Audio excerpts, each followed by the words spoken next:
Dice K flirted with a no-hitter and edged out the Rays in Game 1. Listen, it happens. When you're facing very good pitching at this time of the year, they can stifle you even with nobody out. And left their own ace with a gut-wrenching loss.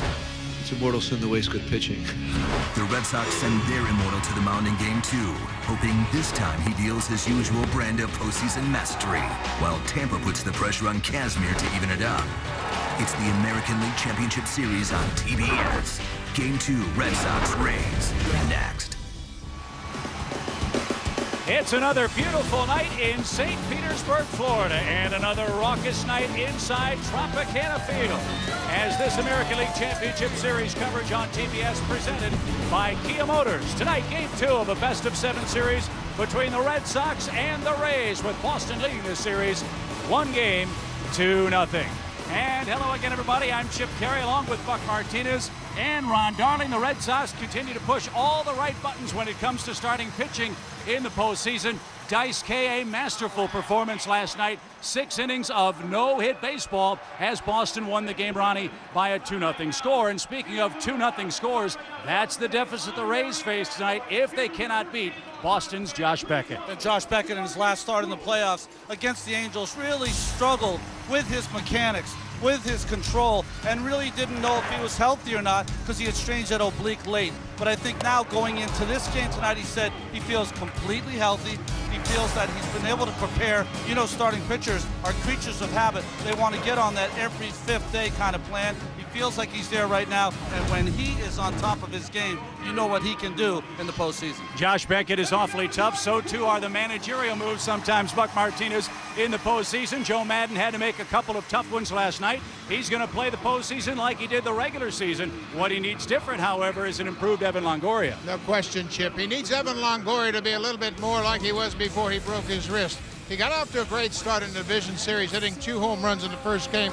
Since then, he has really struggled. 4 games, 1 for 16 with 8 strikeouts. This team really relies heavily on their 23-year-old cleanup guy. 38-12 when he drives in a run. They are 36-37 when he doesn't. But it only takes 1 swing of the bat in the postseason to get the Rays back on his shoulders and back in this series. And make the manager look awfully smart. And Joe Maddon is indeed very smart. And for more on those managerial moves, let's check in with Craig Sager. Craig? Well, in the postseason, everything is magnified, and that includes the second guessing of the managers. And there's plenty of that directed at Joe Maddon after Game 1 when he allowed Evan Longoria and Carlos Pena to swing with 3-0 counts. But Pena in the 8th inning with 2 men on got the pitch he was looking for, a fastball across the middle that he nearly drove into the right field seats for a 3-2 advantage. Now, the league as a whole this year, when given the green light on a 3-0 count, batted .372. Pena was 1 for 2. That hit was a home run. Maddon says it was a hunch, but his hunches are based on information and situation. It didn't work in Game 1, but if it happens again, don't be surprised that he gives him the green light. Chip? All right, Craig, thank you very much. The Rays have their collective backs up against the wall. They don't want to head to Boston down 2-0. As J.P. Howell said, they've played their best when things have looked the worst. We'll see if that's true tonight in Game 2 from Tropicana Field.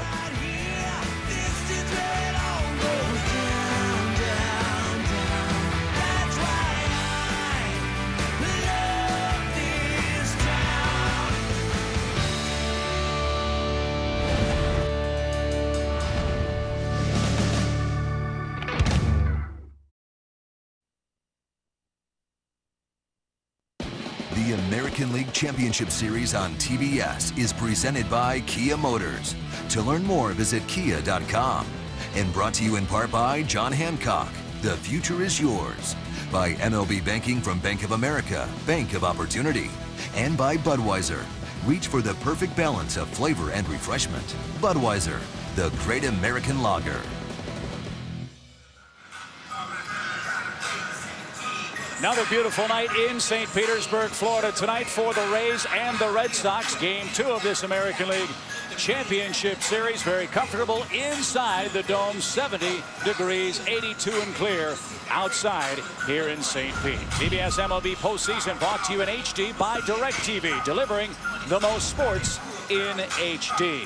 Scott Kazmir takes the mound in a critical Game 2. Buck Martinez. Well, and the first inning is very important. With that in mind, Dioner Navarro, his starting catcher, is down warming up Kazmir as he finishes up. And the key from Navarro's perspective is the downward plane on his fastball. If he can get that fastball down in an area where the Red Sox hitters will have to swing at it, that's when he can get off to a great start. The last time he started against the Red Sox, he threw 9 straight balls to start the game. So we'll keep an eye on that as the starting lineups tonight brought to you by Kia Motors. The Red Sox start with Jacoby Ellsbury leading off. Dustin Pedroia bats in play second, then Big Papi third. Kevin Youkilis, the cleanup man over at third base, had a terrific game 1. Jason Bay is in left. Jed Lowry, the shortstop. Here's the different portion of the lineup with Jason Varitek moving up.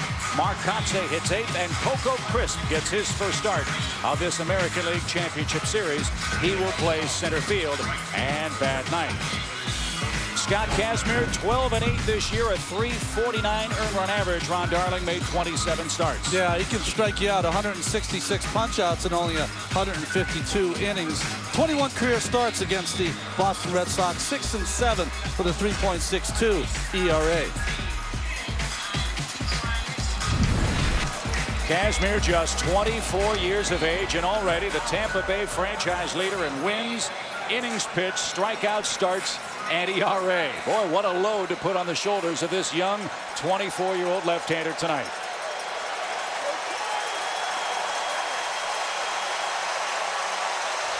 Jacoby Ellsbury will lead things off, went 0 for 5 in the series opener. And a good start for Kazmir, strike 1. Well, it's a nice start for him because he's got to throw strikes at his patient Red Sox ball club. Low pitch count in the first couple innings, 30-40. And he's throwing more changeups now as he's not ditched his slider, but his changeup has become his first secondary pitch. There's one already as he threw it on an 0-1 count. You might see a few of them early in this game, Ronnie. To a left-hander.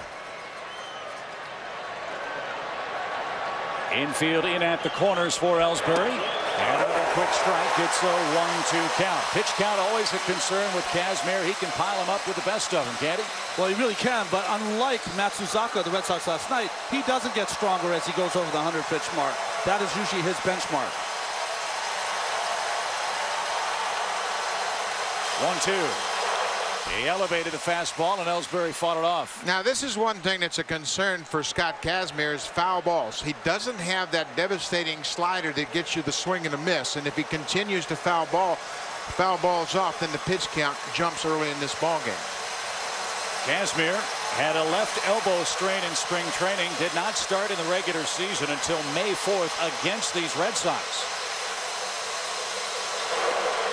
So is the snap back on that slider for Kazmir? Is the confidence back for Kazmir? It's interesting with a left-handed batter. He hasn't even thrown one yet. His last starts against the Red Sox gave up 4 home runs in that start. In fact, he allowed 15 home runs in his last 52 2/3 innings pitched this season. Got him swinging. Ellsbury retired. He's 0 for 6 in the series. 1 away. Well, Tampa Bay played a great defensive game last night. Carl Crawford missed a ball in the outfield, which actually could have been there. Crawford, Upton, and Gross in the outfield. Longoria, Bartlett, Iwamura, and Pena, third to first, and Dioner Navarro. I think an onus is on his shoulders tonight to get Kazmir through the first part of this game. Dustin Pedroia, 14 hits and 25 lifetime at-bats against Kazmir. And maybe even more hopeful for the Red Sox Nation, guys. A hit and a run in his last at-bat last night. You know, it's interesting there, Buck, the catcher Navarro really centering himself on that first pitch fastball to Pedroia, saying, you know what, don't even throw to corners. That first one, it's got to be true. Let him foul it off, and then we'll start working to the corners. 1 ball, 1 strike. Yeah, I think catchers can get pitchers in a real jam by trying to be too fine early in the game, especially power pitchers like Kazmir. That was a big problem for you, huh, Ronnie? Yeah, the power, yeah. Lack of power. 1 ball, 2 strikes. Already the Red Sox have seen a different Kazmir than they saw back in the middle of September.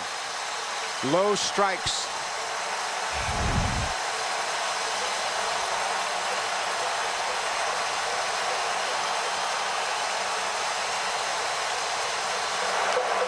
Ripped foul back our way, and Pedroia stays alive.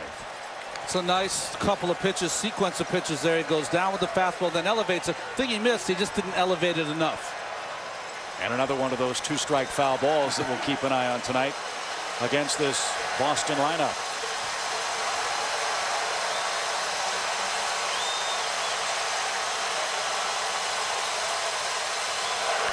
High pop fly into left center field. Upton should have no trouble.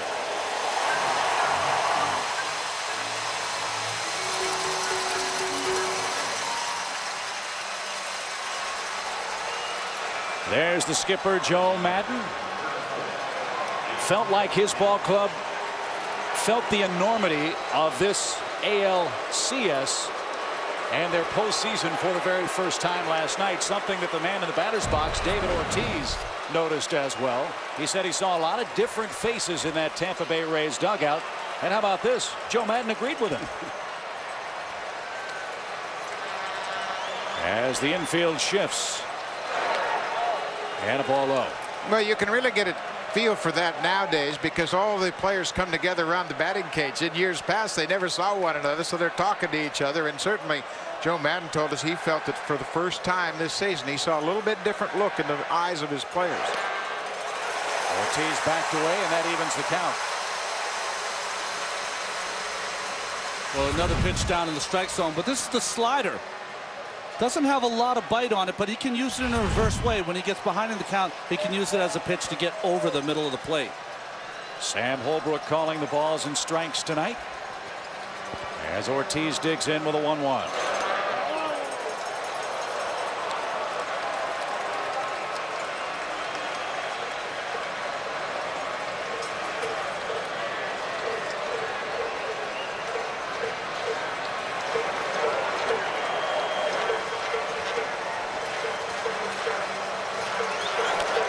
Ortiz fouls that off his foot. 2 balls, 2 strikes. That's a great pitch right inside, and now Deoner Navarro is going to go to the mound and talk about the finish pitch here.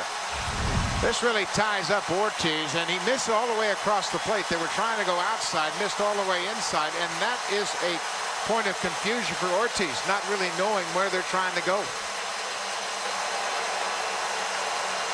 Ortiz hit just .221 this year against left-handed pitching.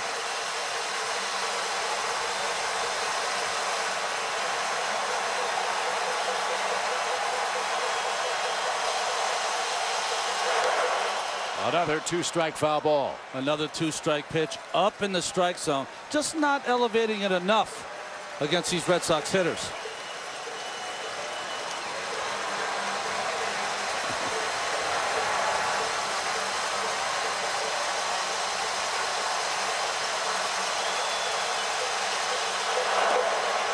Full count, 3 balls, 2 strikes. I was interested in what Joe Maddon had to say about Kazmir too, fellas, in that if he can have a pitch count of 30-40 and no runs in the first 2 innings, he'd feel very confident about this kid's chances tonight. Well, generally, that's when a pitcher really starts to get a feel for his pitches and an idea of what he can command. And pitch 18 of the inning is a ball off the plate. So a 2-out walk brings up Kevin Youkilis, who had a sparkling series opener last night. 3 hits, 4 at-bats, and a run batted in. Did that big hit against J.P. Howell, of course. That sinking line drive to left. Carl Crawford could not come up with. And Youkilis also saved a run, handling a hot smash over at third base in last night's series opener. And Kazmir pumps over a strike-1 call. Well, the hit from last night's game, little curveball, got on top of a sinking line drive to Crawford. With that great speed, he was able to get to it, but a ball that probably he would say today he should have made the catch on. Another close game played between these 2 clubs from the American League East during the regular season. 9 of 10 games decided head-to-head by a run or 2 runs between the Red Sox and Rays, and boy, was Dice K unbelievably good last night.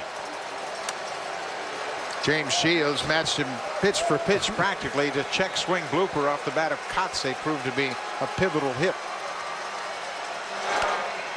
Pop fly, foul right side. 1 ball, 2 strikes to Youkilis.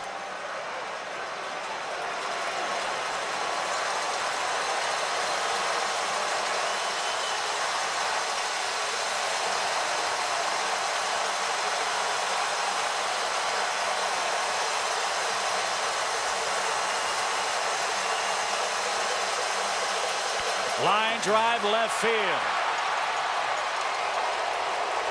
Another two-out hit in postseason play for Boston. If there has been one underreported theme, I think that one might be one of them.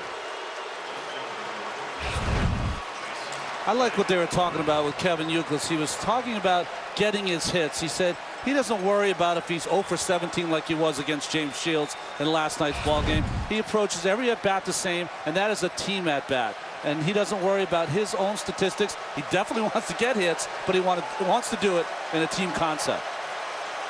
Here's Jason Bay now, first inning trouble for Scott Kazmir, who jumps ahead of the Red Sox left fielder. Bay 3 for 9 against Kazmir lifetime. One of those hits, a home run.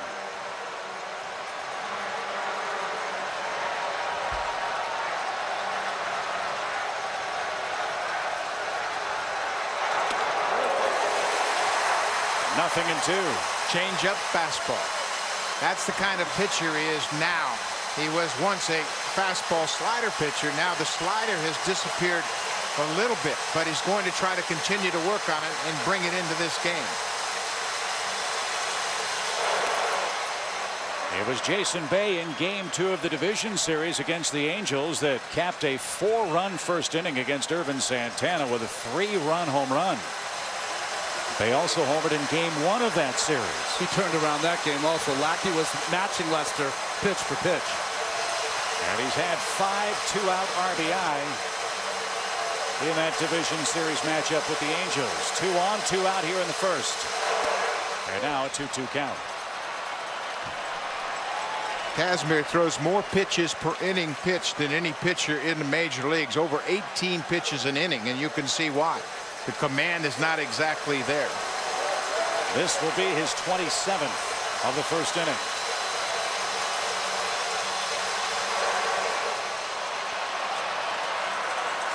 So from 0-2 to 3-2.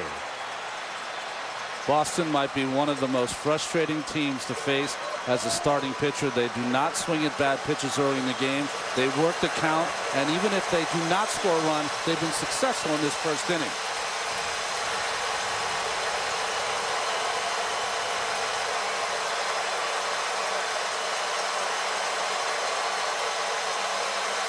Runners move.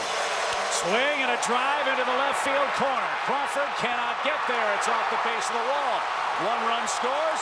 Youkilis around third. 2-0 Boston.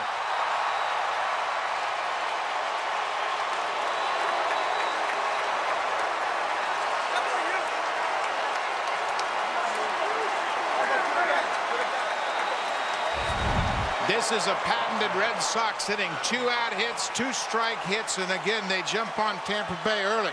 Youkilis did a good job keeping it going, and then Bay delivers on an inside fastball off the wall in left field. Running on a full count, Youkilis scores all the way from first base. 2 runs up, and it was a patented inning by an experienced lineup. They worked Kazmir over. A 2-out walk to the left-hand hitting David Ortiz sets the inning up. It's 2-0 Boston, and now Jen Lowry, the shortstop, bats with Jason Bay in scoring position. 7 2-out RBIs for Bay in this postseason.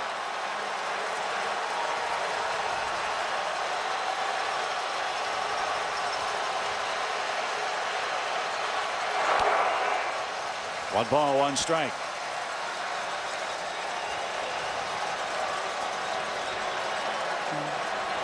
Josh Beckett gets ready to go out in the bottom of the first. Scott Kazmir has just struggled mightily against these Red Sox in his last 4 home starts. 0-3 with a 10.13 ERA. Some of the same here early. Up to 30 pitches now is Kazmir.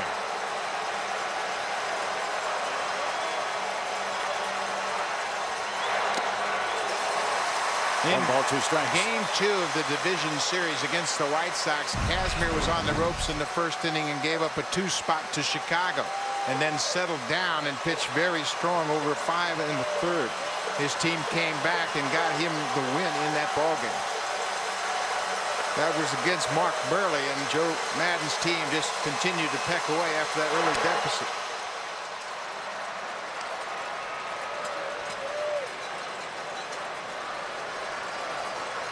2 balls, 2 strikes. A walk, a single, a double with 2 out.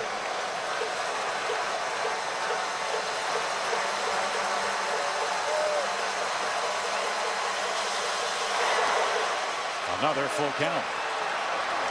You know, the one thing I see, Buck, and you'd probably see it and go out to talk to him, all of his breaking pitches, he's releasing them too soon. He's not getting his hand in front of him, releasing that ball out in front, starting it back here, and that's why it's been up in the strike zone, and that slider's just rolling.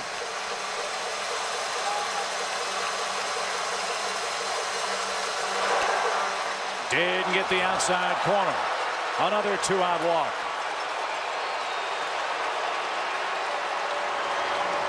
Now everybody's going to talk it over. The pitching coach, Jim Hickey, jogs out from the dugout. And Ron, you make a great point, because when a pitcher is late with his arm, everything is going to be up and away if you're a left-handed pitcher. And in order to get him back down in the zone, oftentimes you'll call a breaking ball because he has to finish his mechanics and really get the ball down.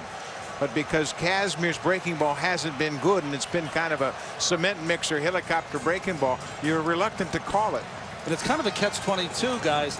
When you don't have a good breaking ball, your first reaction is to try to throw it harder, to spin it more, to try to get it to break, and instead it's almost the opposite. You want to make sure you get it out in front and make sure you just release it in front. So the meeting a brief one. Hickey back to the Rays dugout. And Kazmir, who gave up 4 runs in the first inning against the Red Sox September 15th, now has to face Jason Varitek with 2 on, 2 in, and 2 out.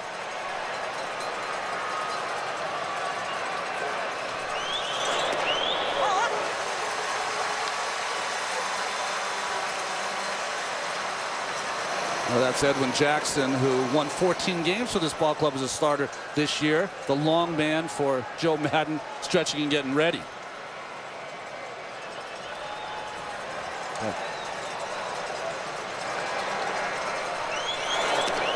Low and outside, 1 ball, 1 strike. You know, Kazmir, who in his last start against the Red Sox here gave up those 4 home runs. Jason Varitek, one of the guys that's in that book. And this place is quiet as it's been all day here in the first inning. Even before they opened the doors.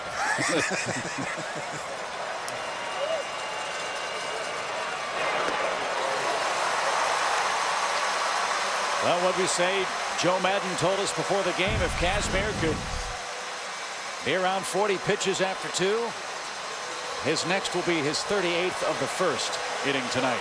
It's going to have to be a real quick second. Yes. Yeah. I don't think the Red Sox are going to swing at first pitches, do you? 1-2.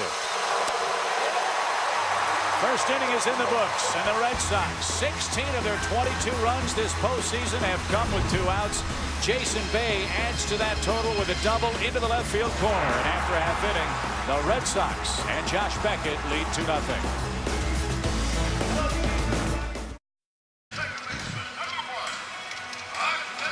Boston strikes first in game 2, and the Rays starting lineups brought to you by Kia Motors. It'll be Iwamura leading off at second base for Tampa Bay. B.J. Upton in center field hits second. Carlos Pena at first. Evan Longoria has been slumping this postseason. Carl Crawford in left hits fifth. Cliff Floyd the DH. Deanna Navarro the catcher. Gabe Gross in right field bats 8th. Jason Bartlett the shortstop hits 9th. And the biggest question for the Red Sox nation, which Josh Beckett is starting tonight in game 2.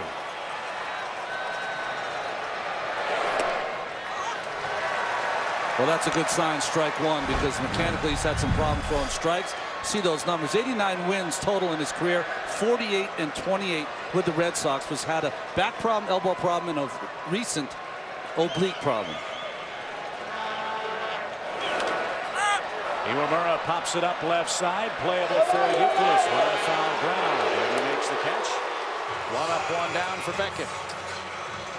Well, you think of Josh Beckett coming into this game. He's got to spot that fastball. Inside the lefties, outside the righties. That's his money pitch. Don't hang the curve. He's given up a home run to both Pena and Longoria on that curveball and eliminate the health issues. He said coming into this game that he's at optimum level. He's not going to be thinking about any of the injuries that he had, and that he's going to get back with no excuses and go right after these Rays hitters. B.J. Upton, the hitter. 1 for 4 in the series opener last night. And our chat with Terry Francona before the game, Buck, he said as much as well, that Beckett appears to have that swagger back.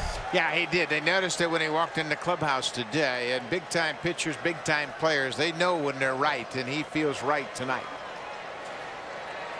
1 ball, no strikes to Upton. And that pitch a little low, ball 2, 2-0 your count.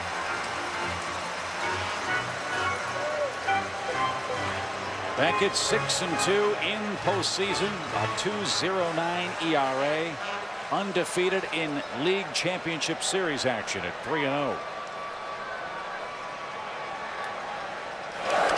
And another pop-up. This one, however, will reach the seats foul. Most telling sign, right, Buck, for a good starting pitcher. One of the aces is you got to get to him early.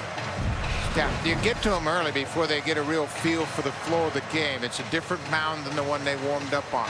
Adrenaline is a factor despite his success in the postseason. You go out there and try to control your emotions, but you're also trying to locate your pitches to see exactly where you are tonight. And where he is up 2-0 in game 2. And he can say, I feel great. He can have whatever swagger or different walk, but how tough is it to not know if you're Josh Beckett? I think the key for Josh early in this game is just to see where he's throwing his pitches, able to throw a little 2-1 moving fastball there. The key for him is that outside corner to right-handers. If he's hitting that spot, if he's dotting that black of the plate, then you know he's in good shape and letting it go. That last pitch had some giddy up to it. Now 2-2 to B.J. Upton, who again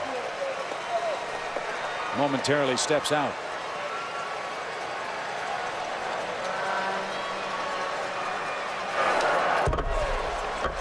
Four-seam fastball away at 93.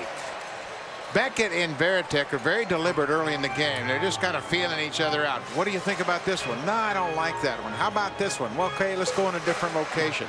And Varitek knows him very well. He will offer suggestions, but Beckett has to be convinced it's the right pitch to throw.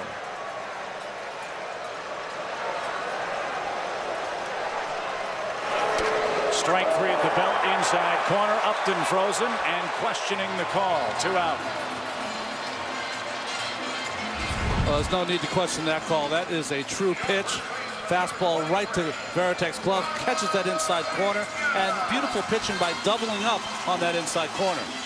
Ronnie, what's it mean when you see this kind of reaction from a hitter? It looks like he's fooled on velocity more than anything. Yeah, he really is. I think at some point they're looking for a pitch maybe away. Doubling up inside surprises Upton. He probably thought that ball, because he's leaning over, is probably 3 or 4 inches inside. And we saw there in the pitch tracks right there on the corner. So Carlos Pena hits with the bases clear and 2 out. The shift is on for Boston in the first inning with Pena up there. A lot of people wonder why this doesn't happen more often when you have a big shift on a good hitter like Carlos Pena. Why not just bunt down that line and take it? You don't do that because they're not used to doing it. They're not very adept at dropping that bunt down there. Plus, he's always a threat to leave. He's in scoring position right now. Didn't mean to swing, but fouled it away to even the count. And a ball and a strike. You're right, Buck. I think what edges is that uncertainty for a hitter, because I think the most embarrassing thing that could happen is he squares around to push it over there and ends up going back to the pitcher for an easy out. There's not an athlete in the world that does something well if they're uncomfortable doing it. You have to have confidence when you commit to something that's unusual. And you can see, taking a look at where Youkilis is playing him at what would be the shortstop position. My guess is he's tempted to shoot a ball that way and bring Longoria up for the potential tying run in this first inning.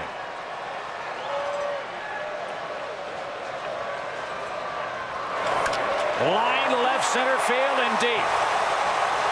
That's off the fence. A 2-out double, and Longoria will have a chance to tie the game in the first inning.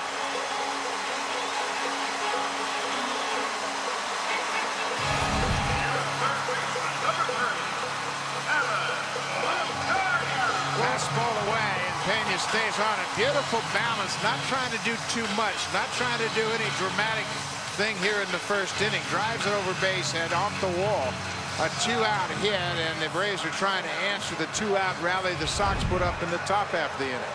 And here's the man of the hour and the man of the open, Evan Longoria, who's 1 for 16 and 0 for his last 13 with 7 strikeouts in this 2008 postseason.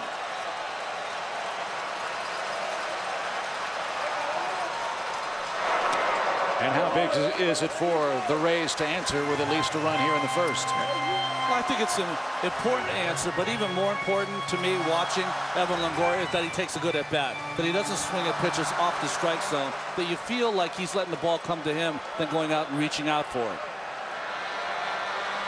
And what a lift this could be if the Rays could pick up their 3rd hit with 2 outs and runners in scoring position this postseason. It could end a lot of futility in one swing.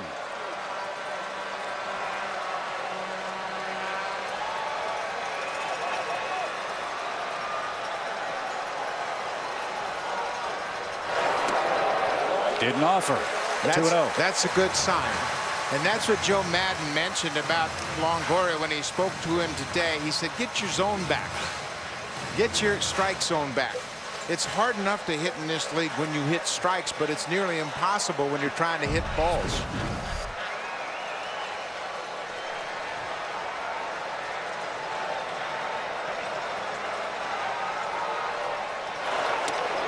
Wicked breaking ball. Wow, 2 balls and a strike. Well, it tells me something about how Beckett feels about Longoria, despite having a little bit of a slump right here. 2-0 with base open at first base, decides to come with a hard curveball.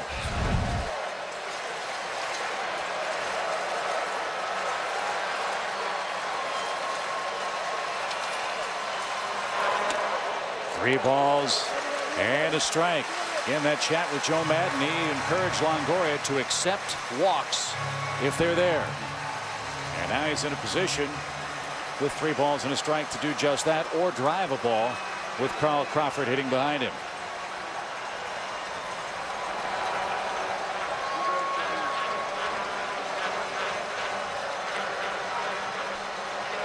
Swing and a high fly ball belted down the left field line. We are tied.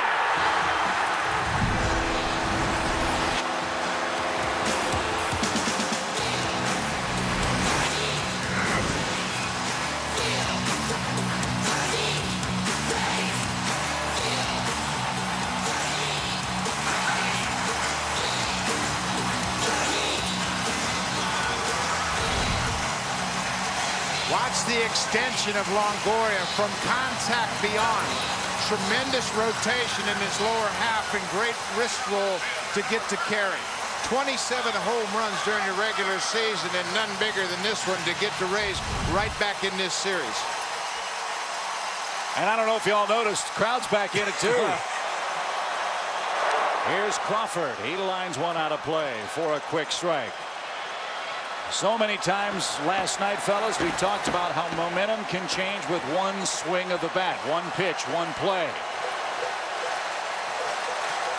Perhaps it has for Longoria and the Rays. 0-2.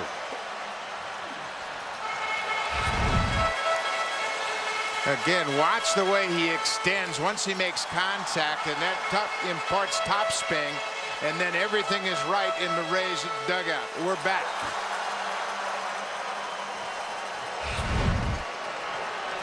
Well, guys like that make managers look real smart, don't they? A long home run for Longoria.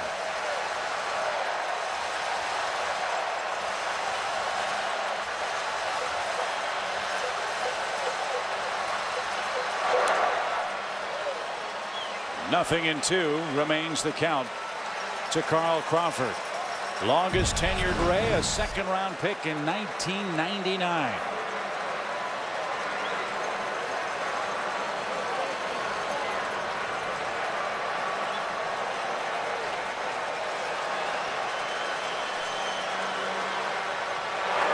A hard hit ball to short. Lowry in and up, unloads quickly, and the Tampa Bay Rays, a club that has answered all year long, does so with Evan Longoria on 2-run hook, ties the game 2-2 after a wild first inning in St. Pete.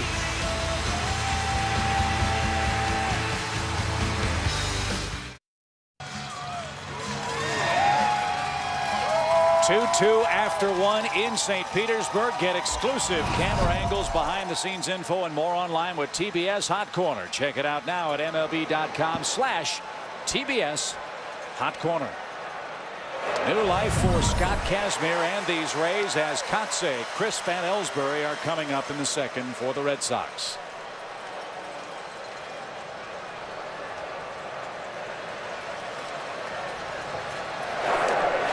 Nothing in 2 to Kotsay, who made the most out of a couple of half swings last night, didn't he? Yeah, that swing won't work, Mark. No. You got to use that lob shot.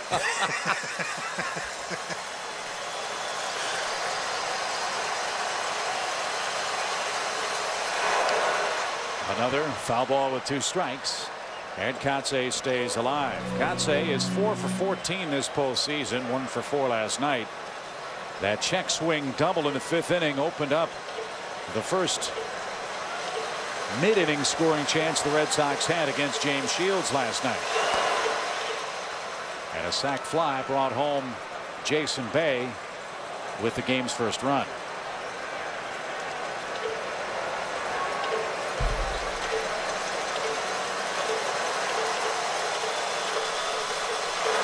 Fly ball, well hit center, but Upton glides back. Coco Crisp will hit with 1 out in MLB postseason, and Espanol live MLB postseason Spanish language feed is available via SAP. Ronnie, how important is a shutdown inning for Scott Kazmir and the Rays right here? Well, he's just been given a gift from his teammates. After giving up 2 runs, they get it right back for him. He's got to think to himself, hey, this is outstanding. This is like the first inning again. I'm back to 0-0. I got to show them that I am in this game. First out. And a Chamber of Commerce welcome for Coco Crisp after his fight with the Rays earlier this year.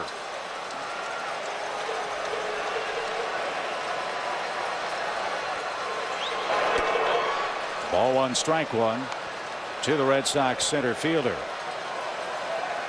No J.D. Drew in the lineup tonight, not because of injury, not because of back problems, but because Kazmir, the lefty, on the mound. Chance to get Crisp out there, get Ellsbury and all of his speed in the lineup at the same time. Terry Francona telling us before the game that if he needs J.D. Drew late, figures he'll be ready to go. Interesting conversation. Beckett with the pitching coach, John Farrell. Beckett trying to resolve his first inning problems. He's trying to argue his case there, isn't he, Buck? Just going over the hitters again. Probably what happens there when you're talking to your pitching coach, trying to explain what your thought was going through that bat with Longoria. Or just to validate your approach. Yeah. 3-1 count.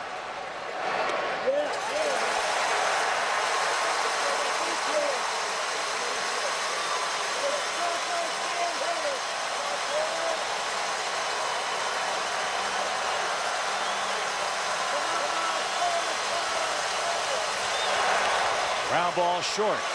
Bartlett handles cleanly. Got him by a step, 2 down.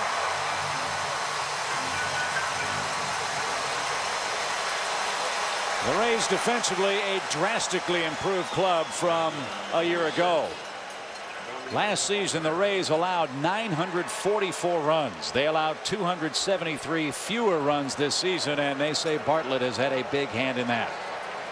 Now that makes pitchers better when you can count on your defense to pick up the outs. That reduction in runs allowed, 3rd highest in baseball history. Ellsbury shows bunt, takes a strike. He struck out to start the game. A 38-pitch first inning for Kazmir. He's thrown 11 so far in the second.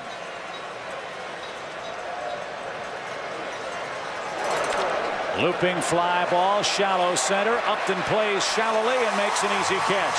There's that shutdown inning Kazmir was looking for. And Cliff Floyd leads off the second for the Rays.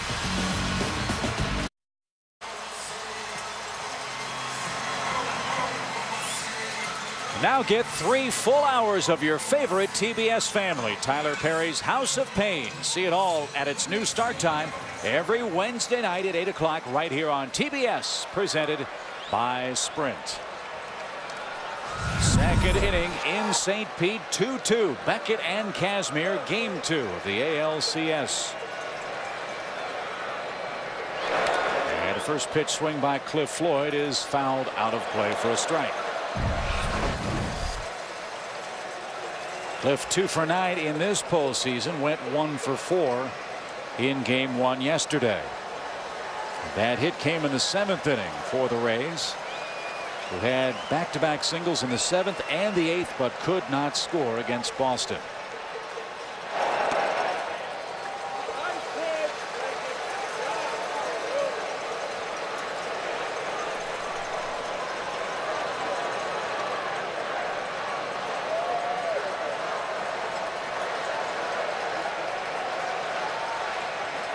Outfield plays Floyd to pull.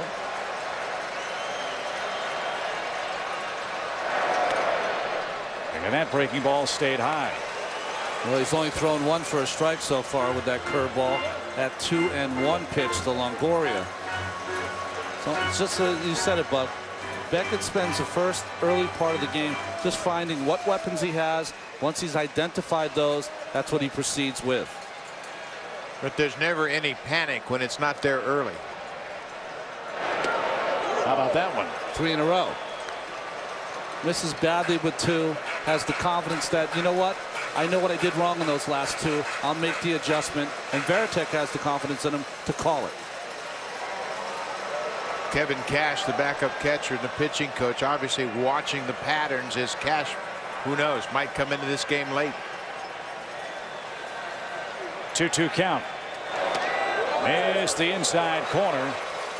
And it's now 3-2. And that's one different component about this Red Sox roster for round 2 of the playoffs. Well, could have gave it to him. Real close pitch. A pitch, though, that hard to swing at after those 3 curveballs to Cliff Floyd. Boston carrying just 2 catchers. David Ross not on their ALCS roster.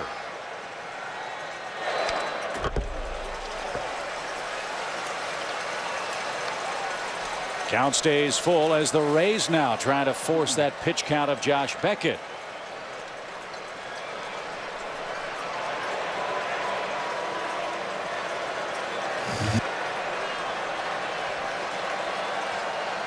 "26 pitches with nobody on or out." Grounded foul. Past first. Let me correct myself. David Ross is on this Boston ALCS roster. Julio Lugo is the man that is not. Gil Velasquez, who was active for the final game in a division series, was taken off the roster, and Mike Timlin was added to the depth in the bullpen. That's the big difference. Boston adds a pitcher, takes away the position player. As Floyd bats here in the 2nd inning of a tie game, 2-2. And it just did stay alive. Did he crack his bat? I think he did. Just caught it off the end of the bat. Good at bat by Cliff Floyd. Think about it. He's fouled off fastball inside. A 3-2 changeup away. Perfect spot. Those are the pitches as you're standing out there as a starting pitcher. Like, come on now. That's a perfect pitch. I got to be able to get away with that. Well, he has him set up for that front door 2-seamer right now, but he didn't get it called earlier in the bat. You wonder if he's reluctant to try it again.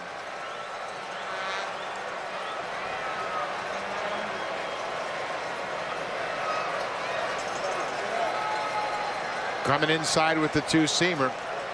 Varitek wanted away with the 4-seamer, then that circle wiggle change, the moving 2-seam fastball inside. That's what Beckett wants. And he got it there. Floyd takes a called 3rd strike.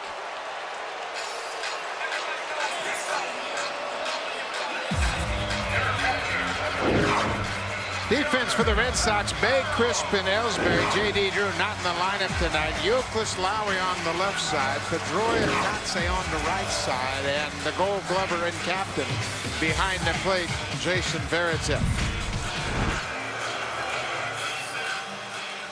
So Dioner Navarro, the hitter, 0 for 4 with a couple of strikeouts last night. He had the key at bat for the Rays in game 1. Remember, it was Navarro in the batter's box, 2 on, nobody out, 7th inning, and a soft fly ball handled by Jason Bay, not deep enough to bring home Carl Crawford and tie what was then a 1-0 Boston game.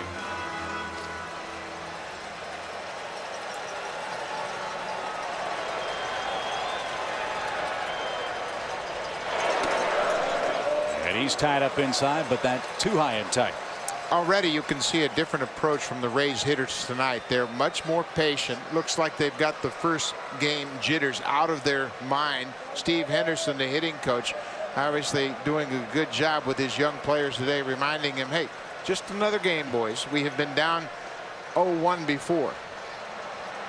And twice to the Red Sox in September series, yet rallied to win those series and win the division by 2 games in the American League East. And as we said in our open, J.P. Howell, they play their best at times when things look the worst. And it was looking awfully bleak after a half inning tonight, trailing by 2.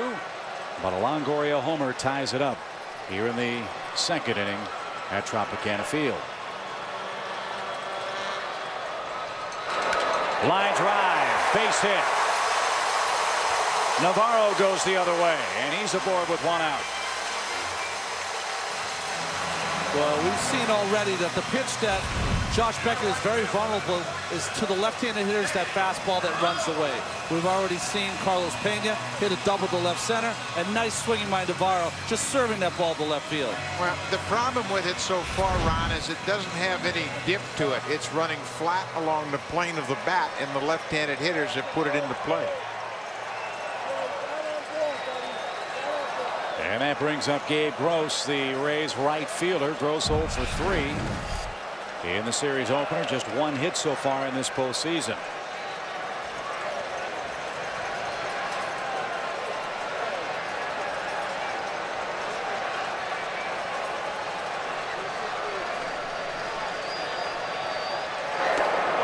Check swing and a strike. Boy, did Gross have an interesting at bat last night. That late swing and a miss on the 3-2 fastball from Matsuzaka. He just had them all tied up in knots last night because he was unwilling to challenge him down the middle of the plate. Every time it was them in a hitter's count, he threw a pitch, slider or changeup, something that is out of the ordinary. He was able to throw all 4 pitches for a strike at any time. Gross was the 9th and final strikeout earned by Dice K in the game last night. 7 shutout innings for the Red Sox right-hander. I think that inning was the defining moment for Matsuzaka last night. The score was 1-0. 1st and 3rd, nobody out.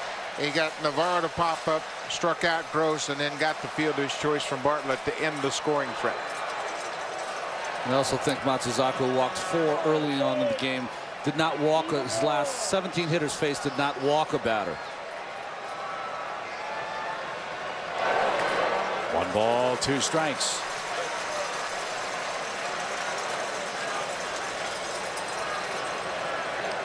So Terry Francona and the Red Sox got a huge lift from Dice K in game 1. Now they're watching and waiting to see what Beckett can give them in game 2, for they know they have John Lester back at Fenway Park for game 3 of the series.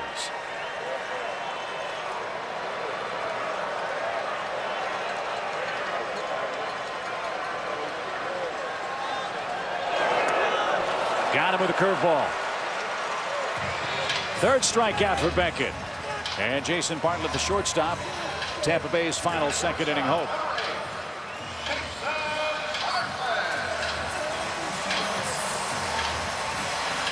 Talked to Terry Francona about the keys for Beckett: command of the fastball and bite on the breaking balls. How'd you grade him so far? Well, I think he's been pretty good. His curveball, he's still trying to find it a little, but that was a telling sign. Up in the count, he's able to throw 2 curveballs in the dirt.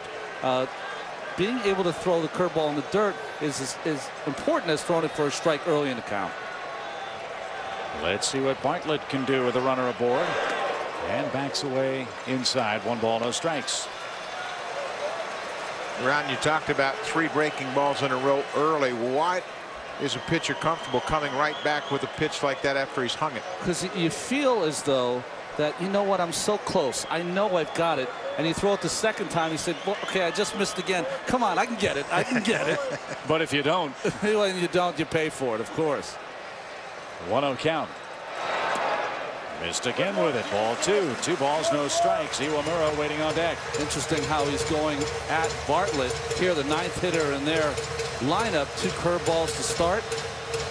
Doesn't feel very confident on that fastball away, either to the lefties or righties. But this is the place to experiment with that breaking ball because you won't get hurt. Bartlett has only 1 home run all year.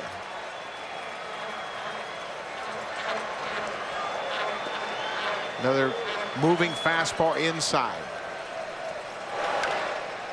And chopped foul at third. 2 balls and a strike. That's a good point. In the American League, you use that against the 9th hitter. In the National League, if you have gone through the first 8 hitters, a lot of times the pitcher, you'll throw maybe on a 1-2-0-2 count. You'll use your curveball to just say where it's at before you go on to the second time through the order. Just a little proving ground. 40 in total for Beckett, 20 this inning. And a tie game 2-2.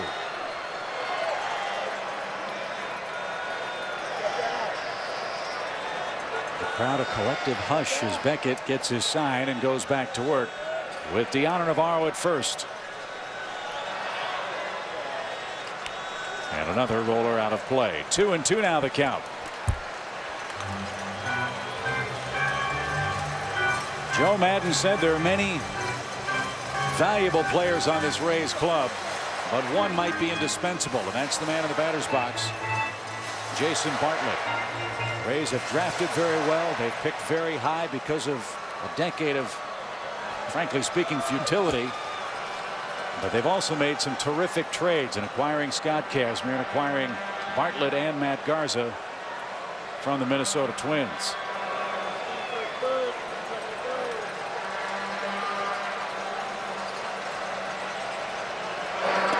And that's called third strike. Beckett punches out 3 in the second inning, strands Deanna Navarro, and sends it to the 3rd inning, tied 2-2.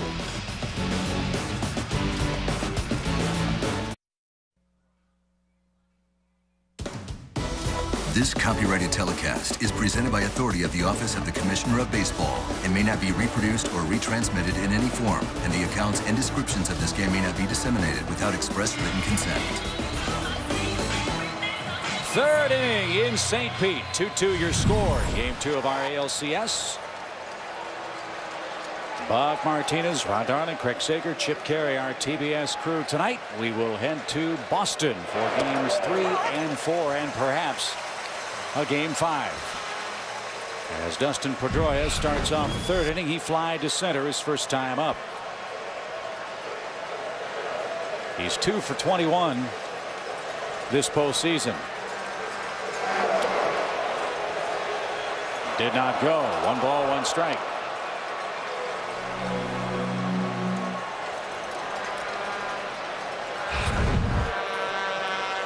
Let's see if he goes across. I think he did. The thing about Pedroia is that he snaps that bat back so quickly, sometimes it can fool that umpire.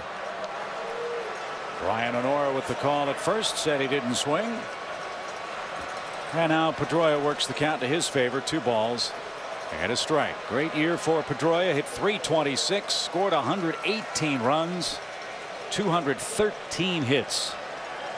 Watch this, Buck, in real time. Watch how he pulls it back so quickly. We wasn't there long enough to see it. That's right. That black bat really confuses the umpires as well. Low and in, ball 3. 3 balls and a strike. Pedroia, Ortiz, Youkilis coming up.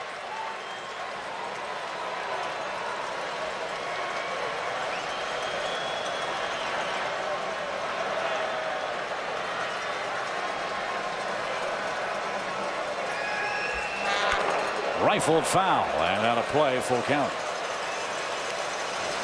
Boy, for a little man, this guy has a big swing and a whole lot of pop, doesn't he?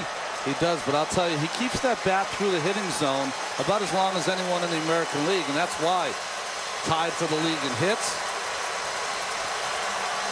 Nate Maggin in the hitting coach just admires the way he prepares and how he sticks to his plan.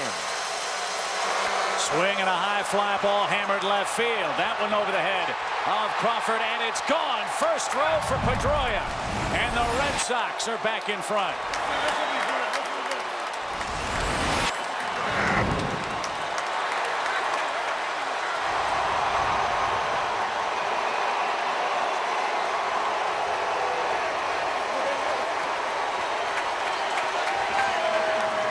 Dustin Pedroia wears out Scott Kazmir. This is a fastball outer half of the plate. His second career home run against the Rays left-hander. Great swing, tremendous bat speed through the zone. A line drive into the first row of the seats. His size just belies the kind of power he has. So with that home run, Pedroia now 15 hits and 27 at-bats against Kazmir. And David Ortiz, the man who walked with 2 outs in the first inning, got things going and is up here in the third. Well, they call him Caballito in the clubhouse because he's a little horse that they can ride. Well, he galloped around pretty quickly as he put Boston back on top in this third inning. And Big Papi looks high at ball 2. 2 balls, no strikes. Again, big infield shift on for the only man that has homered as a left-hand hitter against Kazmir this year, David Ortiz.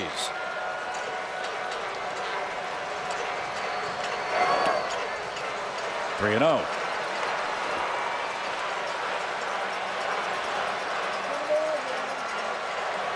Jim Hickey, the pitching coach, with a very close eye on Kazmir, just hoping that that command comes back here in the middle innings.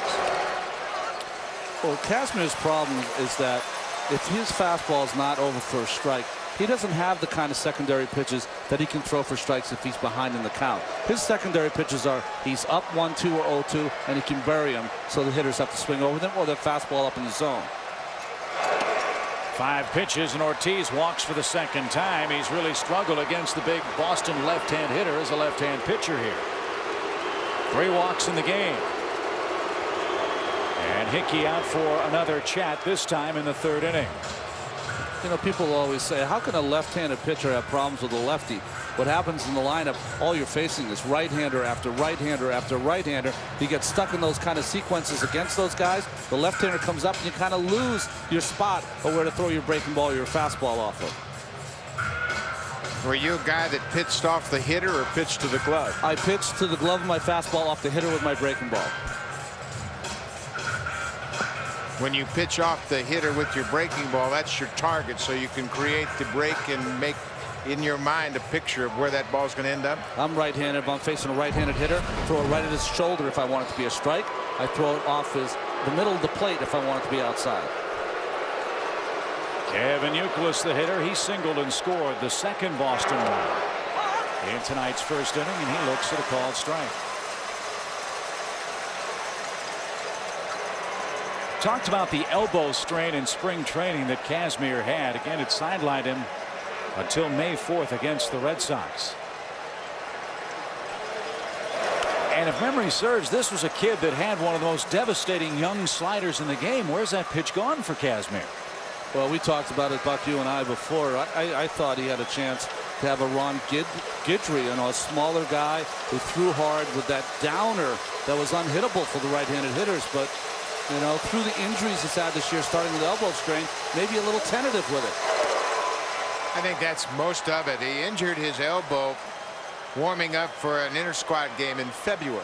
They shut him down. They brought him back very slowly.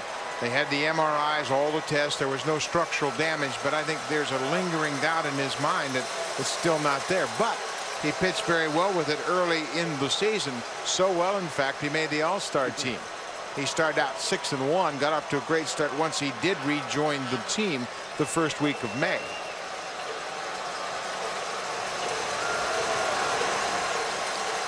Chad Bradford warming up becomes a situational right-hander early in the game. Going outside, 2 balls and 2 strikes.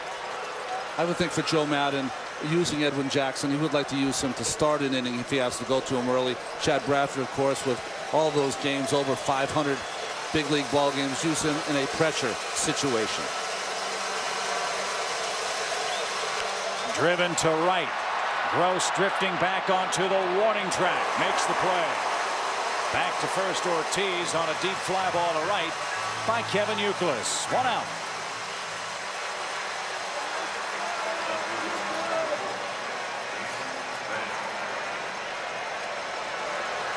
And now Jason Bay, who continued his devastating 2-out run production with a double in the first inning.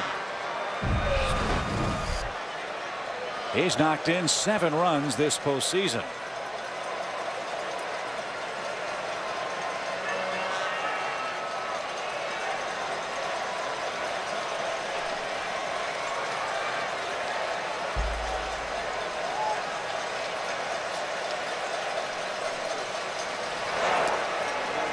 Ball 1, and here is the double against Kazmir.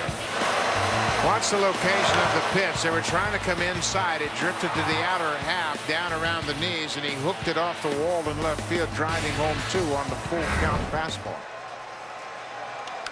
Another shot to right, playable for Gross. Plenty of room out there, 2 down. Bay's an easy out. Now Jed Lowry, who walked in that first inning.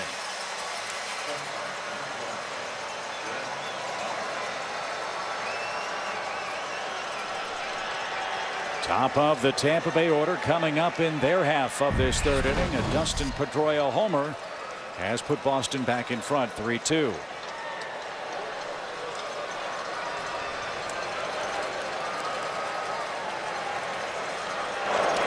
And he backs away from ball 1 inside. 1 ball, no strikes.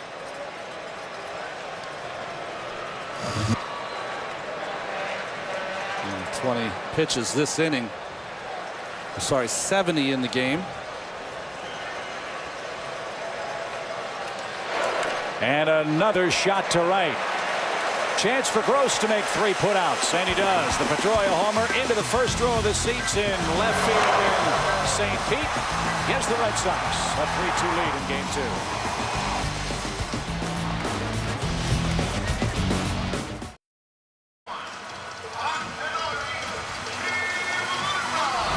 This American League Championship Series coverage on TBS presented by Kia Motors. Good ball game so far tonight. 3-2 Red Sox now at Tropicana Field, and Josh Beckett will face the top of the Rays order, and Akinori Iwamura starts things off. He popped out into foul ground his first time and looks at a ball high. 1 ball, no strikes. Iwamura a hit in each of the Rays playoff games so far in 2008.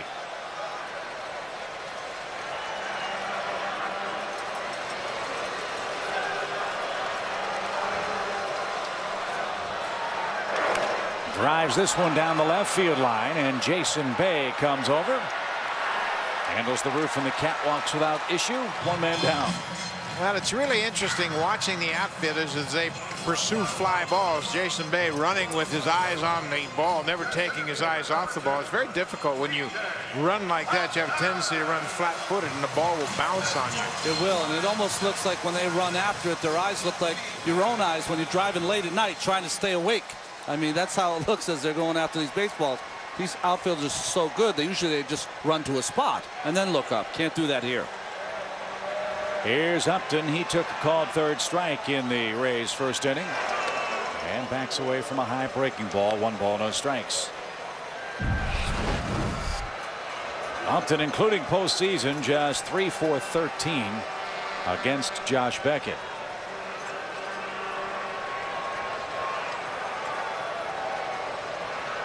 And this is the time of year where nobody's really 100%. Everybody's banged up, beat up a little bit.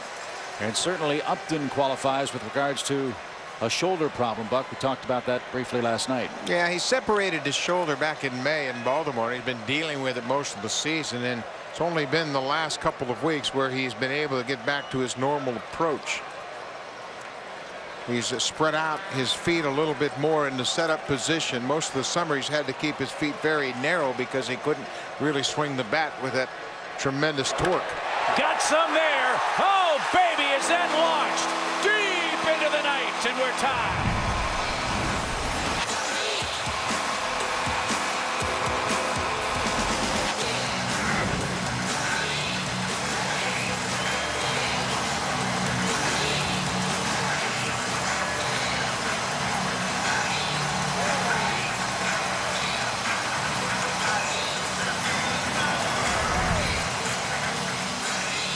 No doubt about it. Fastball out over the plate. Watch Varitek's reaction. He hits it, hangs his head. He knows it's a long one. And B.J. Upton with 2 home runs in a division series clincher in Game 4. Certainly evened the game up again.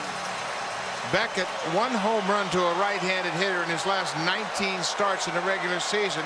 That's his 4th in the postseason in 5 innings. Carlos Pena pops the first pitch he sees in this 3rd inning up, and Mark Kotsay puts that away. And there are 2 outs, but the Rays again, as they have done all year long, head-to-head with these Red Sox, take a body blow and get up off the mat and deliver one themselves. A little more relaxed approach tonight. Surely Joe Maddon's conversation with his players. He didn't talk to everybody, but he told his coaches, touch all the players, see what their pulse is, and see where they're coming from tonight. I want them to be more relaxed. Rocco Baldelli acknowledging the great follow-through of B.J. Upton's home run. So how does Beckett approach Longoria, the man that touched him for a 2-out, 2-run homer that tied the game in the 1st? Well, Longoria's 3rd home run in the big leagues off Beckett was a hanging curveball. His home run here in this game was a changeup away. So you think that he would try to go after him hard if he gets behind, not soft. First inning with a man on, down 2-0. He gets a off-speed pitch on the inner half, and after a long series of at-bats where he didn't make much contact, he drilled one into the seats. Drills that one down the left field line. That one's going to bounce off the base of the wall. Longoria is back. 2 extra base hits. Dennis Eckersley in the pregame show has talked about if Beckett's vintage Beckett, the 20-7 Beckett from a year ago, this could be a short season. Obviously, he's not that Josh Beckett. He doesn't have that extra, whatever that is, that extra foot that he's always had in his career. He does not have it. Coming in with a fastball, Josh Beckett, when he would come in with a right-hander, no chance of the right-hander turning on that fastball, while Longoria did. And again, that movement in on the right-hander is not going down and in. That ball is really flat across the same level, same plane. So Carl Crawford now a chance to give the Rays a lead with a 2-out hit. Beckett will stretch. And miss inside with ball 1.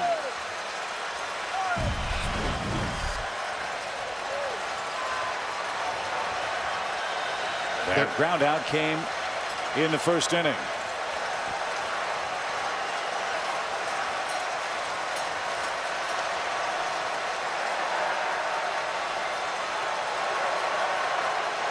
Carl Crawford's in this spot in the 5th spot in the batting order for a couple of different reasons. Obviously, he's got a lot of rust. He didn't have an at-bat in September. But Joe Maddon likes his ability to hit sharp ground balls with 2 outs and runners in scoring position. That's important because he has speed. He also has some pop, but generally, if you're going to hit a guy that's not had many at-bats, you just want to have him relaxed. You don't want him thinking about a particular style like he was when he was hitting second on a regular basis. Just get his timing back. Just allow him to come back at his own pace. And on this field turf, ground balls are your friend. 2 balls, no strikes. Rifled foul past first, and we'll do it again. Well, neither starter has been able to put together many shutdown innings tonight, have they? Beckett led 2-0 before he threw a pitch. Gave up the home run to Longoria. Scott Kazmir had a 1-2-3 second, but then gave up the home run to Pedroia in the top half of this third. Now Upton answers to tie it. Crawford tries to put him up with 2 outs.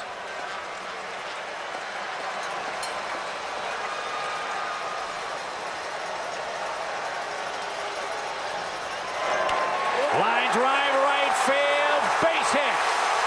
Longoria scores and the Rays are in front.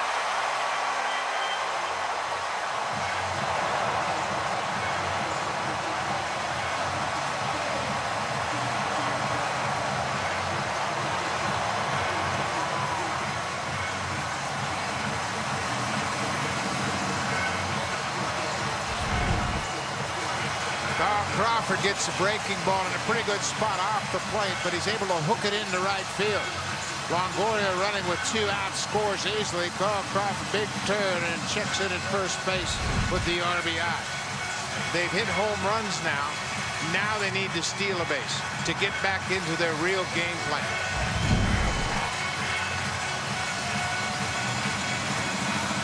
John Farrell out for a check. How about that side? The Red Sox bullpen is busy in a Beckett game in the 3rd inning.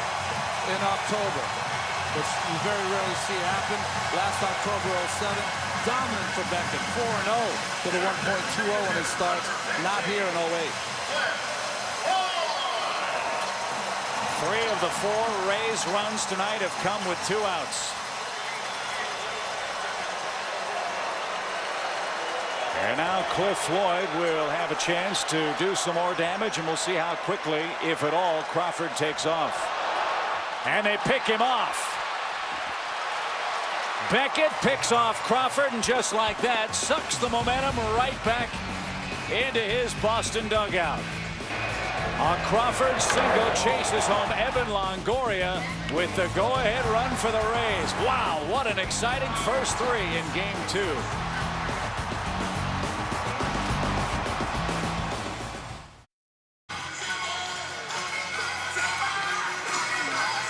Well, good news, bad news inning for Carl Crawford. He delivers the big hit, but gets picked off. Well, he was not looking at the pitcher, Josh Beckett. Very strange to see that by a veteran base stealer. When he watches the video of this, he will fast forward to that little small part. He got so excited he just put his team ahead. He forgot about the pitcher throwing the ball to first. But he does give the Rays a lead 4-3 as Varitek starts off the Red Sox 4th, and a quick meeting with Deanna Navarro. Take another look at Carl Crawford as he walked off, and he just took his eyes off the pitcher, and Kotsay alertly tags right into the base path, and Crawford is caught. Look how he looked back. You can never do that. He took his eye off the pitcher. The only time you can take your eye off the pitcher is when you got your foot on the base.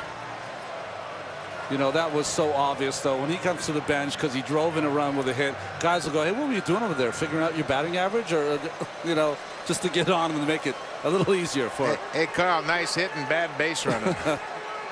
0-1 count. And that's just off the plate. 1 ball, 1 strike. We've hardly talked at all about Mark Kotsay playing first base for the Red Sox in this series. Mike Lowell is out. That torn hip labrum has shelved him for this entire ALCS. And our question was, how would Kotsay handle the instinctive plays defensively at first base? Was that one of them? Yeah, it sure was. And one of the things that you don't have a lot of repetitions at, but he was able to take the throw, which was right into the base path, kind of an automatic tag. And he applied it, and Varitek still alive. 1 ball, 2 strikes. Jason struck out in the game's first inning. A seesaw affair. Red Sox led 2-0.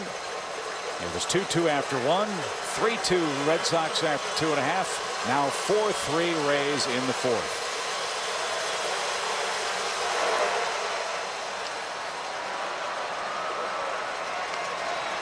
Couple of Texans pitching for bragging rights here. Kazmir's from Houston and Beckett's from Spring, Texas, and obviously opportunity to match up for the off-season bragging rights.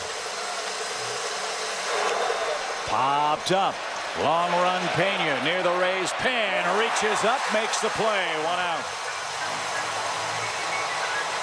So Scott Kazmir staked to a 1-run lead. Let's check in with his pitching coach, Jim Hickey, and get the grade through 3+. Well, a little bit better here over the last couple of innings. I think it was a 38-pitch first inning, which is a little bit more certainly than you would like to see. But I really almost didn't mind the way that he went about it. It wasn't like he was all over the place. He walked Ortiz with 2 outs, but threw him some good pitches that he laid off. You know, maybe a couple of mistakes of execution, you know, where a slider he tried to get under Youkilis, it didn't quite get there, but settled down nicely. And, you know, Pedroia hits a home run just like Upton hits a home run. Those kind of things happen. Hey, Jim, how different is your job here with this young staff, coming over for Houston where you worked with Andy Pettit and Roger Clemens and Roy Oswalt? It's a lot different job. I think actually they're both extremely satisfying, but I think this one probably is a little bit more gratifying in that you've got the 25-year-old starters, all 5 of them 25 years and younger. You know, the veteran relief corps is great because that's kind of been the backbone of the team all year long, but a totally different set of circumstances. You know, both very satisfying, but this is much more enjoyable.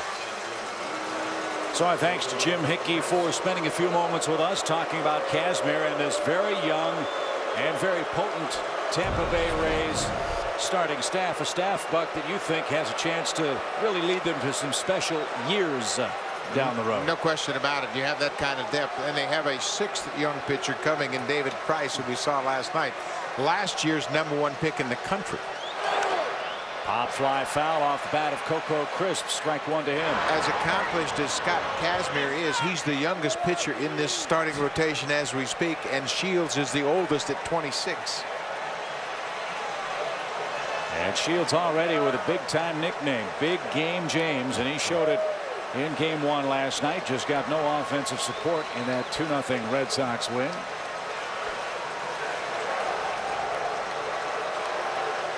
Joe Maddon and his Rays up by a run as Kazmir tries to take care of Crisp, and a fly ball right center field, well hit. Upton on the run, still going, can't get to it, off the fence. Crisp around second, stops there with a double.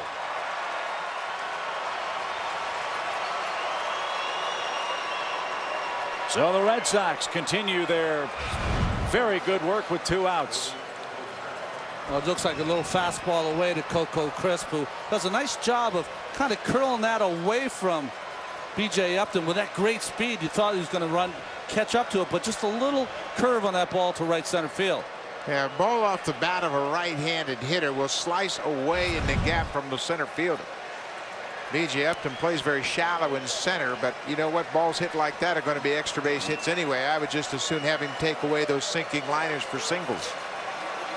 So Jacoby Ellsbury will try to tie the game, but he's 0 for his last 13 in this postseason after a red-hot start against the Angels. 1 ball, no strikes. This game resembles a prize fight where they're exchanging haymakers, doesn't it? They play that way all summer long. Rays won the head-to-head season series 10 games to 8.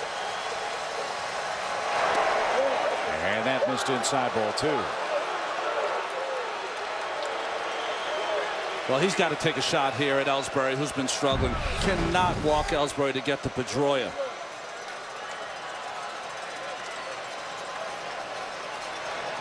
.38 first-inning pitches.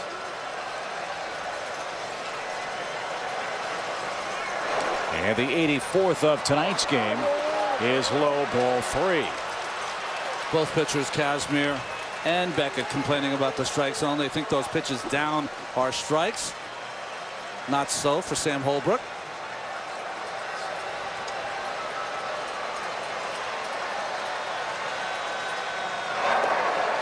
Taking all the way, 3 balls and a strike. Ellsbury, although slumping, has 4 2-out RBIs this postseason.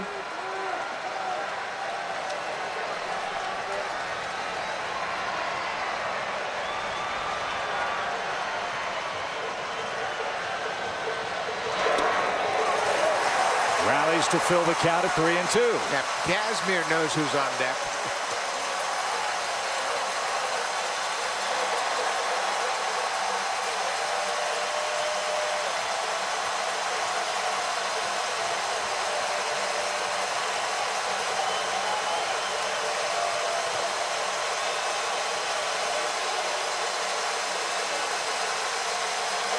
Popped him up.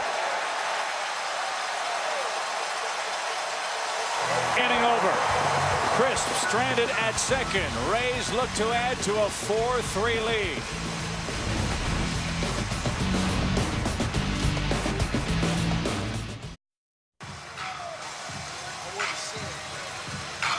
Hail to the Chief and hail to Frank while you're at it. He's just one guy, but he makes a big impression. Frank Caliendo is back. Don't miss all new episodes of Frank TV starting Tuesday, October 21st at 11 only on TBS.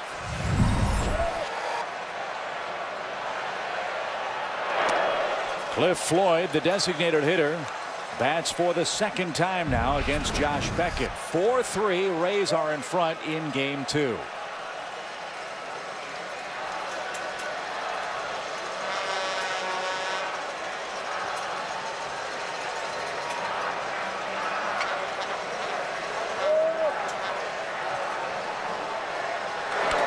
Ripped foul and out of play. It's even.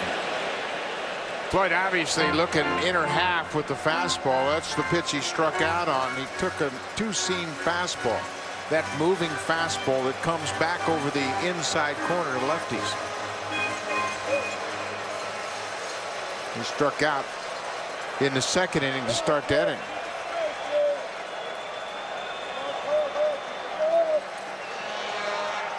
Swing and a drive. Deep center field. Back goes Crisp.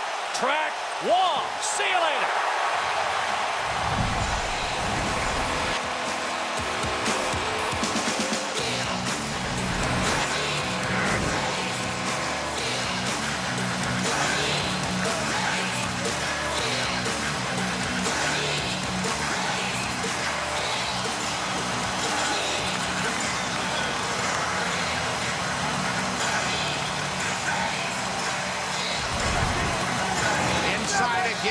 Floyd's all over it.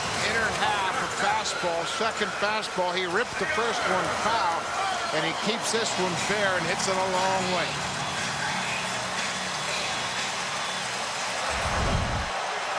Crisp tried to climb the fence, but ran out of real estate, and it's a 2-run Tampa Bay lead as Dioner Navarro rolls one foul for a strike. Amazingly, Josh Beckett, one of the game's biggest October postseason pitchers, 4 home runs in his first 75 1/3 innings pitched. In his last 5 1/3, he's given up 5 home runs. 3 of them tonight, and Navarro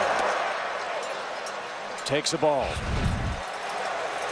Well, Cliff, when you center that ball, he can hit it as far as anyone. And after you come inside and you try to double up in there and you miss, that ball will not be pulled foul.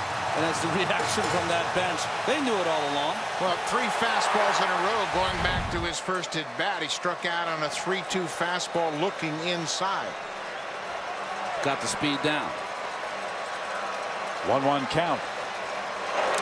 And that moves the feet of Navarro. 2 balls and a strike. And Chip, you mentioned the home runs that Beckett has allowed. Obviously, he is not right, whether it's physical or just the rust factor.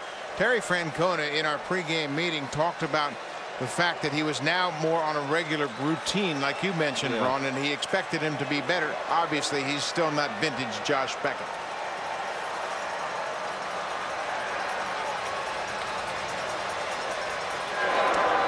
High ball 3. 3-1 your count. What happens is when you don't have your good fastball, and when you don't have your good fastball, you're just a little more tentative throwing that to your spots, and I think that has been the problem. People might say, boy, he hasn't pitched in a while. Why is his arm kind of dead? Well, a lot of times it's from not pitching, not throwing. Another high fly ball to right center field. Crisp, though, says he's got it. And a near collision in right as Ellsbury flashes behind Coco Crisp for out number 1. Well, it's been an adventurous first 3 innings and a third for Josh Beckett. John Farrell's his pitching coach. Here's what he sees tonight. Well, I think what we're seeing tonight is some similar results. And basically, Ron, it's when pitchers have found the middle of the plate, they've put some good swings on some balls, evident by the extra base hits here tonight.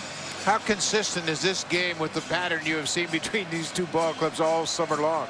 Oh, we've got a tremendous amount of respect for them, and I'm sure they do of us. And this is an interesting place to play down here. But the one thing, you know, that they don't back away, evident by the answered runs. When we've scored, they've come right back at us tonight. So that'll be a key for us as we go forward here tonight, is to put up a 0 after we score. How important is it for Josh Beckett to continue to try to work on the breaking ball location?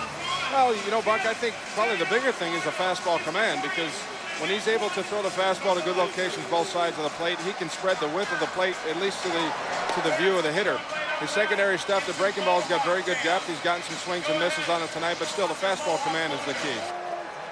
So our thanks to John Farrell. The question is he commanding the fastball? No, not at all. And obviously, Ron mentioned the doubts pitchers have when they know they can execute what they're used to doing. And again, the Boston bullpen busy as Gabe Gross hits. And he pops one down the left field line, foul. You know, I remember watching Nolan Ryan pitch a game in spring training, and the team that he's facing was just pounding hit after hit, and he just kept throwing fastball after fastball after fastball. And someone said, why does he throw a curveball or change? And they said, you know, early in spring training, he needs to build up arm strength. How does he build it up? Throwing. That has been a problem because he's not been able to get on the mound, Beckett, and sometimes you lose some of that speed because of lack of throwing, not throwing. 2 balls, 2 strikes. In Beckett's start against the Angels, it was his first start in 13 days. As Buck mentioned, back on much more regular rest.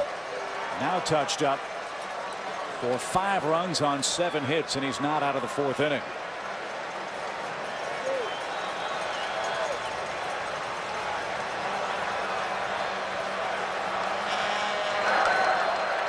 Well, Beckett's one of the real professionals in the game, and he's a creature of routine like so many starters, Ron. He makes 33 starts a season. He throws on 5 days rest. He has a routine.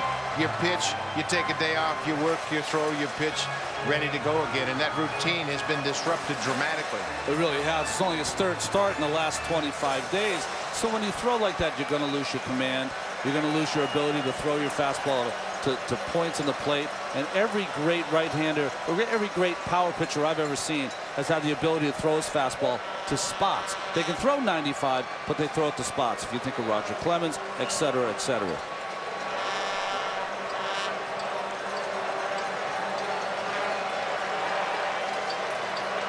Two. Breaking ball rolled toward Pedroia at second. He's got it. And Gross retired for out number 2. And Jason Bartlett, the shortstop, hits with the bases empty. Longoria, Upton, and Floyd have gone deep tonight in a place that Joe Madden affectionately calls the Pit. Tropicana Field in St. Petersburg. He really thinks this is a huge home field advantage for his club. 57 and 24 in home games. They did play 3 in Orlando at Disney, but still the turf and the Trop have served the Rays well.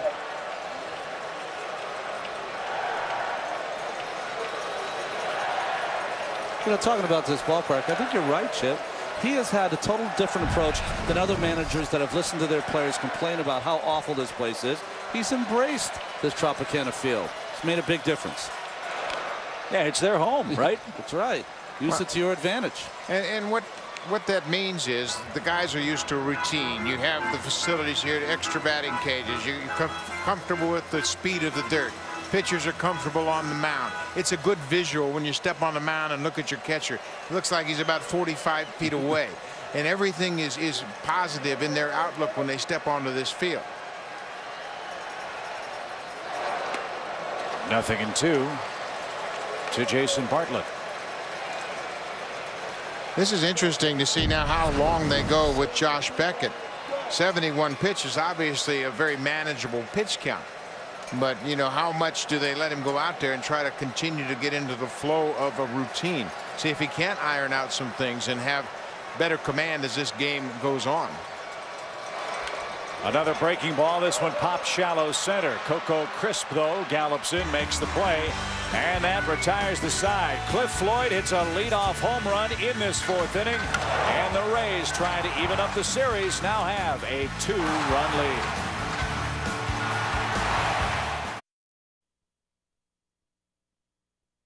The American League Championship Series on TBS is brought to you by BlackBerry.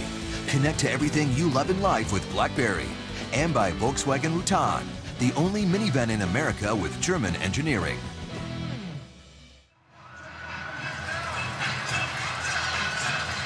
The Trop is rocking as we head to the 5th inning. 5-3 Rays lead. Scott Kazmir will go through the 2, 3, 4 hitters for the Red Sox. Pedroia, Ortiz, and Youkilis. That trio has each scored a single run in tonight's game 2.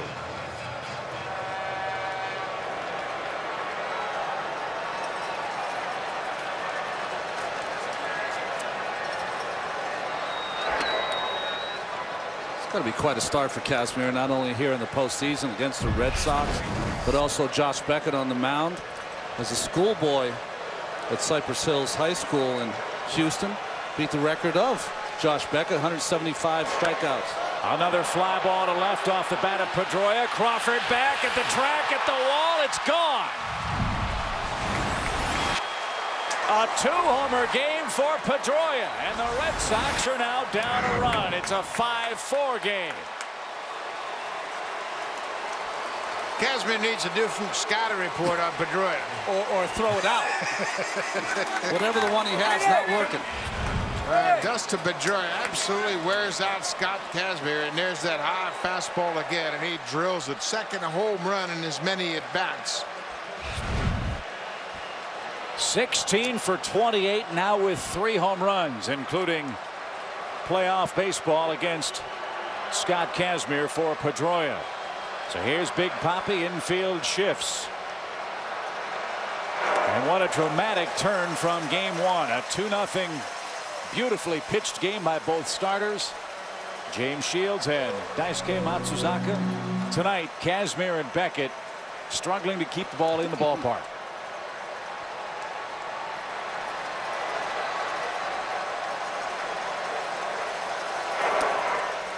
It's the beauty of postseason baseball. You can predict all you want. You can look at season matchups all you want. But when that light goes on in the postseason, it's a different story.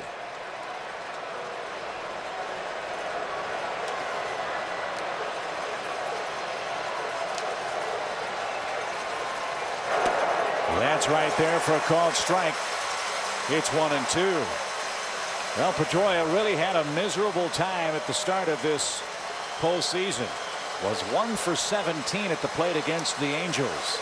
He didn't care about that because the Red Sox won that series. But now 2 solo home runs in successive at-bats has brought his Boston club to within just 1 run in the 5th inning. And who says they can't win with power and without Manning? Well, they're not winning yet. 5-4 game with the bases cleared. Kazmir thought that was good enough. Full count. Well, I think Scott Kazmir finally got depth on his breaking ball, but it's off the plate outside, and I don't know how long a leash they have on Kazmir at this point. Brant Balfour is up in the pen. And out of play foul. 94 pitches for Kazmir. 38 of them came in the first inning. He's had 1-2-3 frame tonight. That was the second inning. It took him 13 pitches to retire the 8-9-1 men.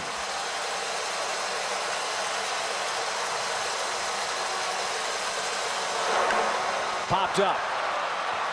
Gross in right should have a play. And he makes it. 1 out.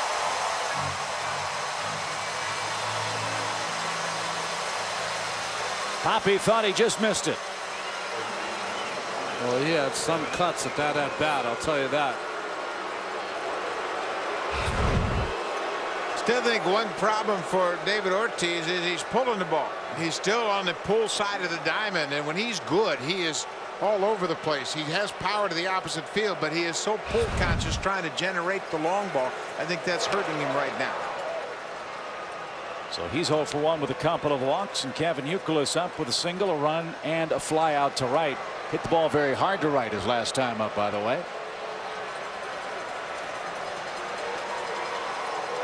And he crushes that ball deep left field.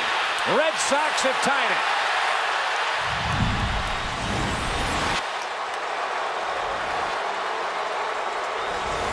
Boy, what did Youkilis and Pedroia have lunch today? Whoa, man.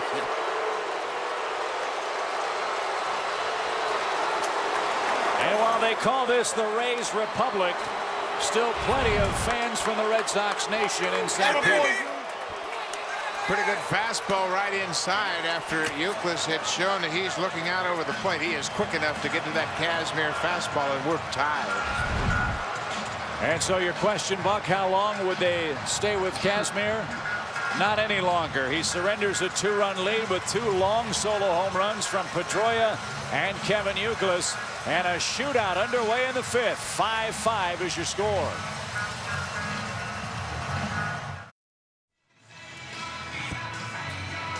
It's time for our moments that change the game, brought to you by Viagra. Game 6 of the 2003 World Series. Florida's Josh Beckett threw a 2-0 complete game shutout.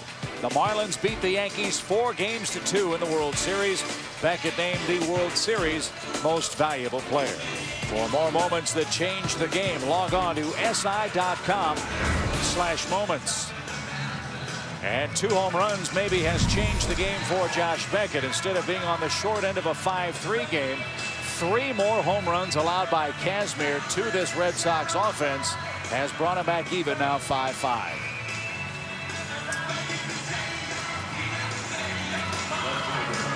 Grant Balfour coming in. Balfour is one of those guys that pitches high on emotion. When he comes in the middle of an inning, usually you really just fastballs from Grant. Has a good curveball, but he usually doesn't use it unless he has to start another inning. Usually goes for that high fastball. 6 home runs so far in this game. And Jason Bay, the hitter, doubled home 2 in the 1st inning. Amazingly, the record for most home runs in any postseason game is 7. We're 1 away from that, and it's only the 5th inning.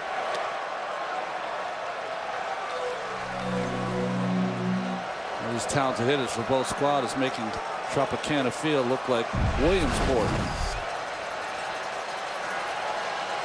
1 ball, no strikes at the top of the 10 o'clock hour here in the East. And Bay takes a strike.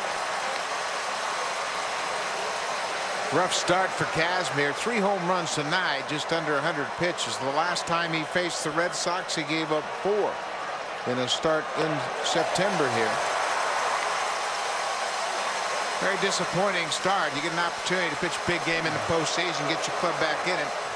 There is some satisfaction knowing that he's kept them at a point where it's tied. He gave up 2 in the 1st. It could have been much worse than that. But you feel like it's a wasted start if you're the starting pitcher because your team gave you 5 runs. That should be enough to work with. And facing a Boston club that we've talked about so many times being relentless all summer long. Relentless in the way they pitch, relentless in the way they draw walks, work pitch counts, hit home runs. And another towering fly ball deep down the left field line. Is that fair? It is fair. And it's long gone.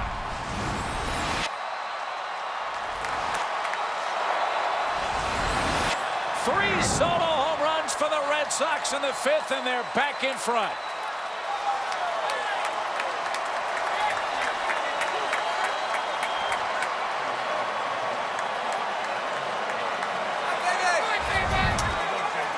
Bay's a great fastball hitter, and he hits it off a great fastball pitcher. Power against power, and he wins this head-to-head matchup.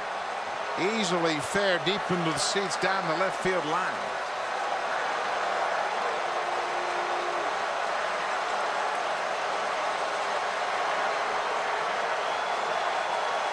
Fasten your seatbelt, folks. We're going to be here a while. 3 homers in the 5th. 7 in total in tonight's game, according to Elias Sports. That is a new tie of the all-time postseason record. A swing and a miss by Jed Lowry. I think Jason Bay likes postseason baseball. Wow. 3rd home run for Jason Bay. 7 tonight. Combined home runs ties a postseason record.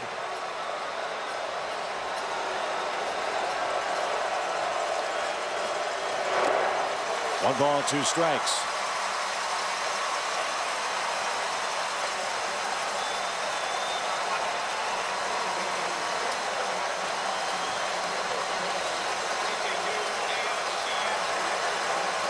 One ball, 2 strikes.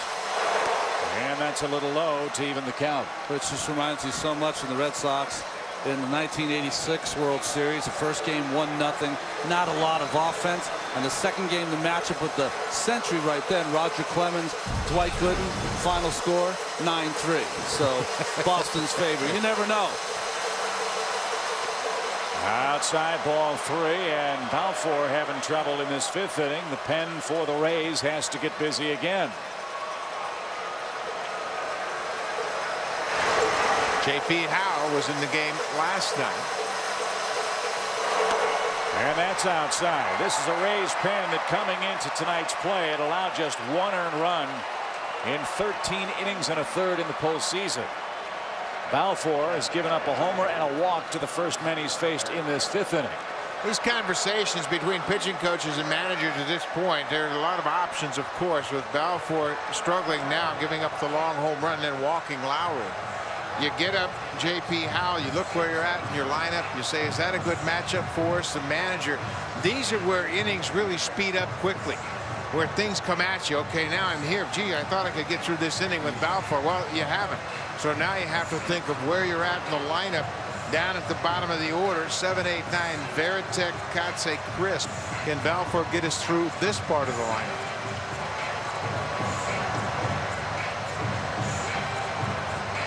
Pedroia homered leading off the inning. Youkilis with 1 out. Launched 1. Jason Bay hit 1 even farther to left. And now Lowry aboard with 3 in, 1 out. And Jason Varitek, the hitter. Varitek 0 for 2 in tonight's game. Is a double play candidate if he can get the ball on the ground here in this 5th inning.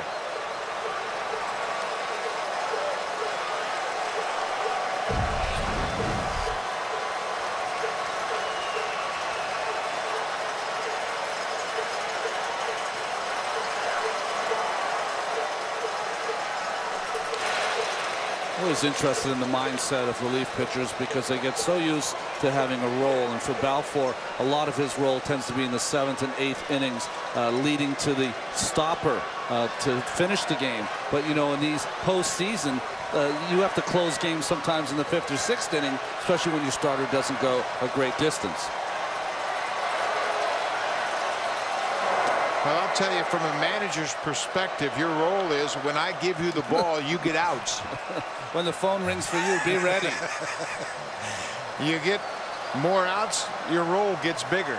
It wasn't everybody on call tonight, with no disrespect to Kazmir. Everybody had to know that it was a chance to be in the game early tonight, especially against a Red Sox club that wore him out in mid-September.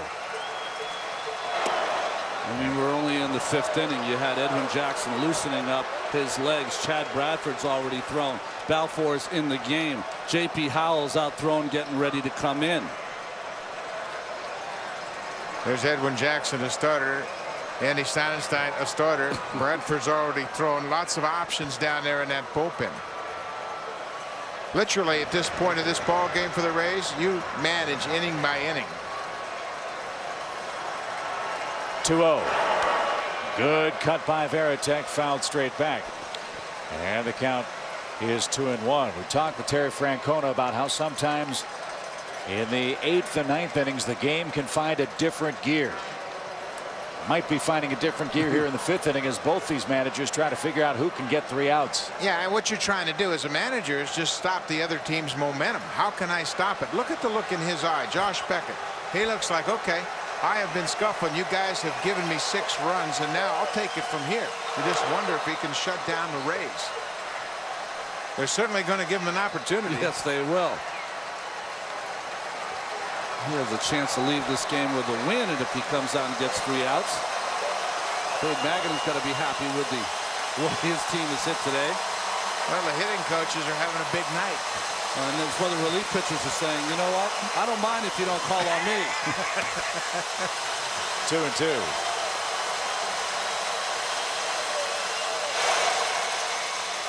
Every once in a while, I sit down in that bullpen and say, you know, it was so noisy down there, we couldn't hear the phone ring. That's right.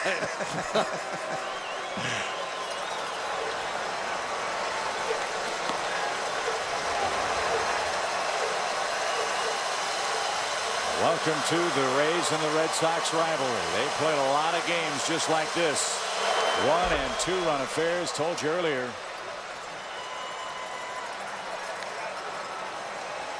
One or two runs decided most of their head-to-head matchups. They might tonight. It's just going to be 11-10. Yes, That's exactly. going to be the problem. 7 home runs hit tonight combined. Ties the all-time postseason record. It's been done 4 times now. 3 of those home runs in the top of this Boston 5th.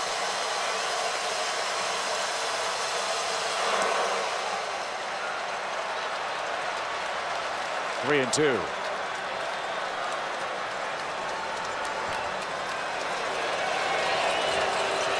See if Terry Francona pushes the envelope right here, Buck. Yeah, I think he starts Lowry at first base just to kind of continue to take advantage of the momentum they've built here.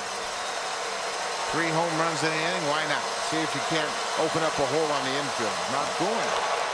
And a good at bat continues for Varitek here. 93, the speed of that Balfour pitch.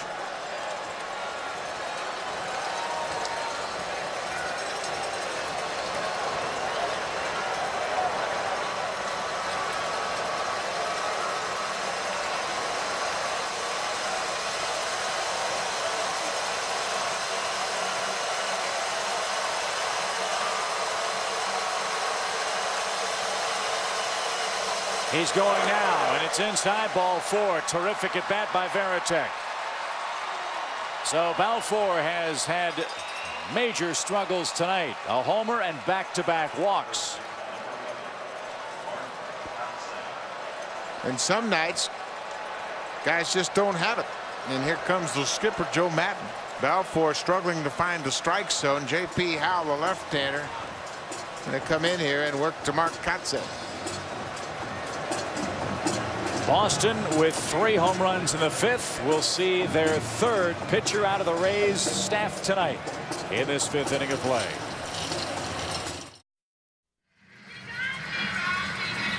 Long 5th inning continues for the Red Sox offense. They lead it 6-5. While we have a moment, let's check in again with Craig Sager. Hey, Craig. Hey, Chip, you know when the Tampa Bay area got a Major League franchise back in 1995, they needed a nickname. Over 7,000 suggestions, everything from snowbirds to fruit blossoms to pterodactyls to toads. But there's finally a phone contest between Devil Rays and Manta Rays, and the Devil Rays won. But when Stuart Sternberg bought the franchise, he wanted to retool the brand. They're now called just the Rays. He put out this beautiful aquarium in right center field that may come in play if this home run frenzy continues. But he calls them simply the Rays. And once they got rid of the Devil, good things have started to happen to this franchise. And they're hoping that the home run frenzy continues in favor of the Tampa Bay Rays. Chip. Hi, Craig. Thank you very much. Notice Craig's not in the Ray tub. Well, they've done everything they can to dress up Tropicana Field, make it very fan-friendly, and it's become a pretty good destination. J.P. Howell comes on, and he's making his 5th appearance in the postseason. We'd mentioned that he faced 2 batters in last night's game, walked David Ortiz, and then gave up a base hit to Kevin Youkilis. First half of the season, perfect 6-0 with an ERA 2.68. In the second half, he was 0-1, but his ERA was 1.39. This is his first year of closing. Prior to this season, just 2 professional relief appearances in his career. And he'd love a ground ball off the bat of Mark Kotsay with 2 on here. Instead gets a towering fly ball to right. That'll carry out to Gross at the edge of the warning track. Makes the play. Tagging second. Lowry will move up 90 feet. 2 out. But Kotsay just missed that. First pitch fastball from Howell.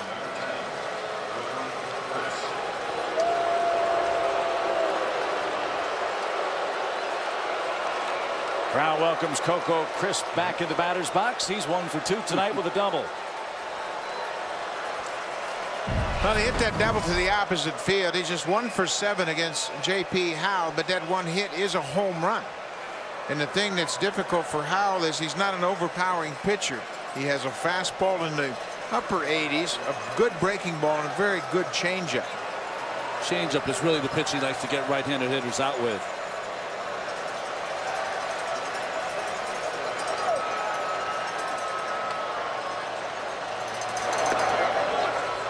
A little high, 1 ball, no strikes.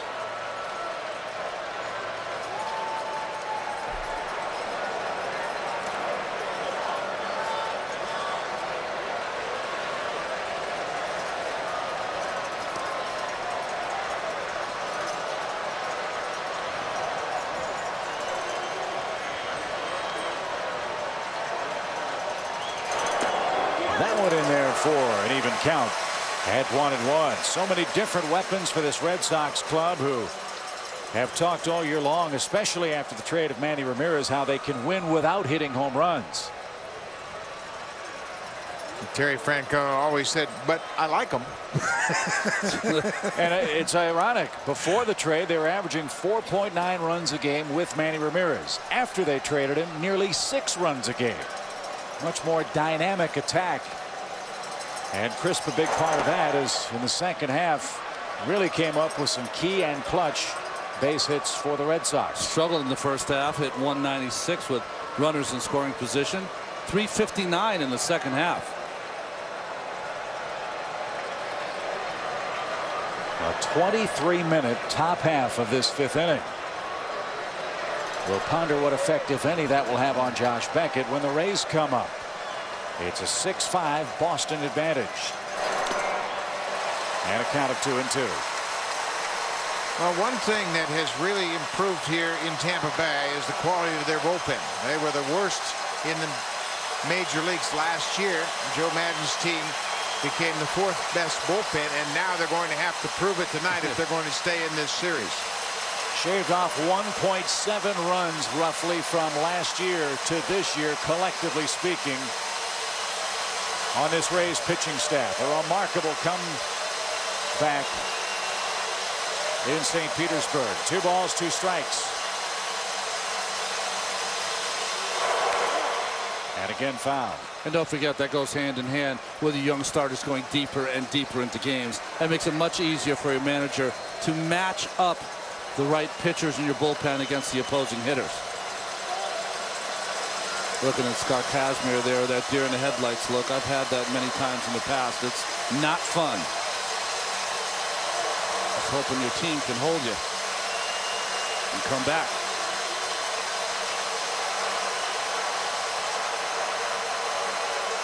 Lowry at third, Varitek at first, 2-2 count with 2 out.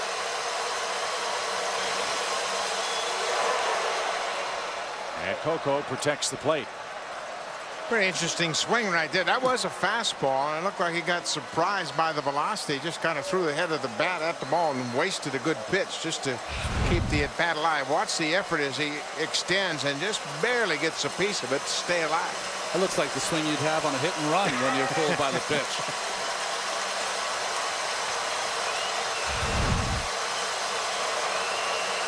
So we'll do it again, 2-2.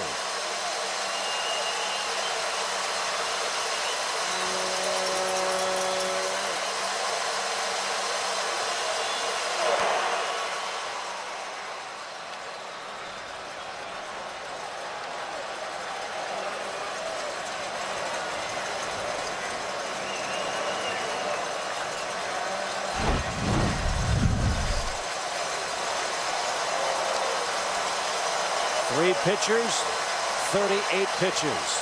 3 of them cannon shots out of the ballpark.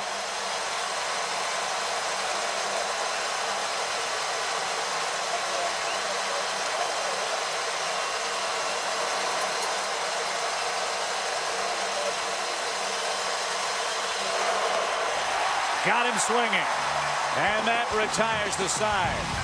But the Boston Red Sox break out the lumber. Pedroia, Youkilis, Jason Bay all hit solo homers and turn the game around. Red Sox lead game 2 by a run.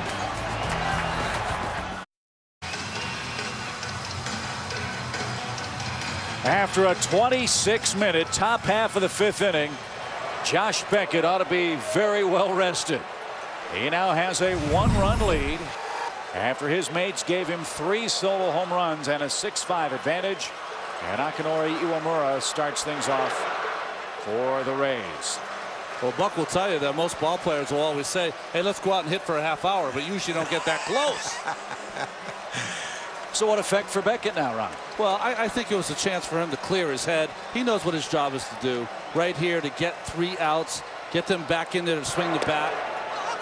A chance for him, honestly, if he gets 3 outs here in a game and he's given up 5 runs, to feel good about himself. Anytime you have an opportunity to right yourself after a rough start, every starter wants that chance. 1 ball, 1 strike. And Iwamura late, 1-2 the count. Boston's bullpen is busy as the Rays hit in the 5th. And Beckett with the lead could get the win if he can pitch 5 and the bullpen can shut things down for the Red Sox the rest of the way.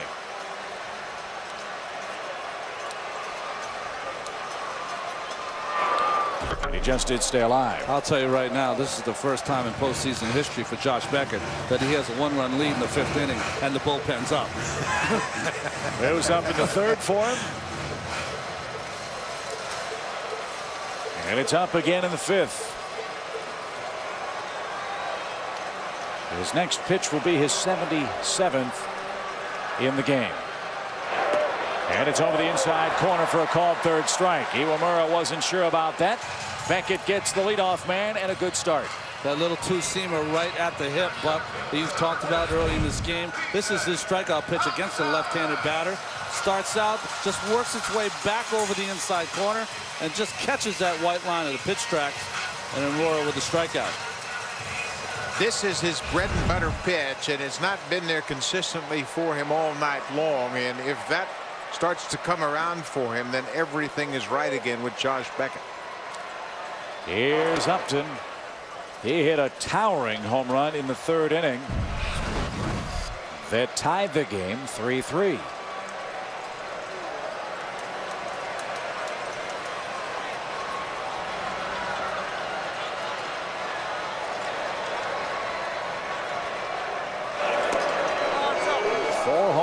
In this postseason, and here's the last one. 3rd inning, and fastball he turns on. Not much of a stride at all, just kind of pivots on the ball with that front foot, and he put a charge in it. 2 home runs in the clincher against the White Sox, and a long home run here tonight against Josh Beckett. You talked about the tremendous torque he can generate despite that shoulder issue. No doubt about that blast. Just almost swivels around his core, doesn't he?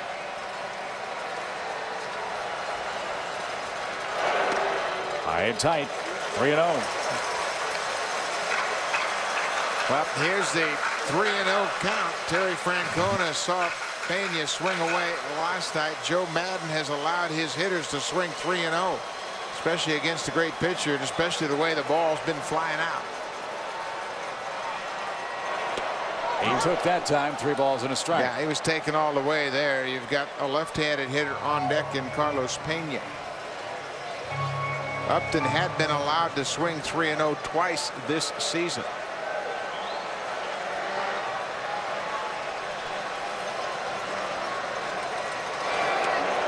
And a 1-out walk has Upton aboard. He can fly.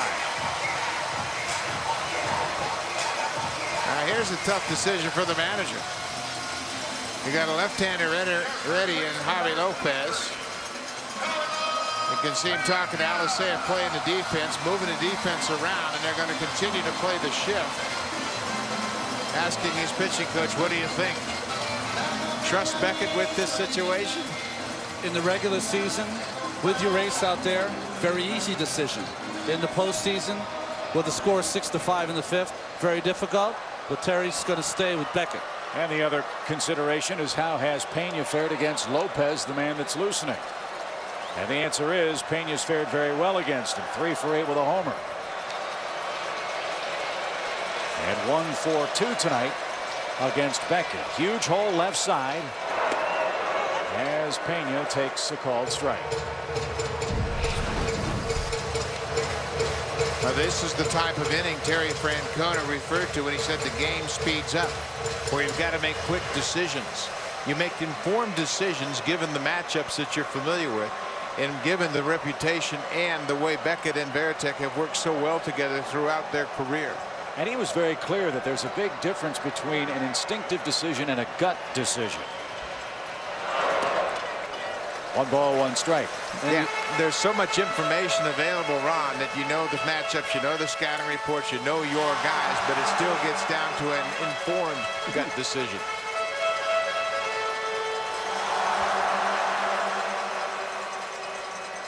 Javier Lopez and Manny Del Carmen. They're loose. He's not. Going another stick of gum. 1 ball, 1 strike.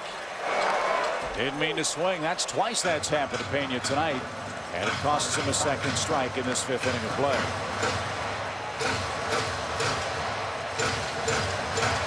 Well, Pena hit that double off of Beckett in the 1st inning and came around to score on a 2-seam fastball that was moving to the outside. In this at bat, they've stayed inside and crowded him with fastballs.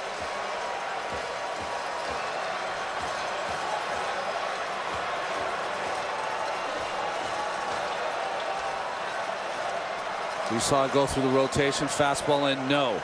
Curveball, no. Then he went fastball in. That's the cutter again. Beckett not at where he wants. Maybe he wants to change up away to try to get a ground ball.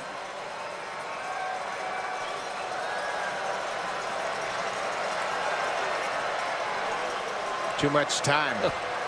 A hitter has to wait on a pitcher to a point where he tenses up. There's a certain routine for hitters as well. Waggle the bat, get set, and if you have to wait too long, you get too much tension in your hands. A lot of tension in this park for the Rays fans. And again, Beckett and Varitek can't get together. Pena steps out. Well, that's the cat and mouse game that will happen in these postseason games between pitcher, catcher, hitter.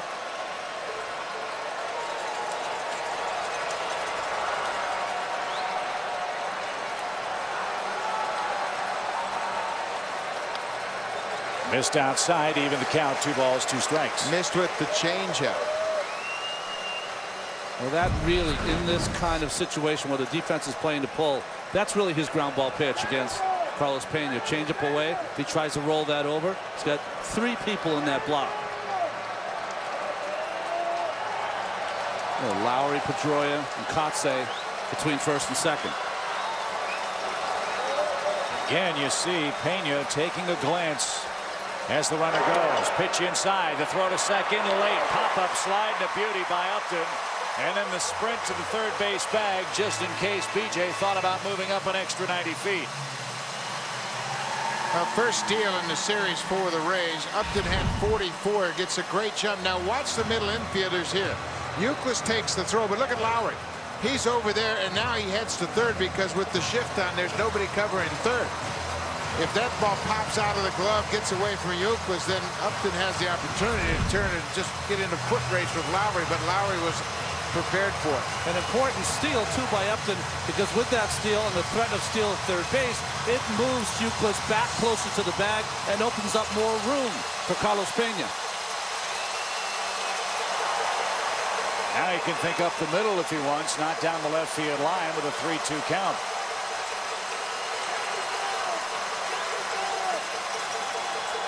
Breaking ball, shot in the right field, base hit. Upton around 3rd. They're going to wave him. Throw is on target, but late.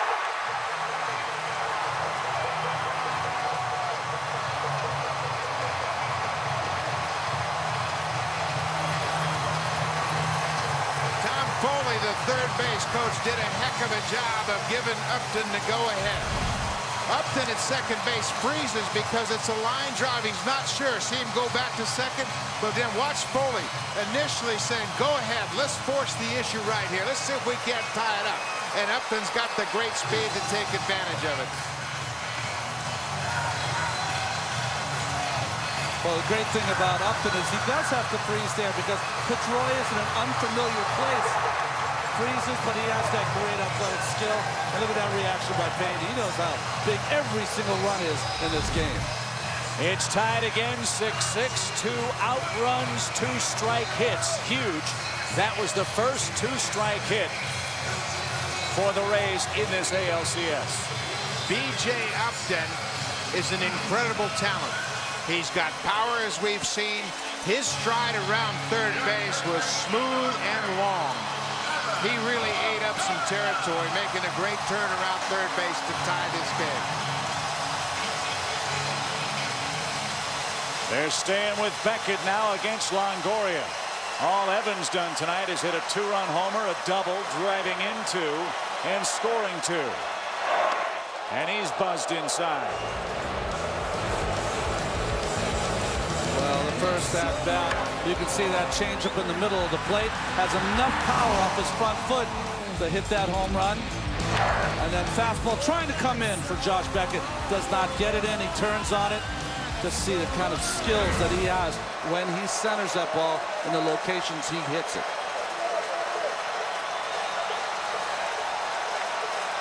What does it say, Buck, about this kid that the Rays are putting so much of their success right on his shoulders? As far as when he produces, how frequently they win. He turned 23 years old on the 7th of October. He's hitting cleanup in the postseason. When he drives in a run, they are 38-12. When he doesn't, they're 36-37. Cool customer. Championship type ball club or a 500 team. And whatever Joe Maddon said privately to Longoria certainly worked. Not a big meeting, but a pep talk after game 1. And he has certainly responded here tonight. Tie game 6-6. All he told him in a very brief meeting was, get your zone back. Hit strikes. And he's hit them hard tonight.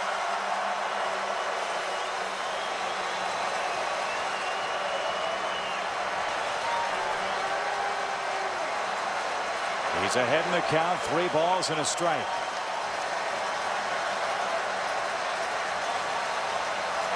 Driven into the left field corner. Pena around second. On his way to third. Ball takes a funny bounce. They're going to wave him. Relay throw to the plate is off target. All the way around to third. Longoria.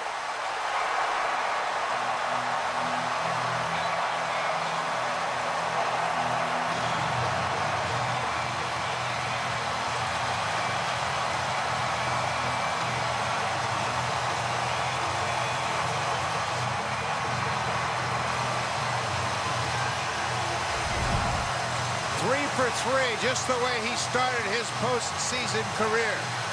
Evan Longoria, bullet down into the corner. He hits the double. The relay throw from Bay. Good speed, good slide by Pena, and they take the lead. Here comes Pena getting the wave from Tom Foley. Crawford says, you better slide to the inside, and he's safe.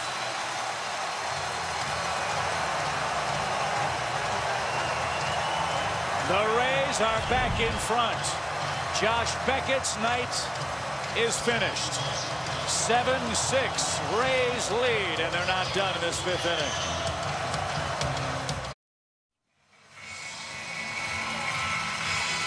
What a night for Evan Longoria. 2 doubles, a home run, 3 RBIs, and 2 runs scored. Great start again as he got his stroke back, and this ball is rifled down into the corner. By the time Jason Bay gets it to the relay man, Pena is well around third, slides to the inside of a home plate, swipes the bag, and there's Longoria moving into third base. Well, tough day for Beckett, but Longoria to me seems like one of those hitters, Buck, that if you discourage him early, you got a chance to get him through him for the game. You get him off to a little hot streak in the beginning, his confidence just grows. Well, it's obvious that when he is patient and swings at strikes, he's a very dangerous hitter.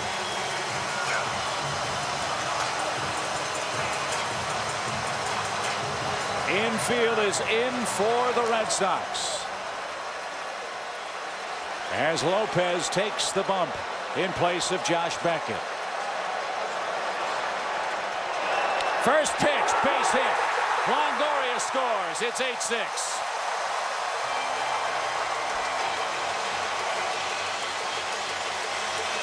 You can knock them against the ropes, but you can't knock them out.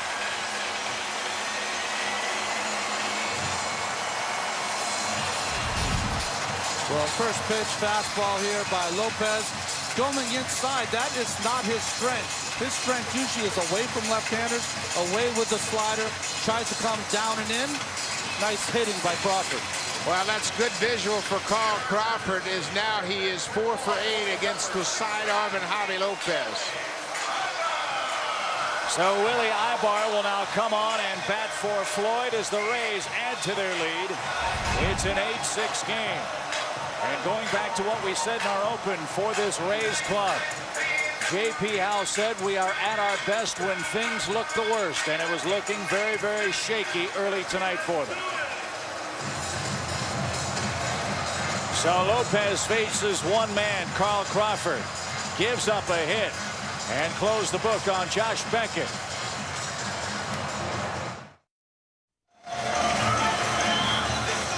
It's an 8-6 Rays lead. Bottom half of the 5th inning. I think Craig Sagers found out the secret to Evan Longoria's success tonight. Craig?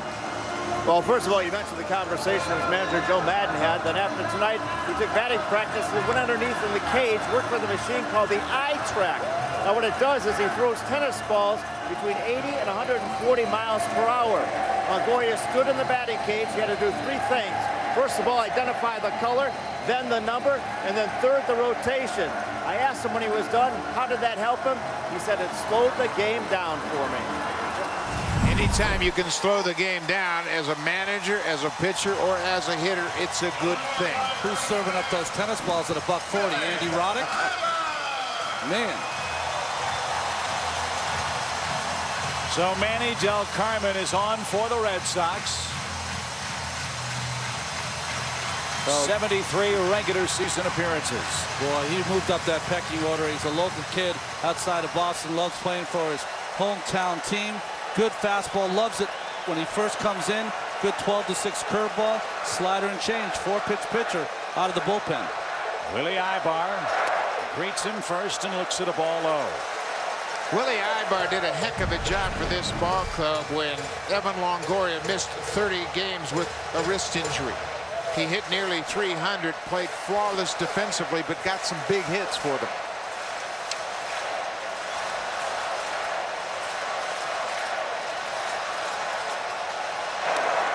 And that's a little high for ball 2. 2 balls, no strikes. Ibar, another terrific acquisition by this Tampa Bay Rays front office. Ibar acquired from the Braves for with Chase Fontaine for left-hand pitcher Jeff Ridgway in January of this year.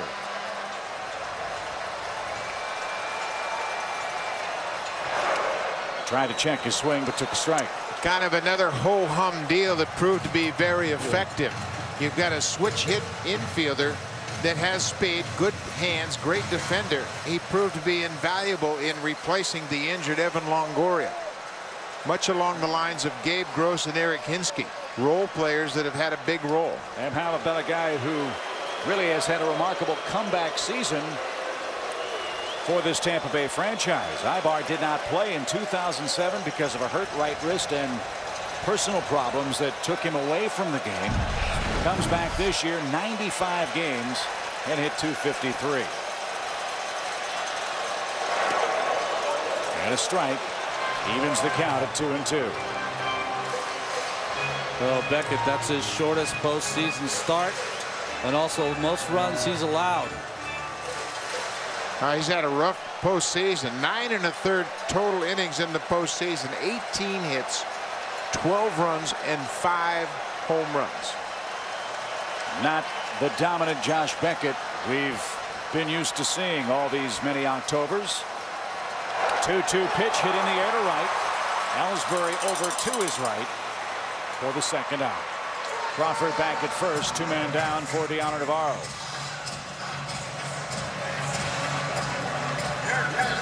Well, what'd you say earlier, fellas? Who's got last ups? That's right. Well, it would be Tampa Bay.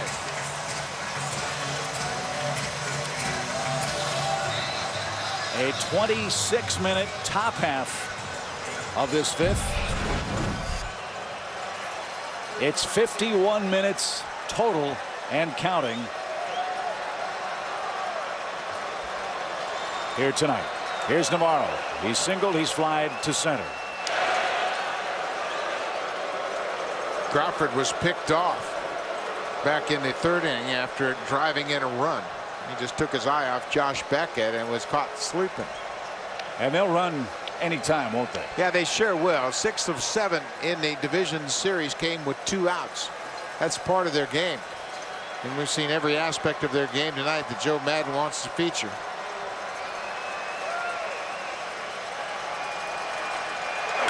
In the air to left.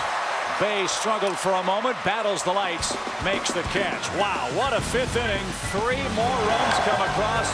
These for the Rays. Pena an RBI hit. Longoria another double. Carl Crawford is single. And the Rays are up 8-6 heading to the 6th.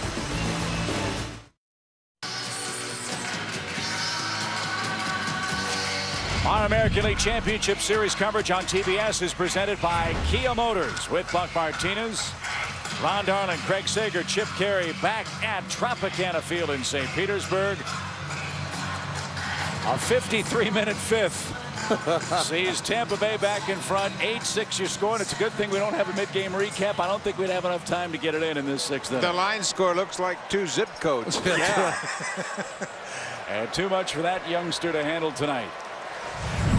As Ellsbury goes to work in the Boston 6th. And he shows punt. Was that a foul ball or did it hit him? No, it fouled it, I think, off his helmet.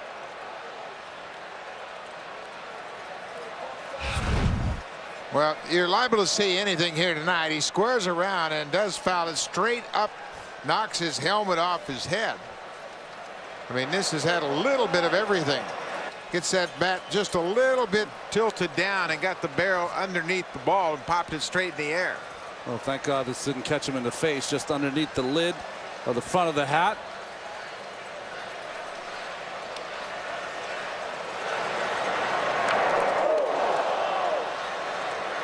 Boy, he's lucky. He's really lucky. And Ellsbury down a strike, 0 for 3 in this game, 0 for his last 14 in the playoffs.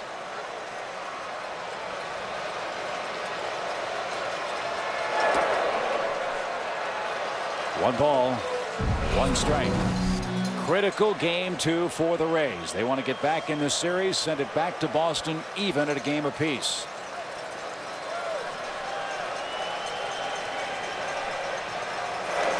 Fisted toward first. Easy play. Pena. 1 out. Well, this is a real asset of this Rays team, the depth of their bullpen now, and they've got an opportunity with a 2-run lead here in the 6th to just take this game over and even the series. Tampa Bay 48-4 at home this season when having a 2 or greater run lead. That's where they're at now. But can they hang on to it against this fearsome Boston second baseman Dustin Pedroia, who's hit 2 homers in as many at bats in this game?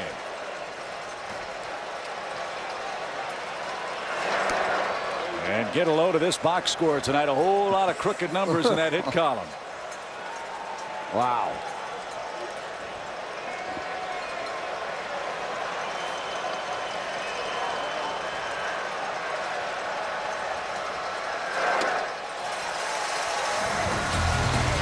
Third inning home run. Dustin Pedroia gets that fastball and gets his game started and hit a low seed into the seats. Then in the 5th inning, another fastball, this time a little bit up, Ron, as he turns on it.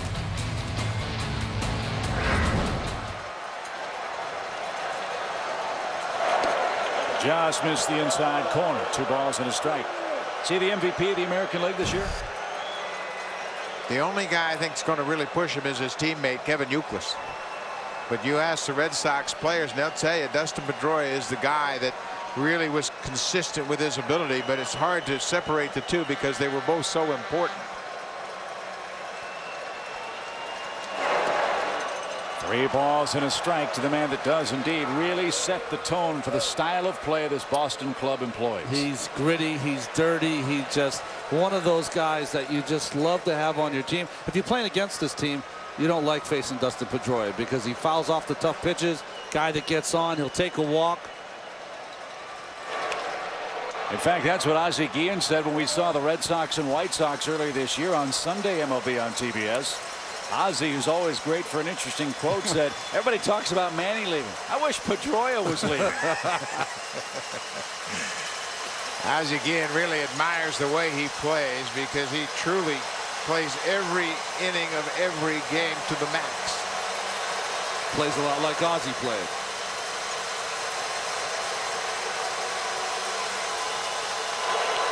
Roll foul again. This is an interesting matchup, J.P. Howell against Dustin Pedroia, because they played a lot against each other in high school. J.P. Howell from Sacramento went to Jesuit High School. Dustin Pedroia is from Woodland, California, just about 20 miles west of Sacramento. He played at Woodland High, and they played a lot against each other as kids. Can Pedroia match Adam Kennedy with a 3-homer game?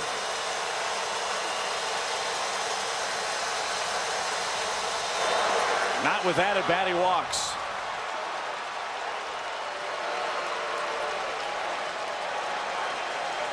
First walk allowed by Howell in the game. And David Ortiz, the hitter. He's walked twice, scored once.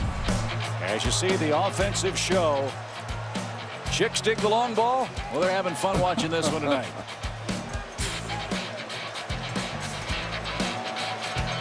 Major League postseason records tied. 7 combined home runs, 3 home runs by the Red Sox in the 5th inning. And the Red Sox postseason records tied. 4 home runs in the game. Dustin Pedroia ties the individual record of 2 home runs. So Joe Maddon out to talk to Howell. How about that gesture that Maddon had just as soon as he got to the mound? Looked like, guys, he was putting his hands up as if to apply blinders to his young relief pitcher. He's that word that you'd use with your young sons when they're playing at Little League practice. Focus, boys. Focus. Here's the move right here. Let's get tunnel vision. I want you to focus on David Ortiz. That's your assignment. Last night, he walked Ortiz, the first batter he faced. That came in the 8th inning. That would lead to the 2nd run of the game and the real clincher for the Red Sox. Ortiz has had some good swings, included off the left-hander Kazmir. But in the lefty-lefty matchup tonight, Ortiz has walked twice against Kazmir, flied out to right, and takes a quick strike here. To me, when he's walking against the left-hander, means he's seeing the ball well.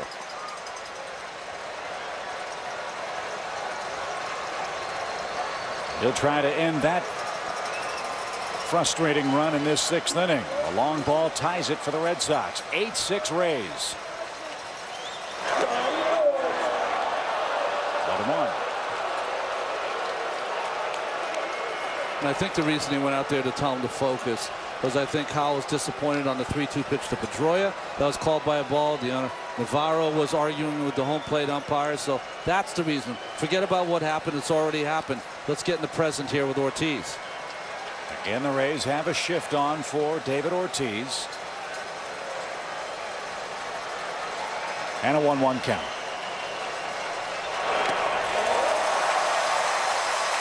Big changeup, big swing, no connection.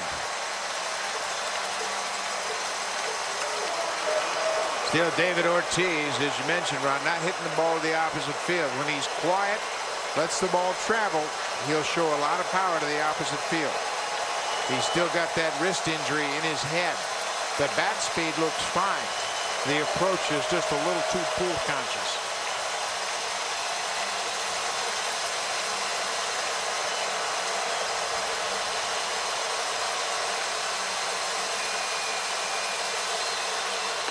Strike 3 call.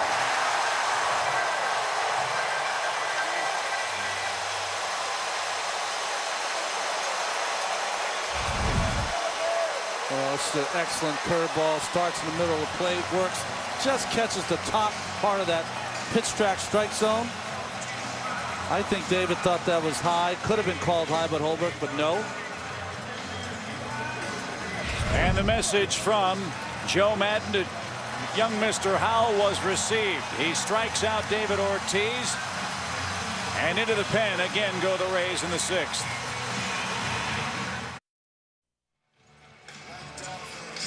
It's safe to say that Joe Maddon is one of the more unconventional thinkers in Major League Baseball these days, and he really struck a chord with his club with what he calls new math this spring training. What I'm talking about here is 9 players playing 9 innings hard every night permits us to be one of the 8 teams in the playoffs. Furthermore, I wanted 9 more wins out of the offense, 9 more wins out of the defense, 9 more wins out of the pitching staff than we had last year, which would have equaled 27 more wins, which also 2 + 7 = 9, 9 = 8. And if we were to do that, we'd have 93 wins this year, which would have put us, I thought, could put us in the playoffs. And actually, we clinched with 92 in the wild card. But it's about, it's part of the Ray way of doing things, and I wanted to permeate this group for as long as I'm here. Buck, that's a lot of information. It's a good thing we have a Yale guy to sort that out for us and tell us what Joe Maddon means by that 9 = 8. Are you kidding me? I've got steam coming out of my ears. But it really did strike a chord with this ball club in spring training.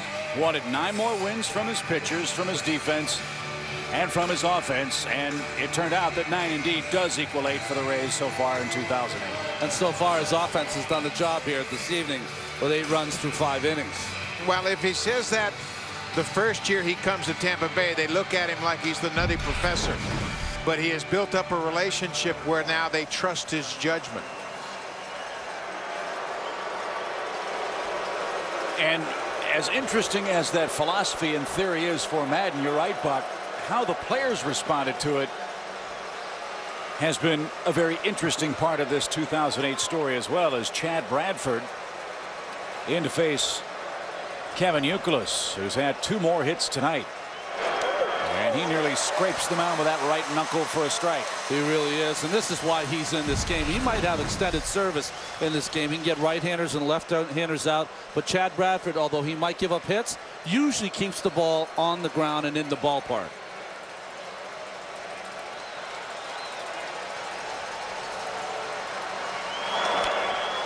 And with that awkward style of delivery, guys, what does that do for a hitter facing a Tampa Bay pitcher for the 4th time in tonight's game? Well, all of a sudden you have to look at a totally different release point. Instead of looking high over the pitcher's right shoulder, you're looking down toward the mound and trying to figure out where the ball's coming from. That's a quick adjustment in a very short period of time. And speaking of quick, a quick 0-2 hole for Youkilis.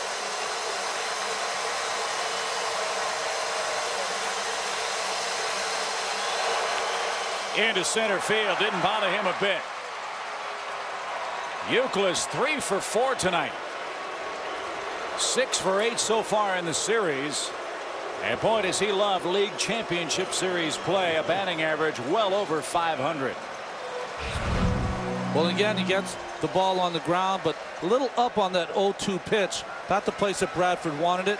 And Youkilis right now is a tough out as he hits that ball up the middle, and really that's the only approach you can have on Chad Bradford. It's really interesting that Kevin Youkilis would get started in this series against a guy in which he was 0 for 17.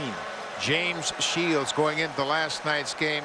Youkilis doubled in his first at-bat, singled in his second at-bat, and that's got him off and running in this LCS. And now a real tough matchup for Bradford as Jason Bay is 4 for 7 against him lifetime. And 2 for 3 with a homer, 3 RBIs so far tonight. 8-6. Rays lead it, 6th inning.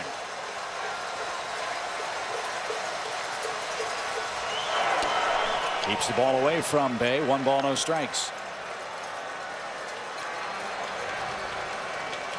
It's interesting you say the numbers of Bay off Bradford, because Bay is traditionally a hitter that likes the ball up in the strike zone.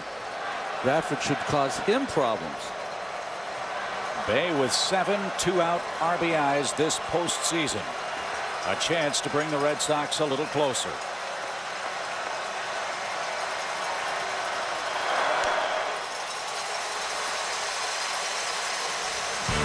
Well, Bay, who has been automatic almost for these Red Sox in the postseason. Any pitch that he seemed to get out over the middle of the plate, whether it's breaking ball or fastball, he has not missed it in this postseason.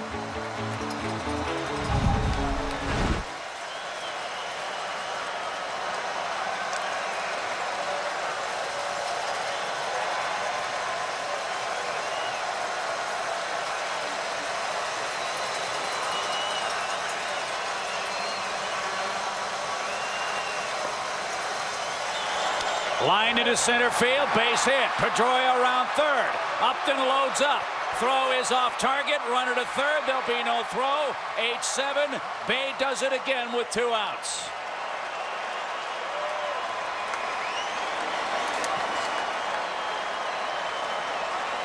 Guy's got to be getting tired from running the bases.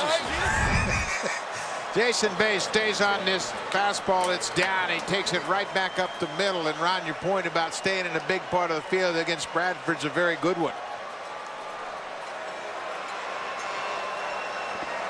Well, nice job by DeMarlo Hale, of course, of being aggressive and sending Pedroia with 2 outs, but also the great arm of Upton, but it's up the line, and nice job by Youkilis of taking that extra base.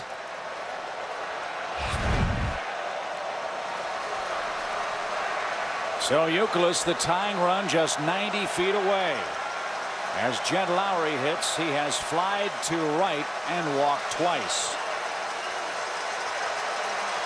The 6, 7, 8, and 9 hitters for the Red Sox tonight have combined for 1 hit.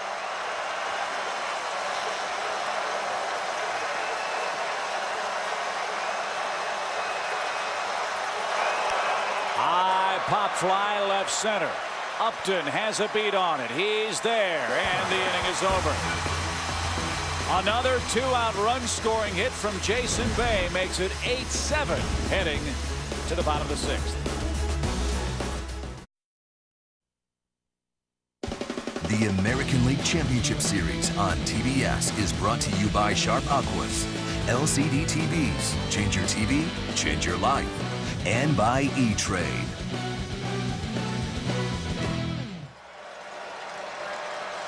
We have seen it all in Game 2 of this American League Championship Series. 7 home runs.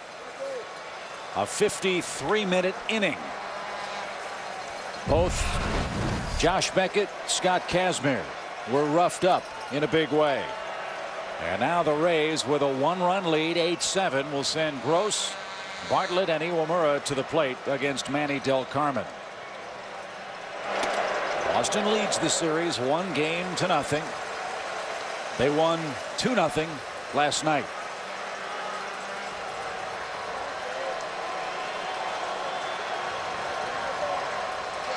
Another big hit for Jason Bay with 2 outs has made it a 1-run game. And the Red Sox awfully tough to slam the door against them offensively in this postseason. A check swing roller past the mound. Del Carmen spears off balance. What a play.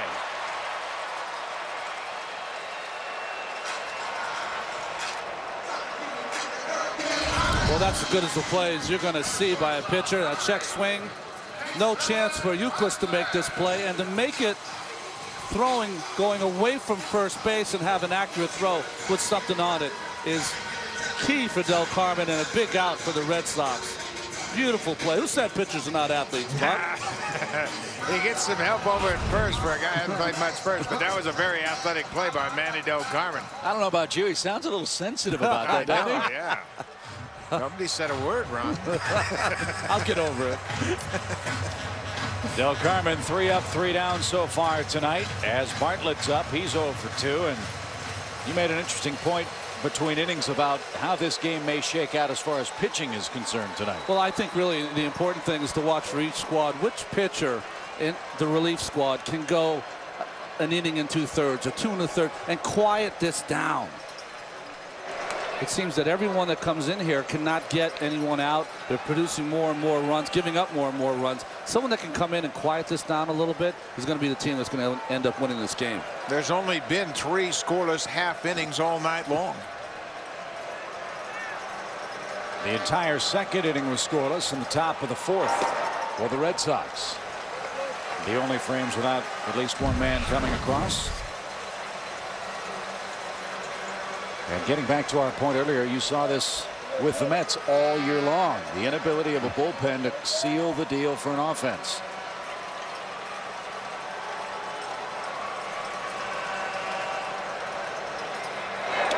Way upstairs, 3-0. Well, the problem I think you have, if you look at the Mets ball club, they lost their closer, Billy Wagner. And what happens when you lose your closer, say Papelbon was not pitching for the Red Sox, it moves everyone up a notch to a place that they're not always comfortable with. And that is your problem in the bullpen. Guys getting outs where they're not used to getting outs, and points in games where they're not used to pitching. Not swinging 3-0. And that's what's special about closers, because closers have the ability to walk the tightrope without a net. Other guys have closer stuff, if you will. Good fastball, great breaking ball, but they don't have that comfort level with the fate of their team in their hands.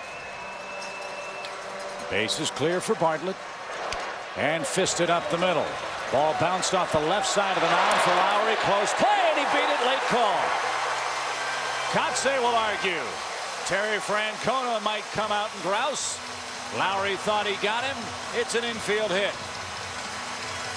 Well, Brian Urnoa, the first base umpire, had a good look at it, and Jason Bartlett runs well. Lowry unloads in a hurry, but Bartlett extends and beats the throw.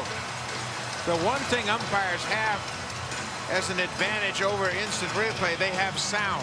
The foot hitting the bag and the ball hitting the glove. Two distinct sounds. See it right here. There's the ball's in the glove, but we don't know if it's gotten in the pocket yet, but hasn't made the sound yet. You're right. Kind of a bang-bang play, and that always goes to the runner. And there Bartlett stands at first with one out, and Iwamura up 0 for 3 in the game. Big hole right side as Kotsay holds the Rays shortstop close. 8-7 game. You got some speed on first base. You got a guy who can handle the bat up at the plate.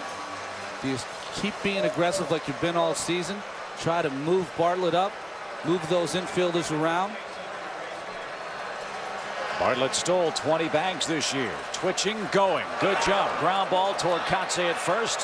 Had no play at second. 2 out. That saves a potential double play.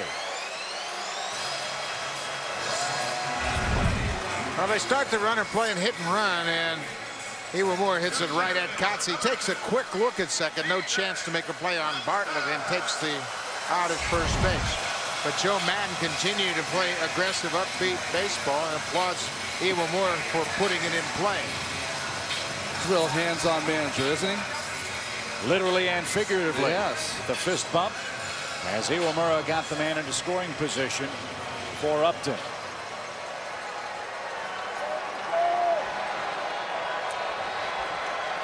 Upton, a towering third-inning home run. The highlight of his night offensively. He scored twice in tonight's game 2.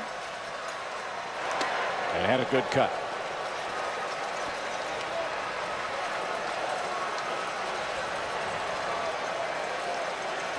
Pretty good night up and down the order. Lots of hits in that lineup. Lots of production. 15 runs and 20 hits so far in this game. Boy, the 3, 4, 5. Look at those gaudy marks. Longoria perfect. Pena and Crawford 4 hits combined.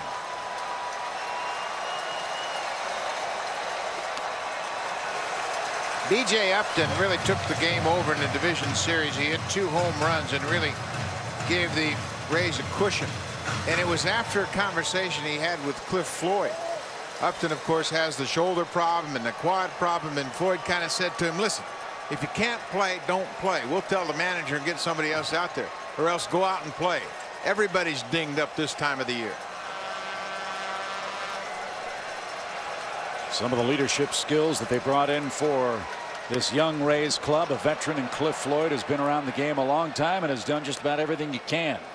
Well, if anybody can speak to playing through injuries, it's Cliff Floyd. Yes.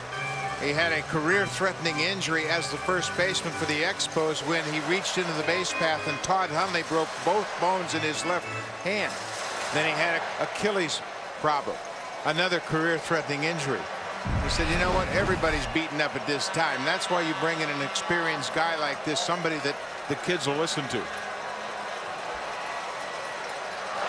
Inside corner, Upton frozen, and he's down on strikes. And the 6th inning is in the books. Wild one at Tropicana Field.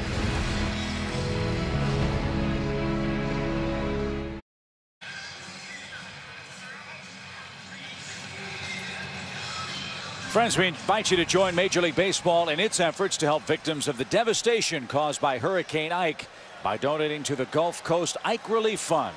Log on to ghcf.com or MLB.com to help those in need. Together, we can make a difference. At long last, we reach the 7th inning, raised by a run in Game 2. Lower third up for the Red Sox. And it starts with Jason Varitek, who is 0 for 2 in tonight's ballgame. And he's called a lot of pitches. Yeah, good point.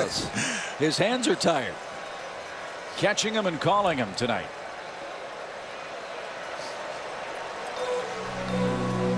Chad Bradford, the 4th Rays pitcher to work in the game. Day off for both clubs tomorrow. So you figure everybody's available if needed tonight. 1 ball, 1 strike. Well, Chad Bradford has appeared in the postseason with 4 different clubs. Chicago in the AL, Oakland, Boston, and New York in the National League.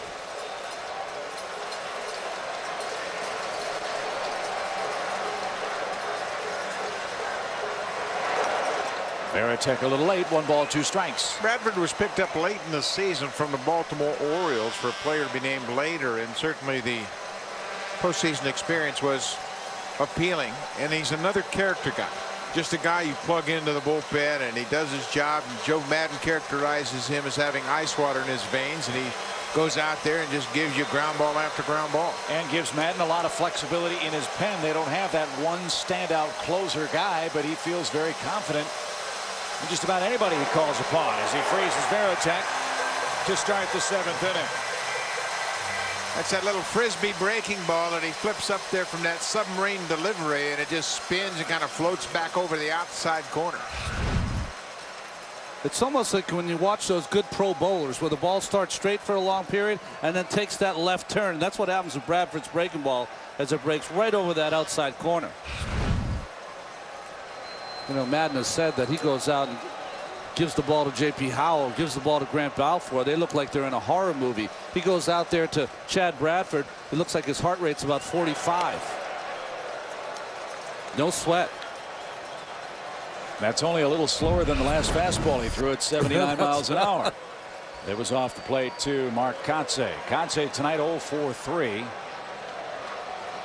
And 1 for 7 in this series. High fly ball lazily hit to center.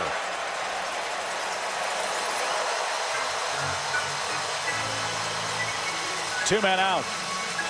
Game 3 of this best-of-7 series between the Rays and Red Sox shifts to Fenway Park Monday here on TBS. Matt Garza, John Lester, an afternoon game at Fenway Park. Our coverage begins at 4 Eastern with TBS MLB On Deck, presented by Sprint. Matt Garza, 254 opponents batting average, actually better than John Lester. So don't get discouraged by just 11 wins. He's got a chance to pitch a big game. He's got a lot of confidence going into Fenway Park against John Lester, of course, is a challenge as Lester's been nearly perfect at home. And has been unbelievably good this postseason. He's only given up 1 unearned run, has John Lester. There's Garza there. Seems to have found the right fit. Got traded over from Minnesota. He's come over here and has been welcomed with open arms. Went through a little stretch there where he was having a little problem communicating with his manager and his catcher, and they took care of that, and he's been on board ever since. Ground ball off the pitcher's glove, and that'll trickle to short. And a break for Coco Crisp and the Red Sox. Tying run potentially aboard now with 2 outs. Well, Bradford got a piece of it. When you're a ground ball pitcher, you better be a good fielder because there's going to be a lot of comebackers. He just gets the glove up late, deflects it. Looked like Bartlett had a beat on it at shortstop, and had he not deflected it, Bartlett would have had a chance to throw out Crisp. You show me a sinker ball pitcher, I'll show you a person who always lands in a good fielding position, but just hit a little too quickly for Bradford. So the Red Sox may have the Rays right where they want them. Again, 2 outs and a man aboard.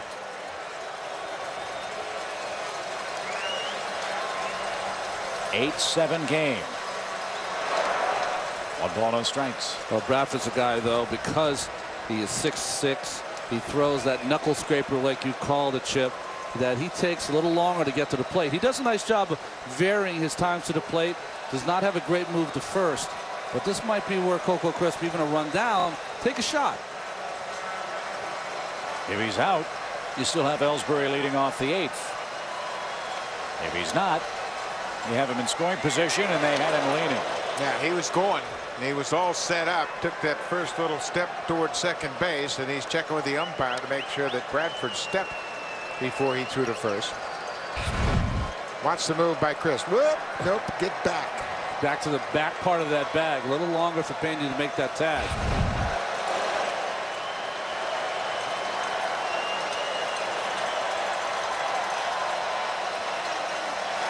Foul ball, foul at first. It would be interesting because Bartlett will probably be covering on this play. How he handles the covering of second base. Remember, you folks at home, that all this craziness started with Crisp trying to steal second. Bartlett, because he knows Crisp usually slides head first, put his knee in front of the base to try to block Crisp, and that's ended up with the Shields hitting of Coco in that next game. That happened back in June at Fenway Park. Navarro throws very well. They're going to throw to first here. There's a little thumb over, means throw over there. Now, obviously, you pitch out, you slide step. Bradford, all he wants to do is give Navarro a chance to throw out Crisp. Navarro's improved dramatically at catching base stealers. Last year, just 30%. Dave Martinez with the sign. They're going over again.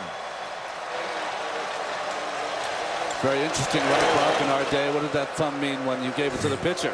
Well, that's not a part of baseball anymore, Ron. That meant knock them down. That's right.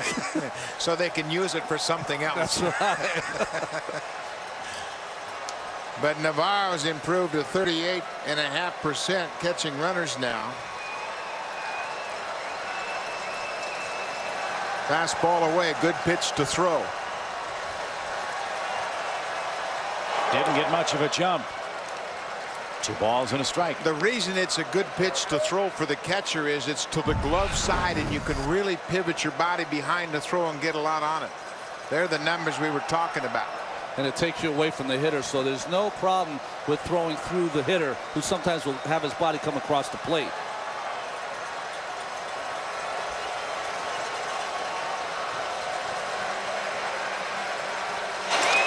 Seven home runs in the game, and it might come down to a stolen base.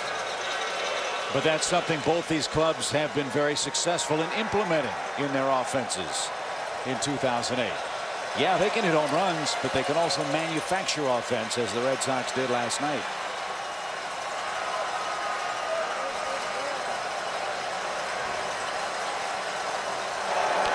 Out of the plate, 2-2. Well, Bradford's done a heck of a job of making Coco Crisp wait at first base. He's really disrupted his timing. Coco shaking his head, said, man, I can't read him. You can quick pitch him, you can hold the ball, you can slide step, you can step off. All those things Bradford's employed here in this inning to keep Crisp at first. With 2 strikes and 2 outs, you just got to go on his first move.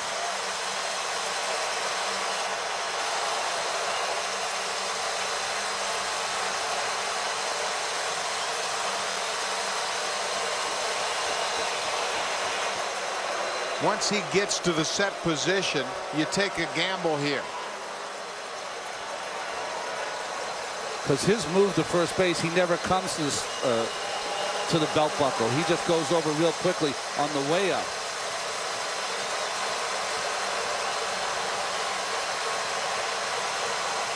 Bells are ringing in St. Pete. He's going. Ground ball back to the mound, and he spears it and retires the side. An infield hit is left stranded as we stretch at Tropicana Field.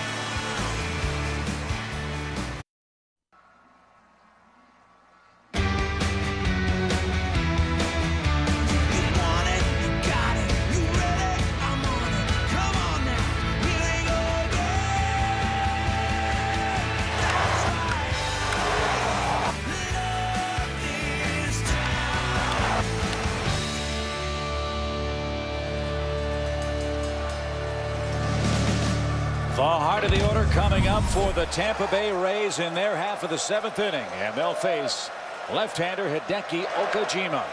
And a bunt attempt by Pena with the shift on is pushed foul for a quick strike. Let's take a look at our Zantac relief pitching profile.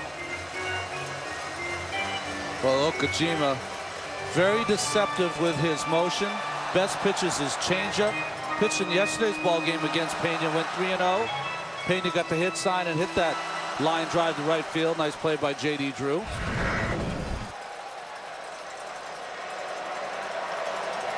Pena, 2 hits, 2 runs, and RBI tonight.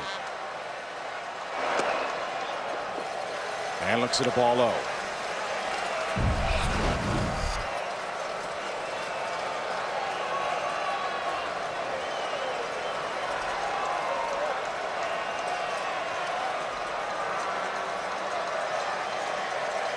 Much different looks on those Rays faces in game 2. And Joe Maddon talked about it. He saw it yesterday for the first time in a long time. He saw a little bit of a deer in the headlights look, but you can see the bench much more relaxed, much more animated tonight as they have come back and played the type of game that they were used to playing all summer long. They trailed 2-0 before they swung the bat once, but have come roaring back, and a sinking line drive handled at first by Mark Kotsay retires Carlos Pena for the first out. Well, can Longoria keep his perfect night alive? Well, think about it this way. Okajima is usually a situational lefty. Comes in and gets 1 out and then usually departs, but no, asked to get 3 outs here in the 7th inning.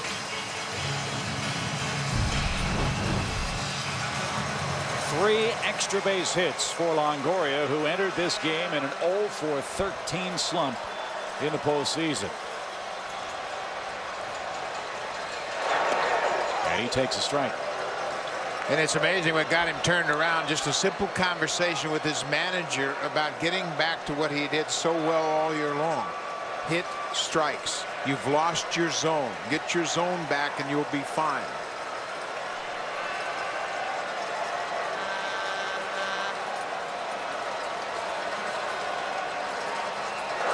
Low and outside evens the count. Coming into this game tonight, Longoria had only 86 at-bats in total since his return from the disabled list. So he too is knocking off some rust.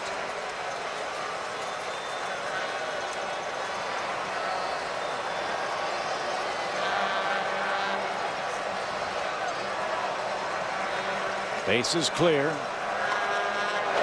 And a dry hit to left. Bay makes the catch. Again, he struggled with those low hanging lights. 2 out.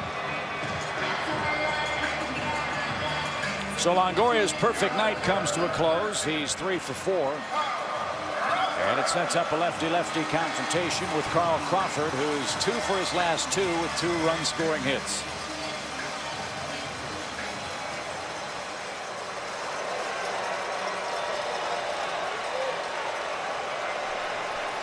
Crawford, a tremendous athlete.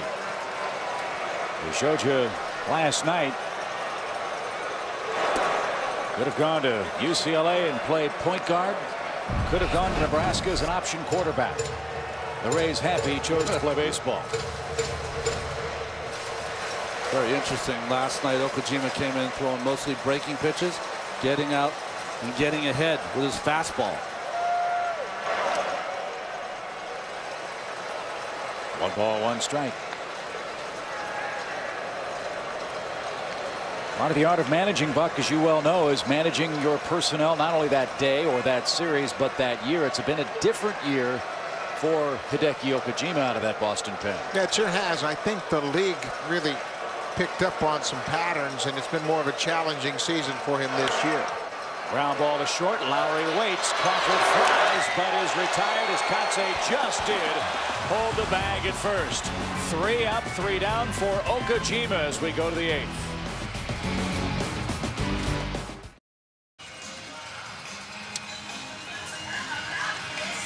Well, guys, you think our pals Joe Buck and Tim McCarver back from a nice leisurely dinner out on the West Coast, tuning in tonight to this wild one in St. Petersburg. They'll be hard at work tomorrow night for Game 3 of the National League Championship Series. It'll be Jamie Moyer, Hiroki Kuroda for the Dodgers. Phillies lead that series 2-0. And Fox's great coverage begins at 8 o'clock Eastern Time. We'll be watching Joe and Tim and the Fox crew while we make our way to Boston for Game 3 ourselves. We'll be enjoying a nice dinner while they're working. Take that, you guys. But they're off to a flying start in their first 2 games, and we wish them well in Game 3 tomorrow night. Here we go, 8th inning. And here's the man of the hour. Dustin Pedroia has had a huge night. He's scored runs in each of his last 3 trips to the plate.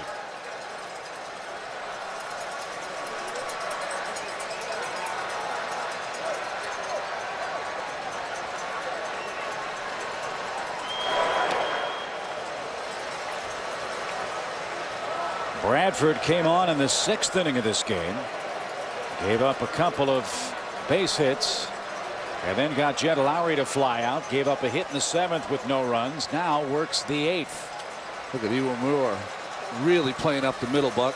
Trying to pull conscious, really, Pedroia, who can hit the ball the other way, but trying to protect up the middle. But it's hard to go opposite field when the fastball's only 78 to 80 miles an hour. Everything is pulled. And then he comes inside and fires one across the shoe tops. 2 balls and a strike.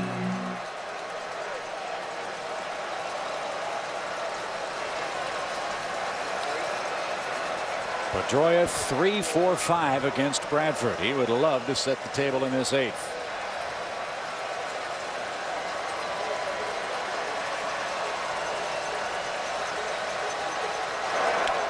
Fisted right side, and Pena put on the brakes, and Pedroia's aboard. His bat has come to life, and it started last night in the 8th inning. 3 more hits tonight in Game 2.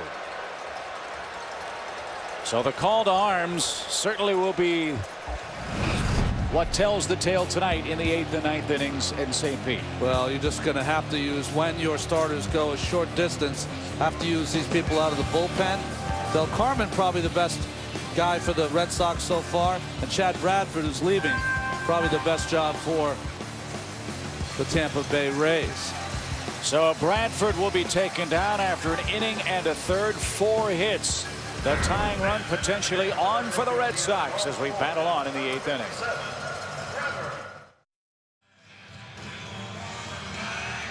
inning. It's tight ball game, and Terry Francona's been working over the chewing gum tonight as we check in again with Craig. Well, Jim, you keep track of the pitch count up there. I'm keeping a running tally of the number of pieces of gum that Tito Francona has gone through tonight. It seems like every time we show him the dugout, there he is reaching for another stick of double bubble. Now, I talked to equipment manager Joe Cochran. He says this is quite a habit of Tito Francona's. He started tonight with a bucket of double bubble. In that bucket, 72 pieces of double bubble. And according to Cochran, he has already gone through all 72 pieces of double bubble gum so far tonight. We could have a record. And you know what? The game's not over yet. How good's that MLB dental plan, fellas? Oh, my God. That's 8 per inning, by the way. You know what? As a manager, you just can't do much to help your team. You know, as a player, you can go out there and do something. Catch a line drive, get a base hit. Manager just sits there, and that's how he kills time. So Terry Francona and the jawbone working overtime tonight as David Ortiz digs in. Trevor Miller out of the Rays bullpen. It has been a long drought for Big Papi in the postseason. No homers his last 49 playoff at-bats. Well, Miller's the kind of pitcher, situational left-hander, very deceptive with his arm slot, throws 3/4, really just features a fastball and a slider, has to keep the ball down. Shift on again. Appeal to third, no swing. David Ortiz just 1 for 11 against Trevor Miller, and this is his guy. He's got to retire Ortiz. You've got to make him swing the bat and retire him, and then you can turn it over to the rest of the bullpen. But this is his guy. He's got to get Ortiz out. 2 balls and a strike. Luxury for the Rays to have 3 lefties in their pen? Oh, absolutely, because they've been able to use them now against David Ortiz each and every time they were in a position where they have to retire David.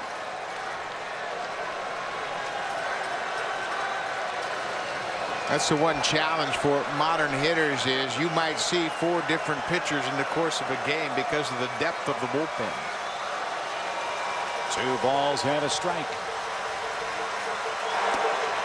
Had him fooled, 2-2.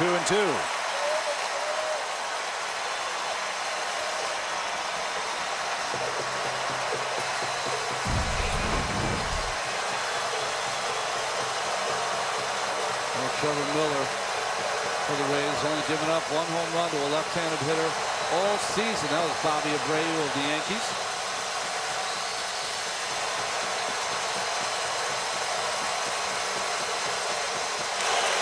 And they'll try to keep Pedroia close. One of the hardest things to find around baseball are left-handed pitchers that can get left-handed batters out. Trevor Miller is one of them. Left-handers hitting just .209 against him during the regular season. And he's able to handle him so effectively because he can get the ball down and away. Got that one in on the hands of Ortiz, and he fought it off.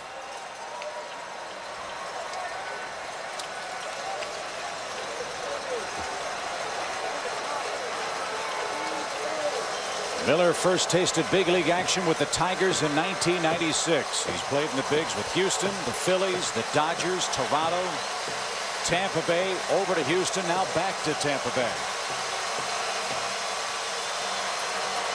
Boy, it's just interesting to watch David Ortiz in the first 2 games here. He's usually the aggressor when he's up there at the plate, but he's been the one kind of on his heels.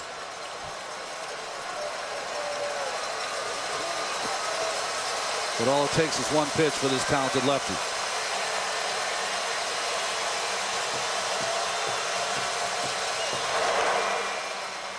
Fought it off, 2-2. Another funky swing as he's just out in front. He's really battling against Miller, trying to force him into a mistake.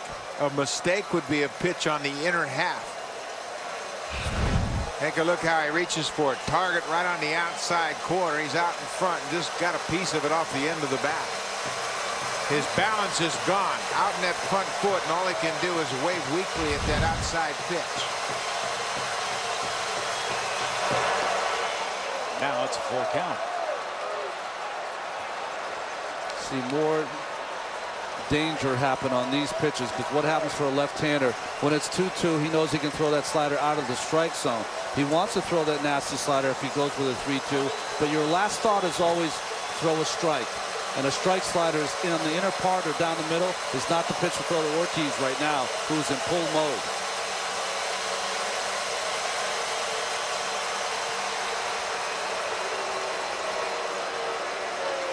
Navarro trying to slow the game down. These 2 middle infielders got together to make sure what infielders covering the bag in this unusual shift defense.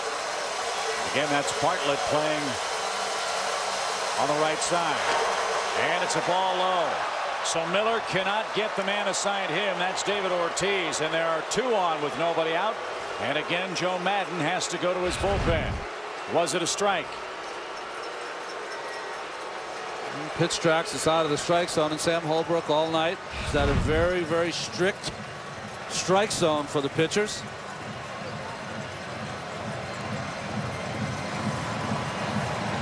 So Trevor Miller faces David Ortiz and promptly walks him. And the Red Sox are in business. 2 on with nobody out, and Kevin Youkilis is coming up.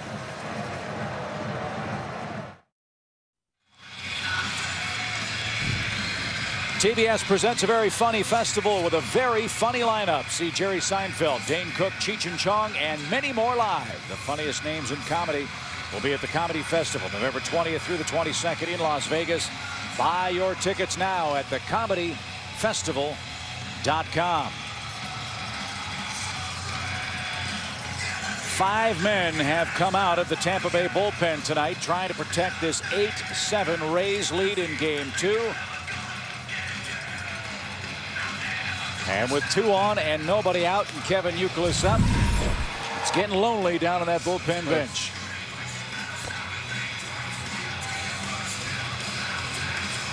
Edwin Jackson, David Price are still available in the bullpen.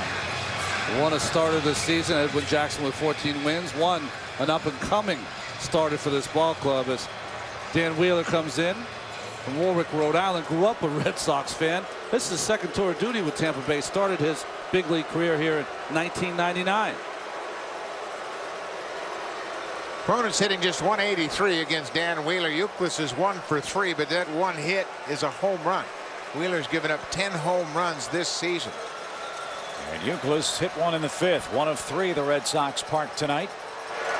And Youkilis didn't pull the trigger at strike 1. Dave Magadan will tell you in a tough situation he wants Kevin Youkilis at the plate. He's the one that maintains the great approach. He stays with his game plan, and he never panics in run-producing situations.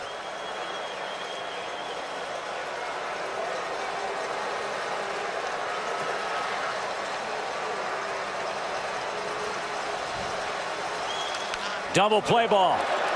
There's one. Quick turn. Got him by a quarter step.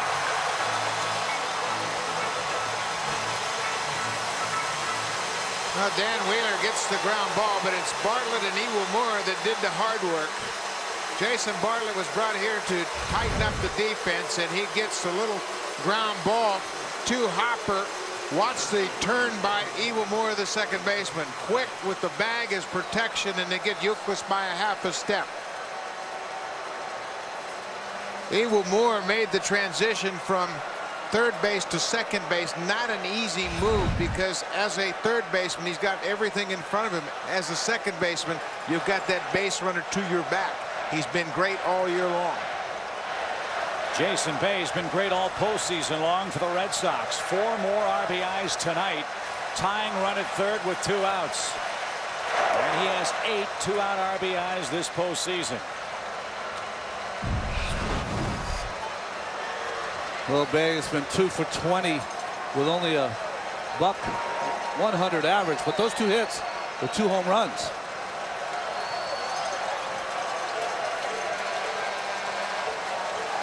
Those numbers coming off the man trying to put out an 8th inning fire, Dan Wheeler, for the Rays. And a little bit low to Jason Bay. Wheeler's not the kind of guy that comes in late in the game is going to get a lot of swing and misses. He's a 4-pitch pitcher. Does a lot of it on guts and guile. He did the majority of the work closing out games once Troy Percival went on the disabled list, which he did 3 different times. Wheeler is 13 for 18 during the regular season in save opportunities. That's over the catcher's glove. Quick ricochet. Throw to the plate. Not in time. A wild pitch. Ties it up. Navarro appeared to have time to make a good throw. He didn't. And it's an 8-8 game in the 8th. Now it's official. We have seen everything. Yes.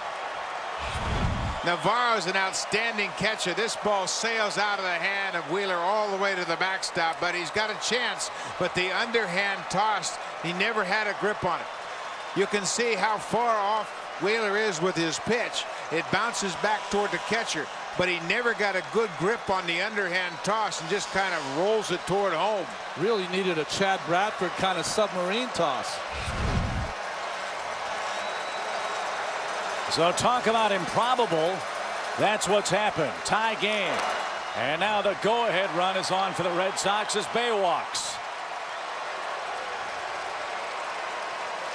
Well, it's unfortunate, but there is a Bay walk not far from this ballpark in downtown St. Petersburg, and that's the last thing Wheeler wanted after allowing the game to be tied on a wild pitch.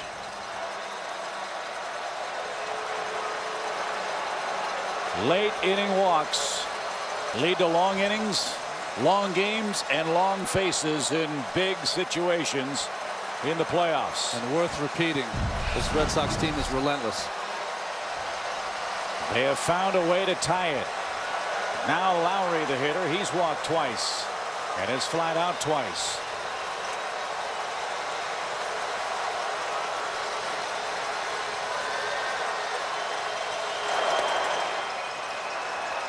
Ball 1.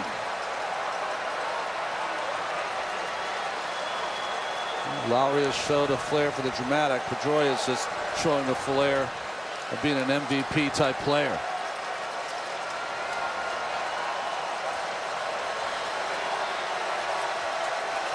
A 4-run night for Pedroia.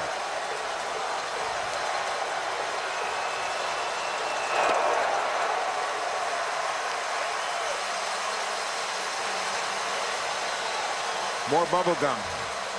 Might need a new bucket. Oh, the joys of managing. So that explains it, huh? Gray hair. Terry doesn't have any. Only the second wild pitch thrown by Wheeler this year. Brings home Pedroia to tie the game in the 8th and quiets the crowd in St. Pete.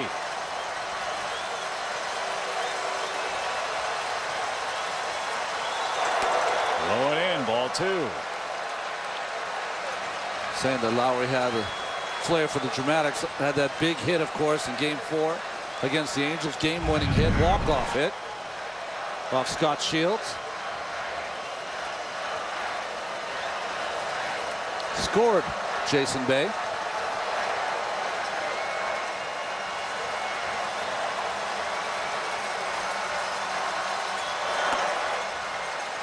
Three balls and a strike. Wheeler entering the game with a 1-run lead, trying to save it for Tampa Bay this year. 3 for 6. This one got away on a wild pitch.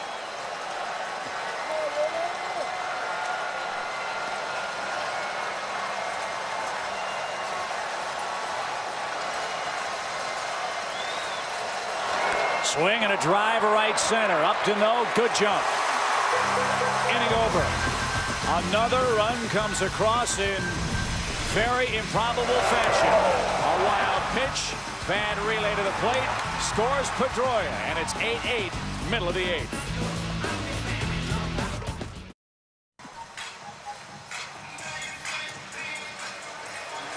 This American League Championship Series coverage on TBS, presented by Kia Motors.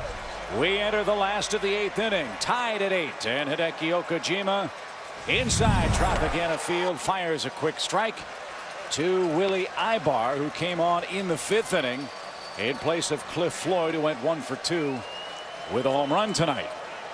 Ibar flied out to right in that first and only at bat in tonight's game.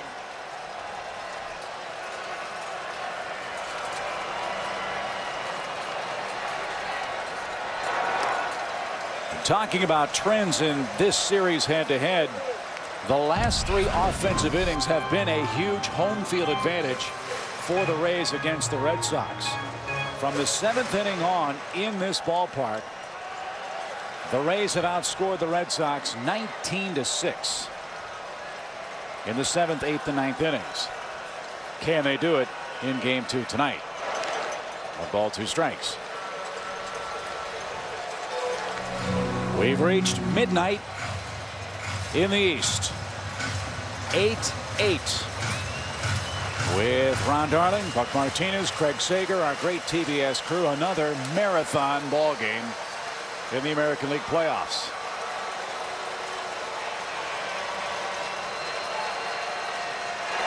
Driven down the left field line. Will it stay fair? No. Foul ball.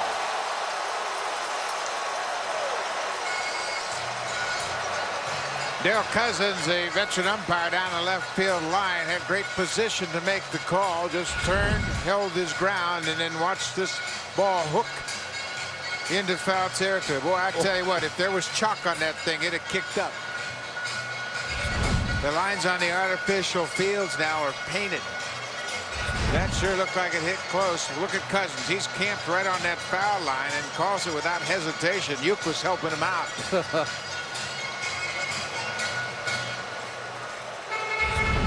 Foul by just that much. But emphatic call by Darrell.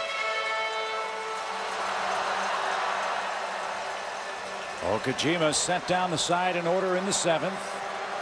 Had a scare with Ibar, but is ahead of him. 1 ball, 2 strikes.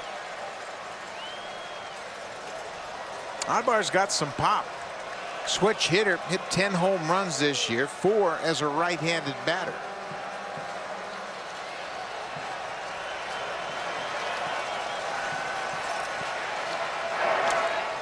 And this is oftentimes, guys, as you know, in the postseason where it's not the superstar or the big name that comes through. It's someone in most unexpected fashion who reaches hero status. Well, the big names, they always have the expected to do something that's going to help the team. These guys right here stay right within their own zone, just doing their game like they've done all season long.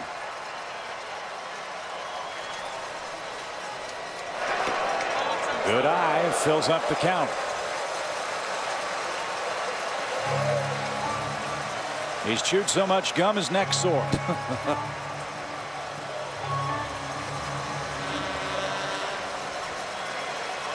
Interesting, 2 right-handers. The closer Jonathan Papelbon and Justin Masterson for whatever situation might occur. Hook toward third. Youkilis to his left. And Okajima, Ron, doing what you thought might be key. Somebody out of the bullpen pitches an inning and a third, 2 innings, and settles the game down. Yeah, really has done a nice job. Manny Del Carmen has to get a lot of credit too, coming in and pitching well.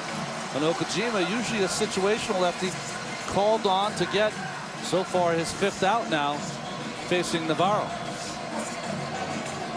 Navarro 0 for 3 against Okajima. 1 for 3 in tonight's game. It took the Rays over 6 innings to get their first hit last night. Took them 2 hitters tonight. And this thing's gone back and forth and up and down, and 7 home runs. A wild pitch ties it for the Red Sox in the top of the frame. We had a 53-minute 5th. Tying run, scores on a wild pitch.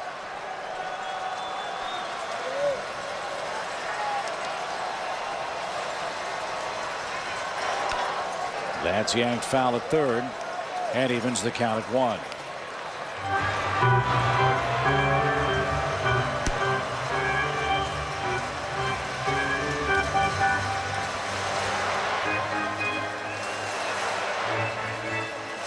A lot of what ifs going on right now in these 2 respective dugouts. What if this guy comes up? What if we counter with that guy? Who can we expect off the bench?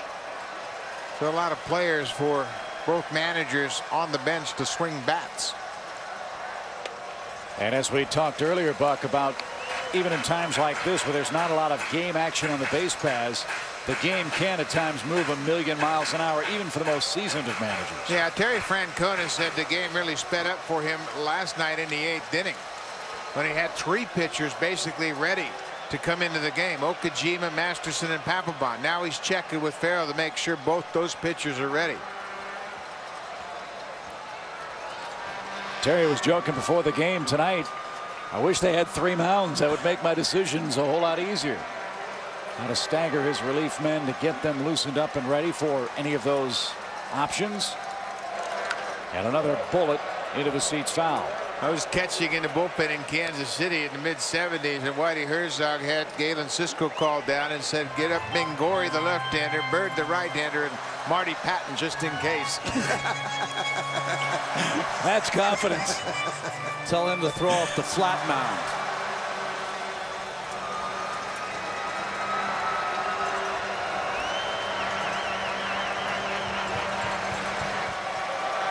Two balls, 2 strikes.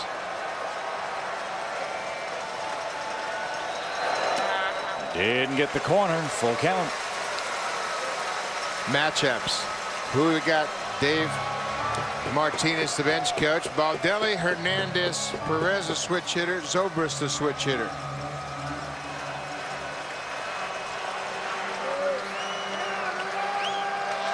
More what ifs.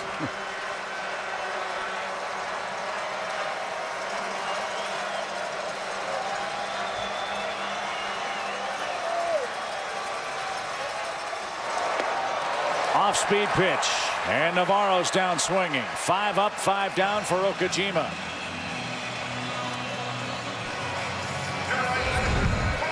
What a great job by Okajima as he throws that splitter and really does a good job to have Navarro out in front after Navarro had fouled off several pitches. Gets him out in front on that front foot. He is gone and way out in front. So it won't be Gabe Gross, but Ben Zobrist setting up a righty-lefty matchup with Okajima. And that's the beauty of having switch hitters on your bench. They make a pitching change to counteract it. You just change helmets and step to the other side. 12 homers for Zobrist this year, a .253 average.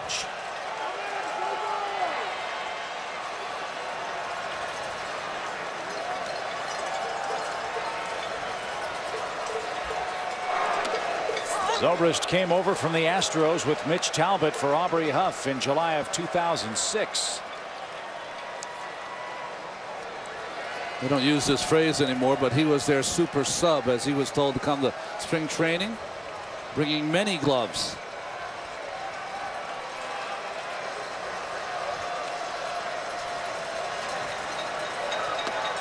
And that's over the outside corner, called second strike.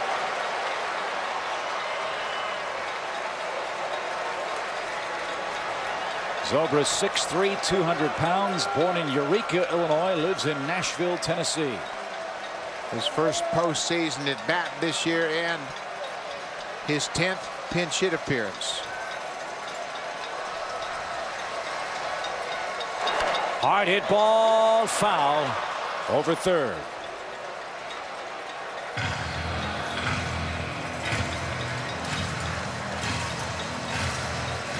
Jason Bartlett would be next in this Tampa Bay eighth. But the Red Sox bullpen tonight, outstanding job after Beckett got hit hard.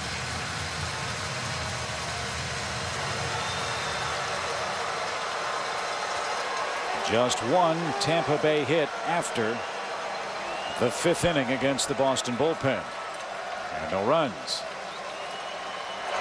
Rays have scored one in the, or the Red Sox, I beg your pardon, scored one in the 6th, one in the 8th to pull even.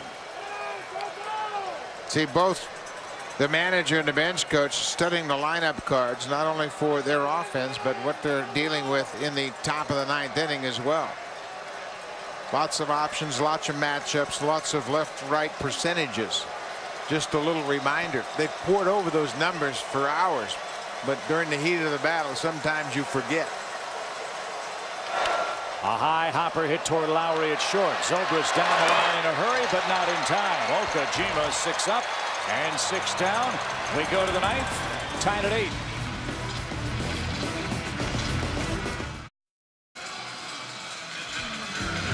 Well, here's what's on the line for the Red Sox tonight in Game 2 of this American League Championship Series.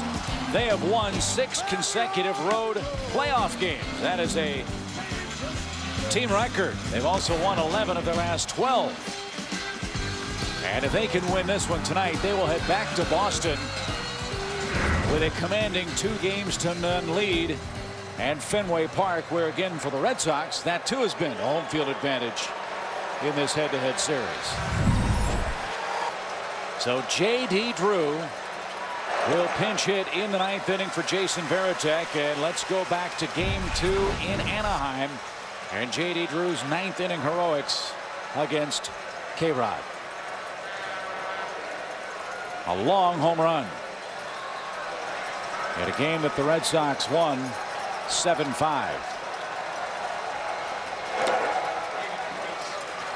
I told you earlier tonight, Drew did not get the start for Game 2 because Kazmir, a left-hand starter, was working, but no problems with the back, no problems with the turf, that he would be eligible to pinch hit.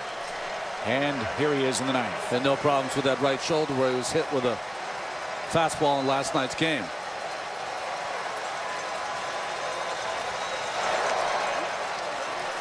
A lot of late movement on that fastball from Dan Wheeler, but he is not your typical closer. He's just been thrust into this position since Troy Percival has gone down on 3 separate occasions.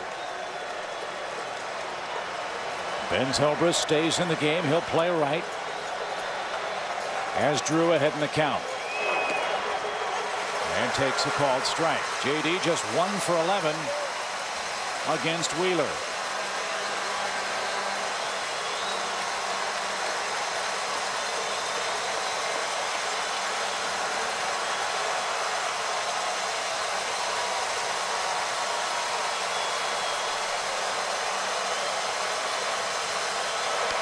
In the air, center field, and Upton's got it.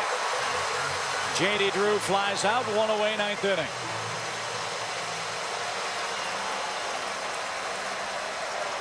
Here's Kotsay. Kotsay 0 for 4.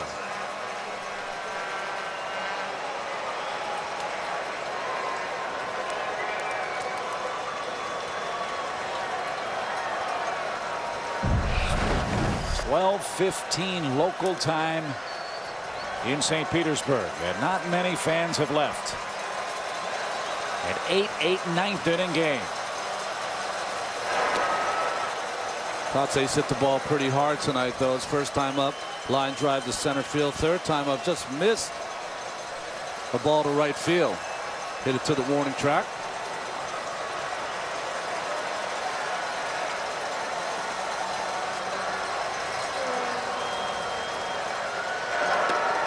The outside corner. Back and forth with speeds, back and forth with locations. Nothing outstanding, but the combination of changing speeds and locating pitches, Dan Wheeler has kept the hitters off stride.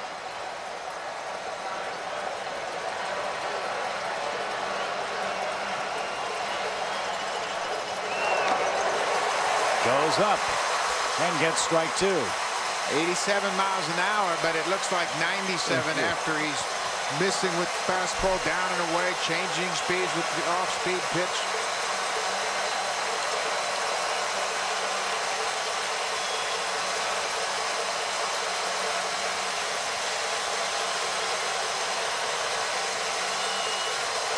Struck him out.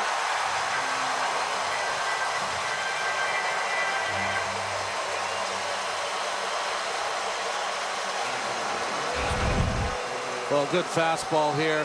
Doubled up on the fastball, up and in to Mark Kotsay. Really just blew this pitch by him after all that soft stuff early in the count. In the Rays' 9th, they'll have Bartlett, Iwamura, and Upton due. Masterson continues to work in the Boston pen. This is a perfect time for Crisp to try to bunt to get on base.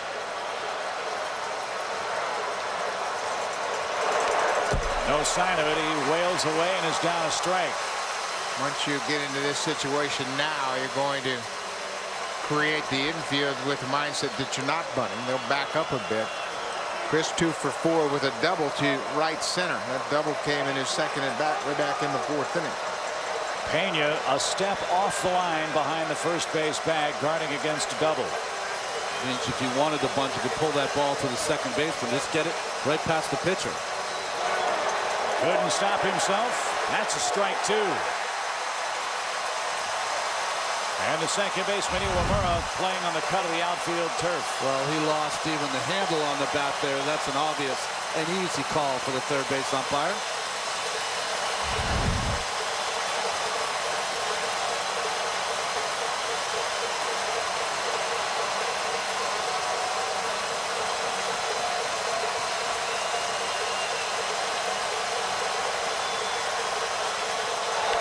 Fly ball center. Upton on his horse. Misjudged it. It's over his head. And that'll be a double. That ball found another gear.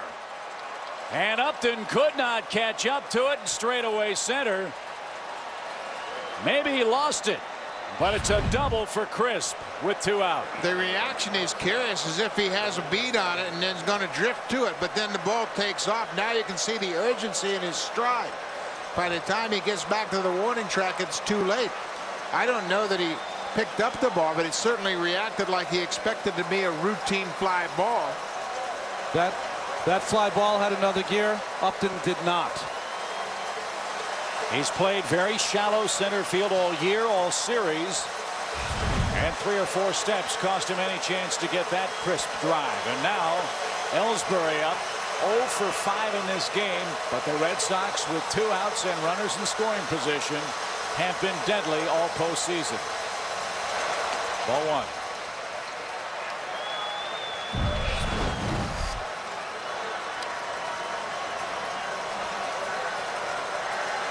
Ellsbury without a hit here in this league championship series.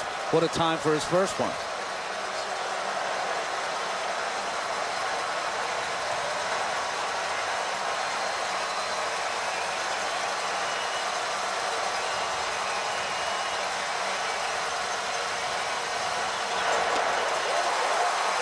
One ball, one strike. With 2 outs, it'll be hard to throw out Coco Crisp at the plate on a base hit to the outfield. He's a tremendous base runner. Great instinctive base runner. Will get a great jump on contact. Even if you have good arms in the outfield with Upton in center and Zobrist in right, Crawford is very shallow in left. Not much of a throw for him. 18 2-out runs for the Red Sox in the postseason. 1 and 2.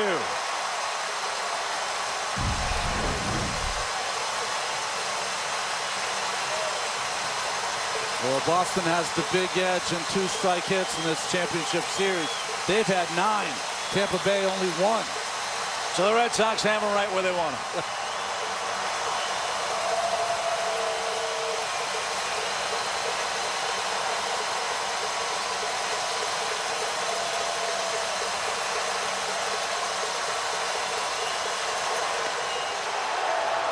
Just missed. 2 and 2. Nice pitch by Wheeler, trying to set it up with that up and in pitch to Ellsbury just above the strike zone. Nice call by home plate umpire Sam Holbrook.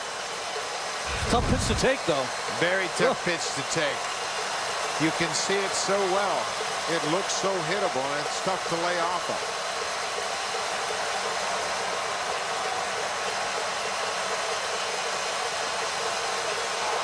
Struck him out.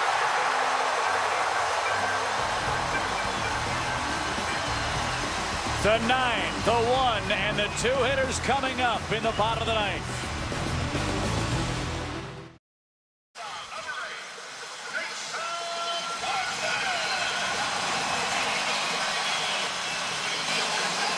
We head to the bottom of the 9th inning. The Tampa Bay Rays and the Red Sox tied at 8. Defensive changes for Boston aplenty as Justin Masterson toes the slab against Jason Bartlett and misses with ball 1. J.D. Drew stays in the game. He'll play right. Kevin Cash behind the dish. And Bartlett 1 for 3 at the plate, awaits and takes a strike. This is the kind of game, this is the kind of moment you play 162 regular season games for. Take advantage of your home field, and the Trop has been that for the Rays this year. 2 and 1. This team has 11 walk-off wins. They've had the magic all season.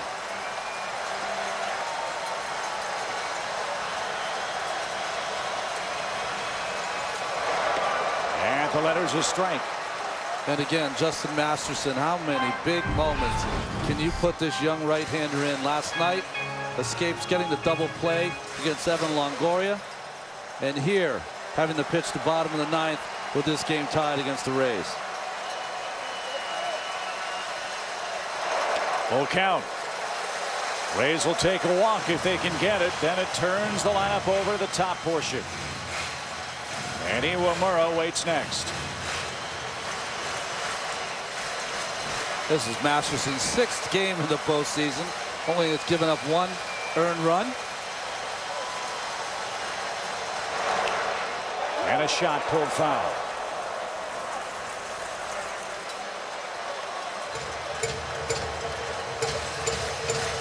Bartlett's hit came in the 6th inning. A bang-bang play at first. He just did beat the throw of Jed Lowry. And Bartlett was left stranded at second base. in that frame. The Rays have left only 3 men on base tonight. And another 3-2.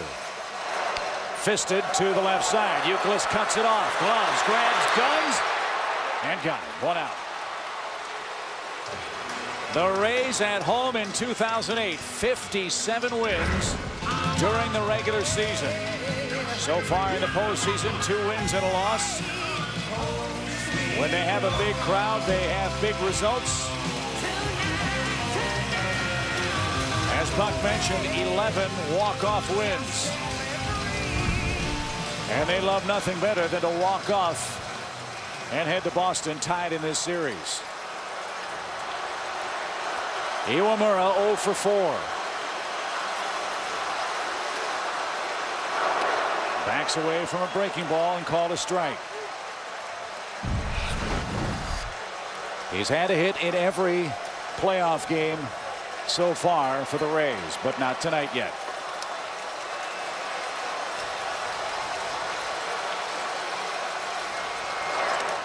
Couldn't stop himself. 0-2.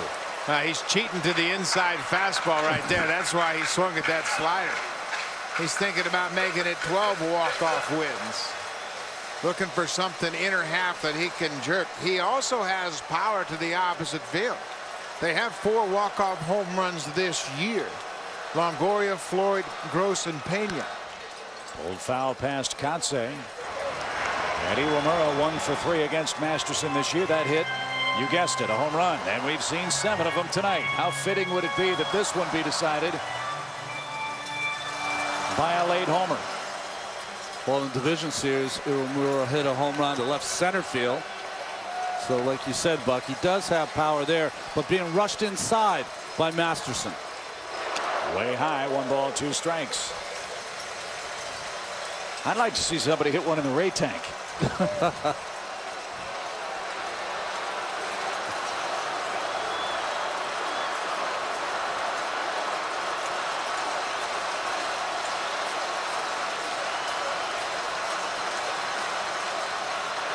Nearly hit him. 2 balls, 2 strikes.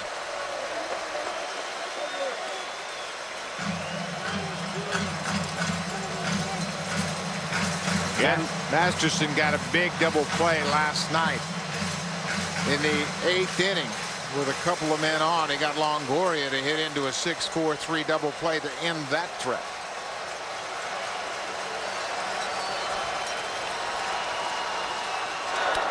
Hard hit ground ball. Pedroia gives ground. Bobbles, can't come up.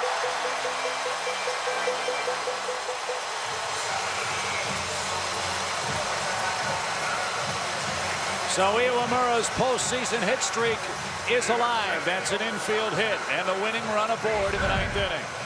Ball hits right in the crease of the dirt and the artificial surface. You can see it kicked up and caught Pedroia on the heel of his glove. Got over in front of it, but it kicked on the heel. He couldn't get it in the pocket.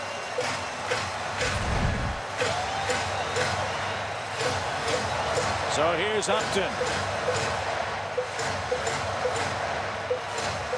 A mammoth home run in the 3rd inning tonight.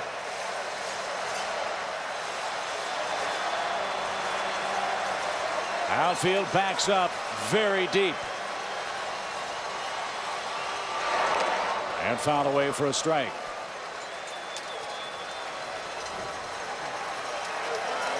Upton 3 for 7 against Masterson and a home run June 30th. To the big part of the field. He doesn't have to pull the ball to hit it out, and that's an appropriate approach against Masterson with the slider and the sinking fastball. Stay to the big part of the field. If you try to pull him, you'll roll over to the left side of the infield.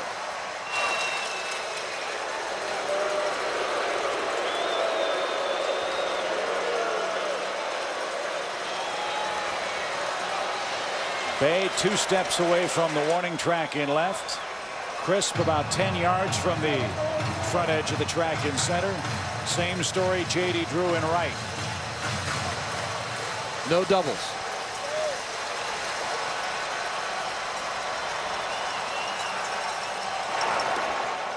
Inside to even the count. Remember, we have a defensive replacement behind the plate in Kevin Cash. He actually throws better than Varitek. Threw out 30% of the runners this year. Strong, accurate arm. Bartlett grounded out to third to start the inning. Iwamura, an infield hit, aboard with 1 out. And Upton takes a ball outside. 2 balls and a strike. During the regular season, Upton, a pretty patient hitter, walked 97 times. He's got a good eye up there.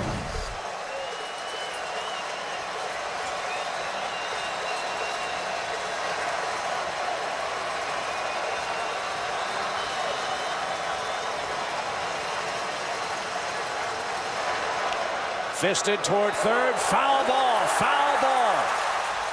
Very close call at third. And Alfonso Marquez had a very good look at it and ruled it foul. It's a jam shot inside, and because of that, it stays fairly true down the third base line, but it's just outside the bag at third. Marquez, the third base ump, planted right on that foul line, has a real good look as Youkilis hadn't gotten over to block his view. Iwamura was running with that pitch. He's back at first now with a 2-2 count. Starts and stops, and Upton swings and misses.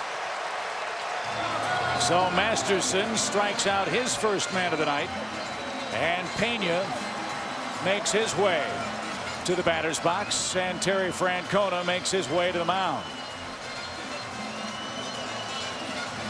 Well, you don't think this is a significant game? Terry Francona going to Papelbon here. Game is tied, but the game on the base paths for the Rays. 8-8, 2 outs now as Jonathan Papelbon strides in.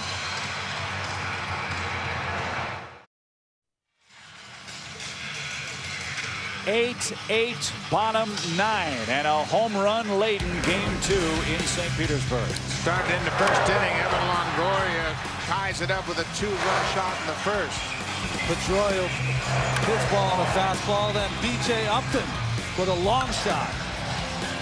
Cliff Floyd hit a fastball straight over the center field wall, and a second home run for Dustin Pedroia. In the 5th inning, then Kevin Youkilis gets into the act. It's part of a 3 solo home run 5th inning for Boston. They tied a record with 4 postseason home runs in a game. And so a new battery for Boston. You've got Papelbon on the mound. You've got Cash behind the plate. And Buck, we talked last night about there was some concern that Papelbon was too much of a fastball pitcher.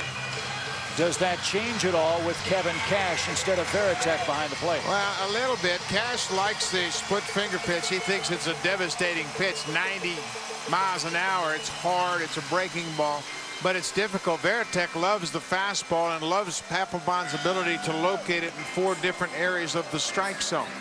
Papelbon, he can throw all 3 pitches very effectively. But in situations like this, you would expect he would stick to fastballs. Established a new career postseason record last night. No earned runs allowed. No runs allowed in the postseason. And he'll try to extend that as he faces Carlos Pena, the Rays' big first baseman.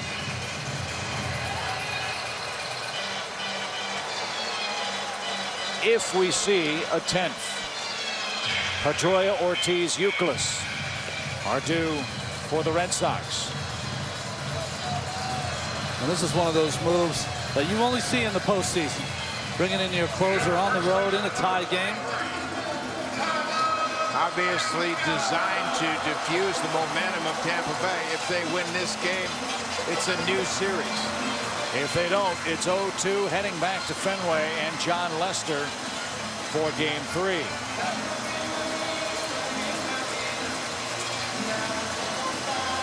So Pena with a double, a single, 2 runs, and an RBI. Looks to, at the very least, keep it alive for Evan Longoria, who's on deck. Outfield still deep, almost on the warning track to cut anything off and to hope to keep Iwamura scoring from first. Good cut. And into the upper deck. Strike one. Well, with a young man who went to Northeastern in Boston, will he be the hero for the Rays here against the Red Sox?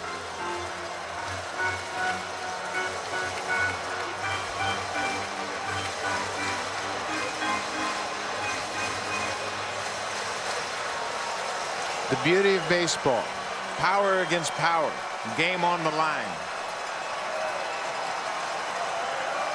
Pena hit 31 regular season blasts.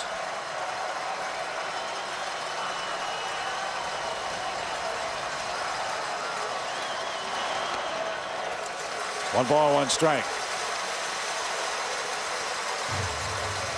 Interesting crowd reaction. It's almost as if they're watching a guy that's about ready to putt, giving Carlos Pena plenty of time to concentrate.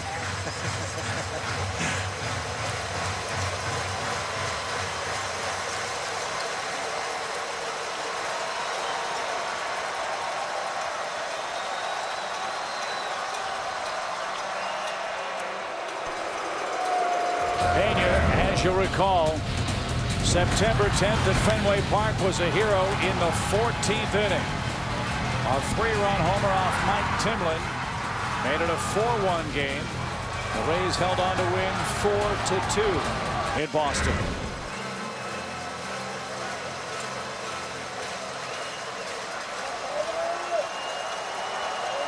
Seven go-ahead runs batted in for Pena from the 7th inning on. That was second best in the American League this season.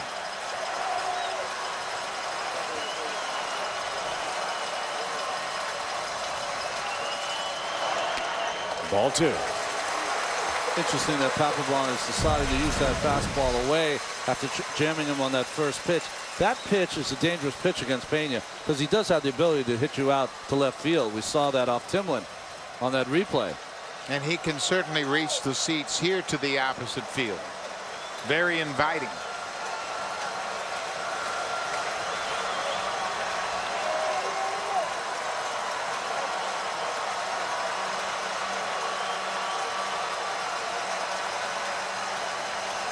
Runner goes. Fouled away. They ran on 2-1 with Upton up. They run on 2-1 with Pena up, and both times the ball was fouled away. And they're not covering second. They're just going to keep their defensive position, so if he hits it on the ground, it won't scoot through the infield all the way to the wall. So they'll concede the bag at second base to hold their defensive positions.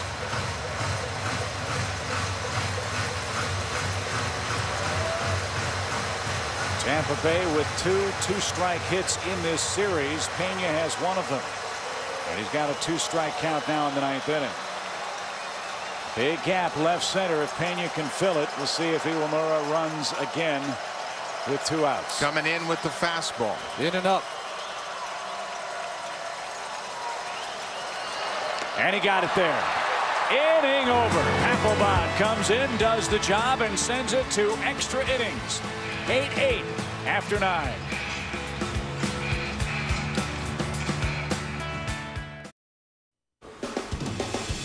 Ernie Johnson and Cal Ripken, Dennis Eckersley, Harold Reynolds here in Studio J, standing by to bring you Inside MLB, presented by Captain Morgan. At the conclusion of this game, as they say in television, the time of that show, TBA, to be announced. We're heading to the 10th inning in St. Petersburg. Free baseball. Chip. All right, EJ, thank you very much. Listened with great interest to your all's comment before the game about how the Red Sox have changed the philosophy of their club from one of run production to one of run prevention. Well, they certainly have done the run prevention part very well after the 5th inning. Just 2 Tampa Bay hits in the 6th, 7th, and 8th and 9th innings combined. Now they do need some of that run production with Pedroia, Ortiz, and Youkilis coming up. And guys, this trio has been devastatingly good tonight. They have scored 7 of Boston's 8 runs. And that's why Papelbon was brought into the game, because of where they were in the lineup. You take a shot with your closer because you're going through the meat of your order bottom half of the inning, so you give Papelbon a chance. And Pedroia, the first man up against Dan Wheeler, who begins his third inning of work this morning. You guys love to have these games over 2 days, don't you? This is great. We've had lots of practice. We had a 5-hour, 19-minute game against the Angels in the first round. And now Pedroia to work in the 10th inning. 2 homers, a single, 4 runs scored tonight. It's safe to say Pedroia's postseason slump has come to an end. And he looks at a ball outside, 1-0. Well, you didn't expect it to last forever. No. The way he started this year is the same way he started last year in the postseason. In a game that has seen 2 ace pitchers struggle mightily. 2 bullpens have pitched very solid baseball. 7 home runs hit. The game was tied in this unlikely manner. And we're here in the 10th inning because of this wild pitch. A slider that he doesn't pull around by Wheeler. Good base running by Pedroia as he scores his 4th run and the 8th for the Sox. Wheeler had just 1 wild pitch in the regular season. 2 in total counting postseason, and it was a biggie. 1-1 the count. Big swing and a miss.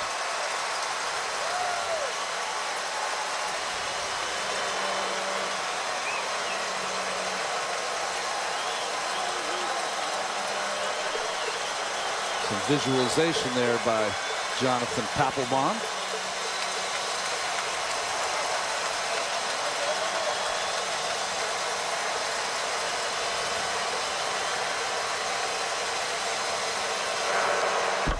Stays alive.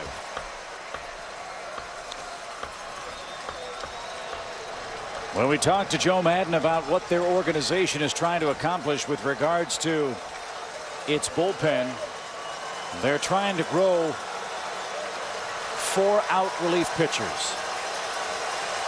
Well, Wheeler, extra duty tonight. This is his 3rd inning. And he misses outside. 2 balls, 2 strikes.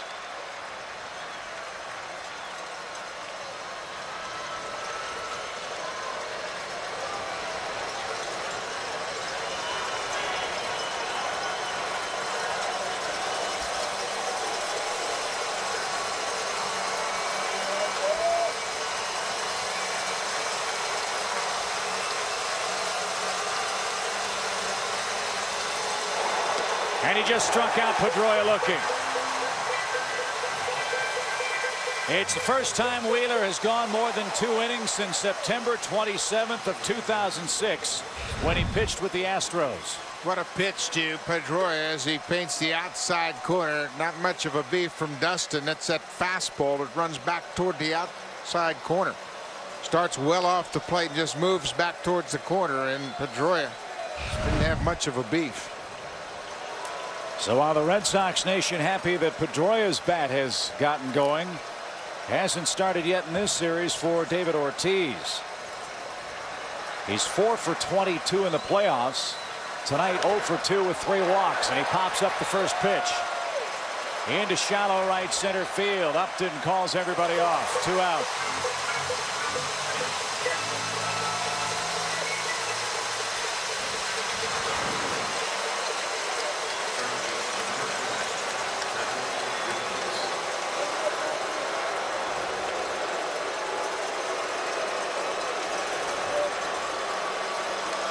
Big Poppy and his offense a big mystery. 2 outs for Youkilis. First batter Wheeler faced when he came in the 8th inning. Got him hit into a double play.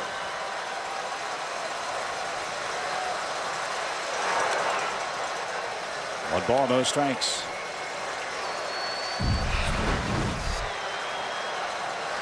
Youkilis 3 for 5 again tonight.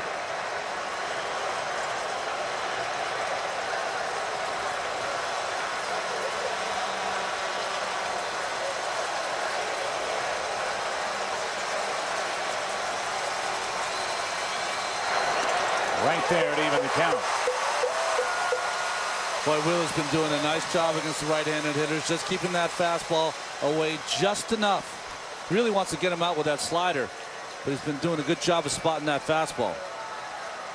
Joe Maddon complimented Wheeler for his work specifically against this Red Sox team in 2008, and he's gone 2 2/3 scoreless tonight.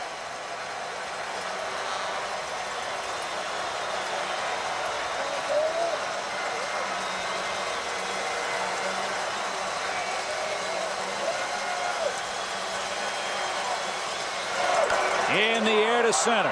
Upton has a beat on this one at the edge of the track. Makes a leaping grab. Again, that ball took off on him.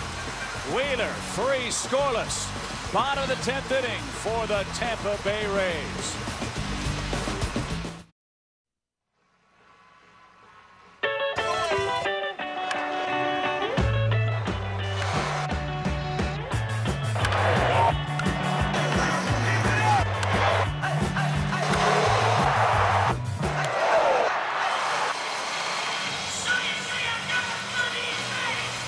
A great night and an early morning in St. Petersburg. 8-8. The 4, 5, 6 hitters coming up for the Rays as we check in again with Craig Sager. Well, we told you that Tito Francona emptied his bucket of chewing gum. Sam Holbrook, the home plate umpire, has run out of baseballs. He's been over to Tampa Bay dugout. He said, listen, guys, somebody go upstairs and get me some more. They brought down 2 more cases. That means they're gone. Right now, this will be 12 cases of baseballs tonight. 12 times 12, that's 144. A gross of balls so far, and we're not done yet. Did Craig go to Yale too? He's a golfer. He knows what the gross of golf balls are, maybe. Well, it's interesting because the umpires will rub up about 7 dozen balls when they begin and take the sheen off it and give pitchers a chance. And oftentimes you get late into a ball game and you come out and those balls aren't quite as well rubbed up as those first batch of baseballs that the umpires rub up. Well, Evan Longoria might be saying we only need 1. And he's had a huge night. Oh, he really has. The change up here from Josh Beckett in the first wraps that around the foul pole. Fastball in, doesn't quite get in there. Off the wall for a double. And again, another one wrapped down the line. Easy walk-off double and an RBI. And that home run for Longoria, by the way, was hit at 8:37 last night. It's 12:53 in the morning, local time at Tropicana Field. Hard hit ball. Youkilis knocks it down, picks it up, throws high, but 1 man down. He guards the line late and is rewarded. When we talk about Kotsay playing at first base, you can see that Youkilis is just a step from the going in toward the foul line, knocks it down, throws it out. But watch Kotsay, how he maintains contact with his foot on the bag, using his toe to keep contact. It's a guy that's only started 4 regular season games for the Red Sox at first base, making a pretty savvy play. A 2-hit night for Carl Crawford. Both those hits brought home runs. Youkilis in on the field turf in case Crawford thinks about a bunt. He swings away and pops it to the left side. That will reach the seats foul. Crawford 2 for 10 against Jonathan Papelbon. Well, interesting, both hitters swinging at first pitches, but it's different than trying to work something off a regular reliever. Papelbon, you can't give him a strike. Doesn't walk anybody. Yep, trying to jump on that first fastball. 8 walks all season long. No reason to give him a strike. Boston has left 11 men on base. The Rays have left just 4 in an 8-8 game.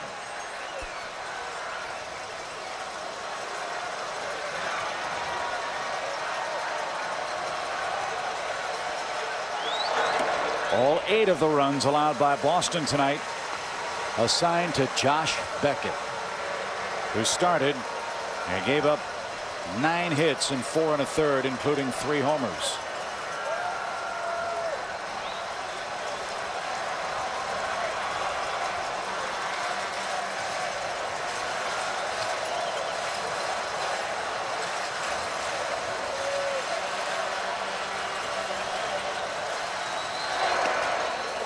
Missed outside. There's a splitter. You don't see many of them, but that one 87 miles an hour diving down and away to Carl Crawford.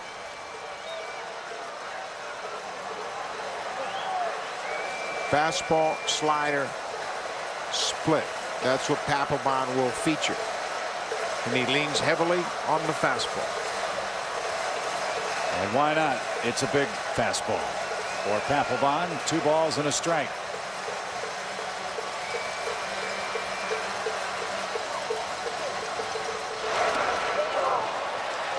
Two and two.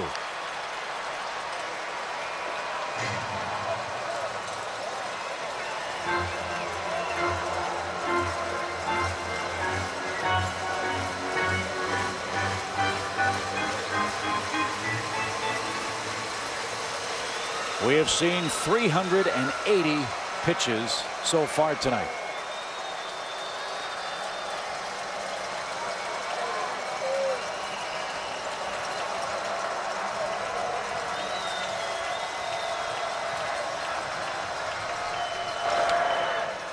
And 381 is out of play. What's really interesting is how effectively the bullpens have been in cooling off hot hitters within the body of one game.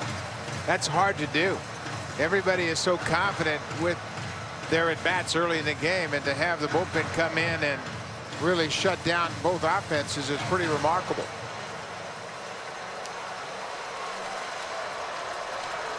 The Rays again, starting with the 6th inning, have just 2 hits. They had 10 hits in the first 5 innings tonight.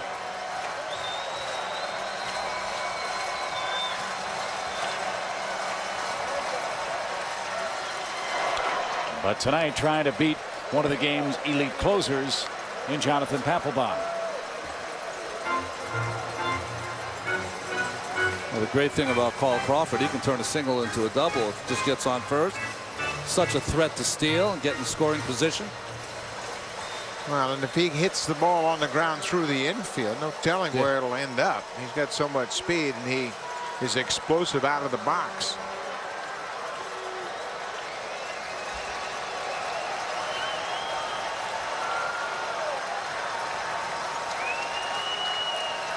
Cash wanting it down. It's got to be the split finger. It was fouled away. Kevin Cash really likes the split finger pitch from Papelbon, and that one is 89 miles an hour. And the reason it is so effective is because it looks like a fastball out of the hand of the pitcher, and then the movement takes it down out of the hitting zone. Ideally. And Papelbon will throw that running fastball, the 2-seamer, to the left-hander, so they'll see enough of that action. If he throws a split and it bounces up there, Cash has to throw that body and knock it down. Full count, 3 balls, 2 strikes.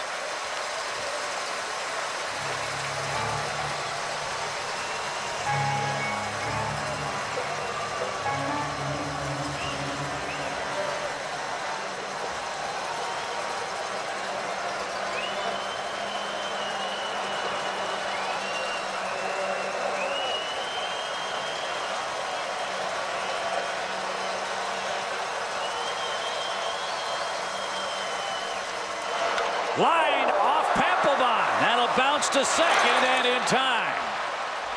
Boy, that ball hit him hard. He said he's okay right now, but Terry Francona is going to come out with the trainer to make sure. No, I'm all right. Only he knows where it hits him. He said, I'm okay. Looks like it got him in the back here. Let's see, line drive up the middle.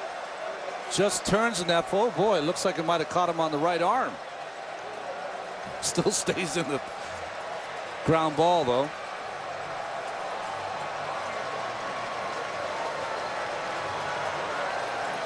Boy, a big break for Boston. This ball is headed into center field, out over the plate. I don't know how he can stay in the game, but it must have hit him in a pretty good spot. He never hesitated with helping Dustin Pedroia on the play. Throw it to first. That's the old be hurt when the play's over. And a 1-4-3 shot off the bat of Crawford is the second out in this 10th inning. And Terry Francona has a chuckle as Papelbon seems to be just fine. Willie Ibar, the hitter. And he takes the ball inside. How long has Papelbon worked in one particular game? He's pitched 2 innings 4 times this season, twice this postseason. In games 2 and 3 of the American League Division Series, Jonathan went 2. He's gone 1 so far tonight. And evens the count to Ibar.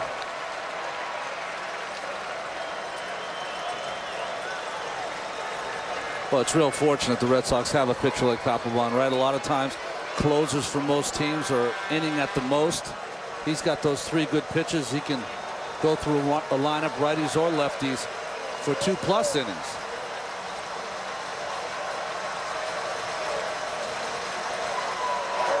Hit high in the air to right. J.D. Drew camps out. And Papelbon takes one off his body, but heads to the dugout with the game still tied and heading to the 11th inning.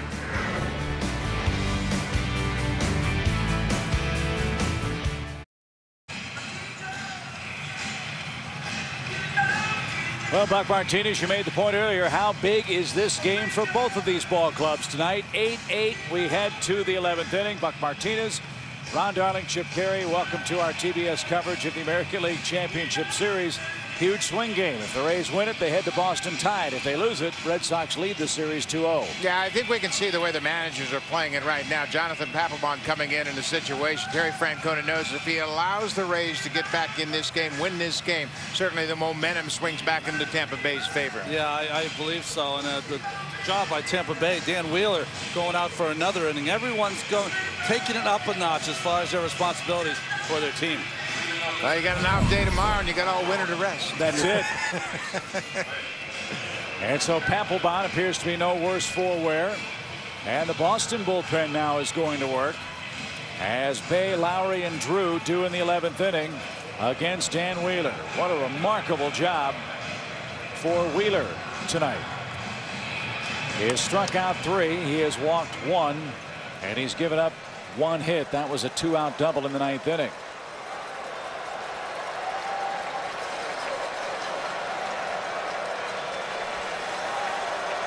These relentless Red Sox bring Jason Bay to the plate with a 4 RBI night. And a check swing is in for a strike. And these Rays, you got to be impressed with them, the way they're playing for their playoff life in this ball game.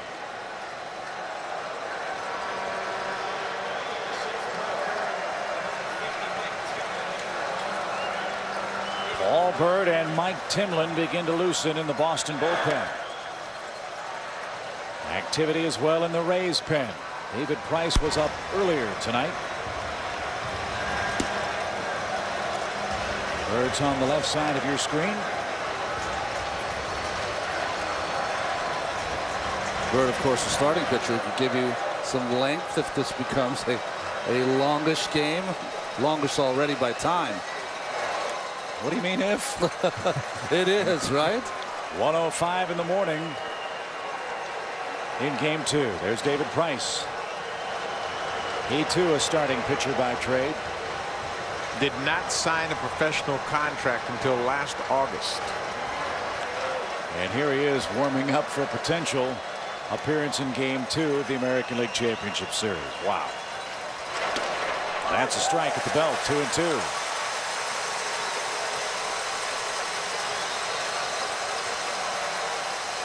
Maybe that's a trend we're starting to see more of too. College kids signing and rapidly rising after a year, sometimes even less, in the minor leagues. Ryan Braun, Troy Tulowitzki, Evan Longoria.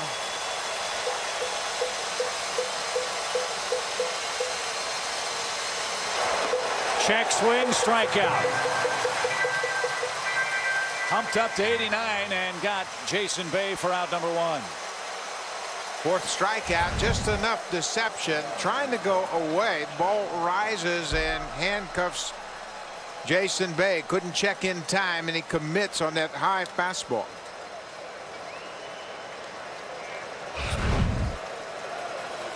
So Bay is out. Here's Lowry. He's 0 for 3 with a couple of walks.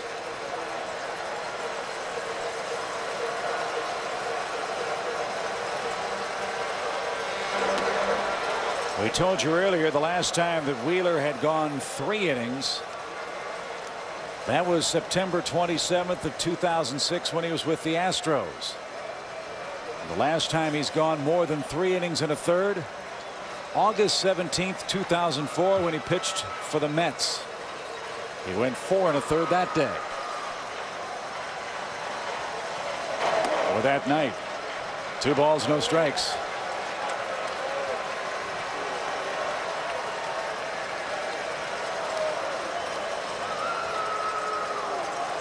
Probably Wheeler's last batter here, though. Lowry. J.D. Drew coming up.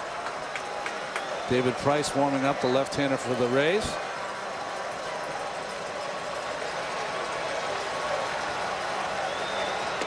Two balls and a strike. He took one.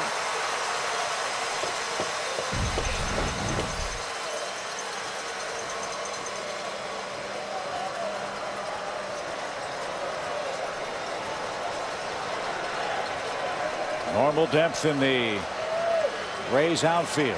Upton plays very shallowly in center.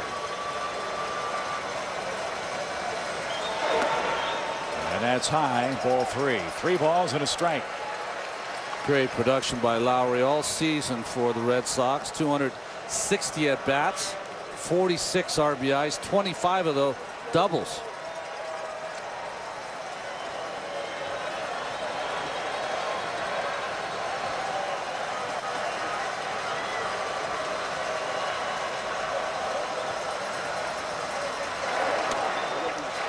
A 1-out walk to Jed Lowry. And now Joe Maddon will make the very slow walk out to the center of the infield diamond. If that's it for Wheeler, and probably will be, as the call is going to David Price. What a job by Dan Wheeler tonight. 3 innings and a third of scoreless relief to this point. David Price versus J.D. Drew next.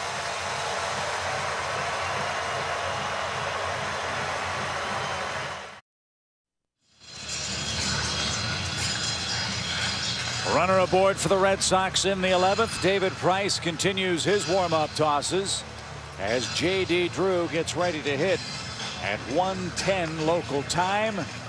Longest game by time in the postseason, 5 hours 50 minutes. That was an 18-inning game between the Braves and the Astros in the 2005 National League Division Series. First pitch tonight at 8:08 Eastern Time. People trying to stay awake as David Price comes in from Vanderbilt. When he was added to the roster, they thought he'd be used in long relief, but once they had Edwin Jackson come on, he could become a situational lefty for the Marlins, for the Rays. He is going to be an outstanding starter someday. Great fastball with a lot of movement and good slider. Probably a 2-pitch pitcher out of the pen. And J.D. Drew, the man that will face him, Edwin Jackson, the lone man left. The only Red Sox hitter that has faced David Price is Jacoby Ellsbury. That came in the 9th inning, and he got Ellsbury to line out to left. But he's got a big fastball and a sharp late breaking slider.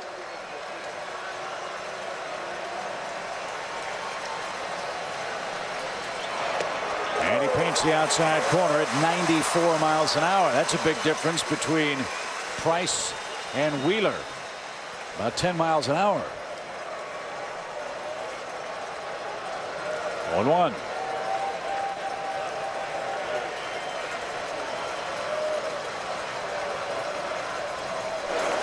I love the description Joe Maddon had when we talked with him about David Price. He described him as the new toy in the bullpen.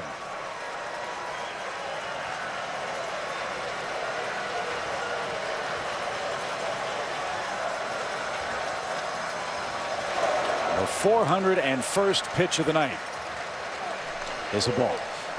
The interesting thing we'll be able to see if Price can manage his nerves. Got that first pitch in for a strike with those 2 sliders, not even close.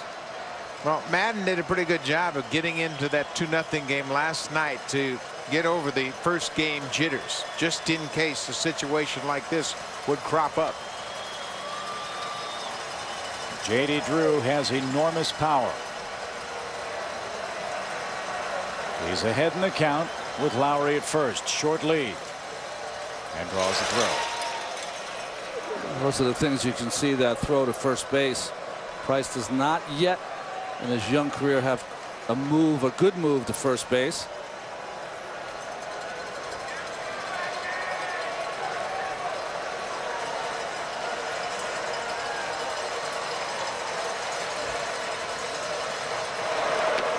High and away. 3 balls and a strike. Red Sox tonight have earned 9 walks in the game. Just 1 for the Rays.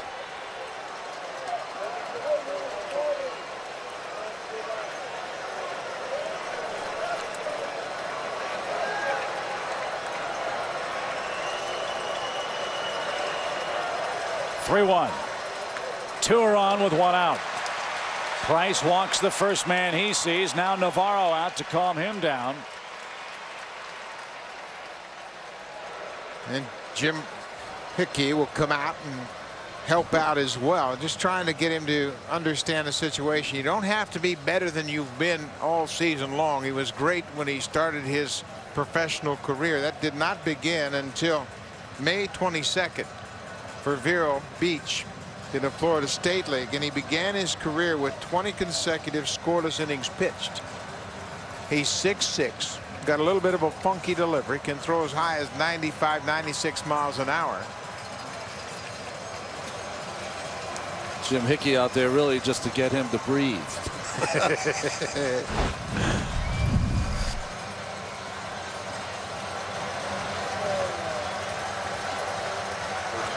Just your typical American League game at Tropicana Field tonight. But a very, very important game. This game too. Here's Conce 0 for 5. Price looking for a ground ball.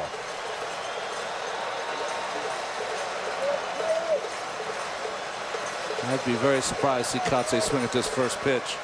See if he can work the young Price. And he missed outside, ball 1. Interesting, starting with the slider.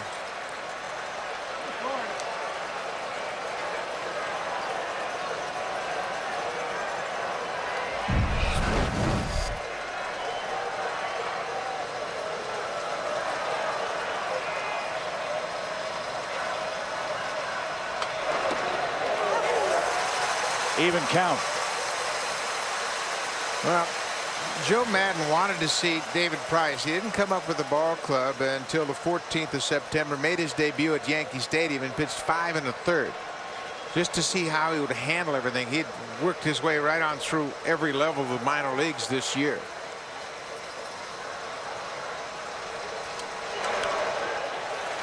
Late swing, 1 ball, 2 strikes, humped up to 95. He started out at Vero Beach, went 4-0 in 6 starts, then went to Montgomery, went 7-0 in 9 starts.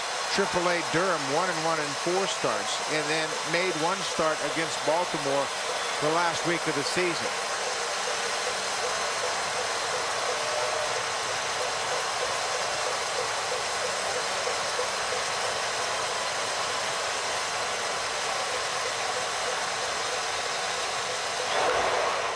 Conce keeps it alive.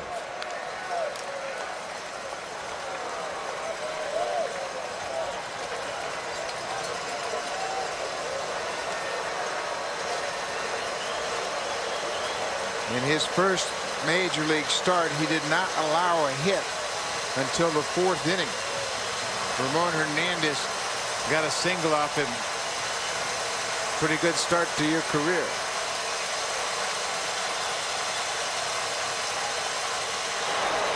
Over the outside corner, 2 out.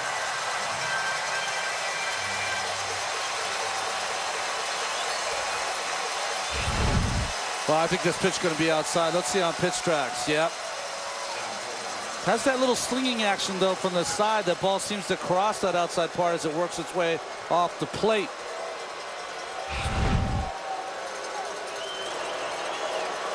Now Pena and Navarro out to talk to Price and tell him about Coco Crisp. And what Price surely knows is that Crisp tonight has had a very good game. A single and 2 doubles, but he's been left on base 3 times. He put a charge in the ball last time up in the 9th inning, hit a 2-out double over the head of the center fielder, B.J. Upton.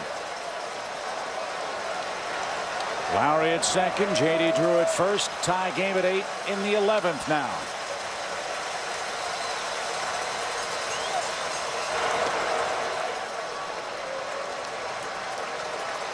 Well, because of the incident this summer, this would be the last person that Rays fans would like to see get a big base hit. Coco Crisp hit by a pitch from James Shields and charged the mound at Fenway Park, and a brawl broke out.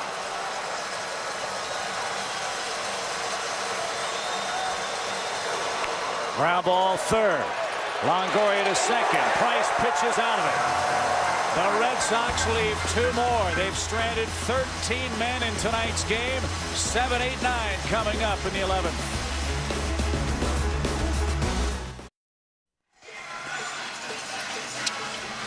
Lower third of the Rays order coming up in the 11th. It's been a long night, but it has been a move-filled, home run-filled, crazy play-filled game 2. And Dioner Navarro, who has had a flair for the dramatic against the Red Sox this year, starts things off. September 9th, a game-winning hit, a double off Jonathan Papelbon brought home Fernando Perez. Rays won that game by a 5-4 score.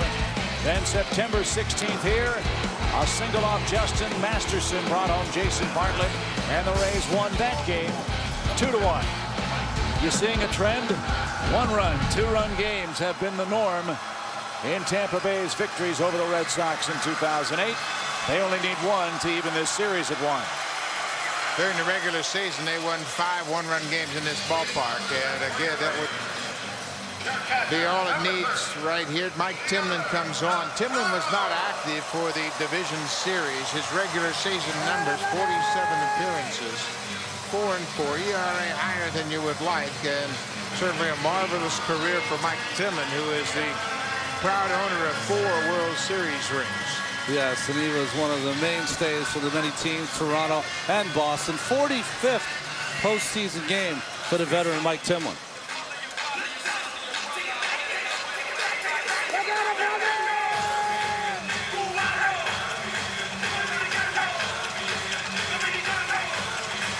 So Dioner Navarro will go to work. He's 1 for 3 against Timlin, who hasn't pitched since September 28th. Well, Timlin's a veteran. He knows how to keep himself ready.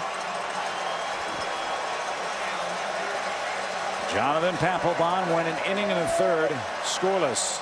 He is out of the game.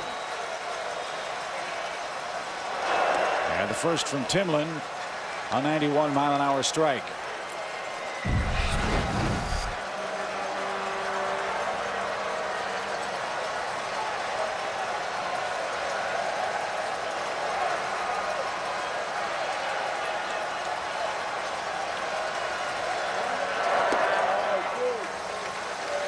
Timlin started his career in 1987 as a 5th-round draft pick of the Toronto Blue Jays. Pitched in Medicine Hat, Alberta. Been a long road and a very successful road. Pulled toward first and foul. 1-2. He threw the last pitch in the 92 clinching game in the World Series against Atlanta and got Otis Nixon to tap out the first base to win the first of 2 Blue Jays World Series.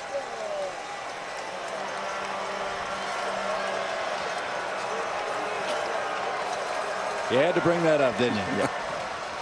1 ball, 2 strikes.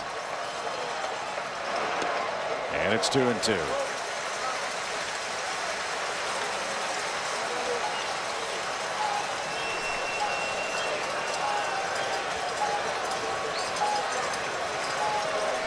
1,058 major league games for Timlin with only 4 starts. Tries to finish this one perhaps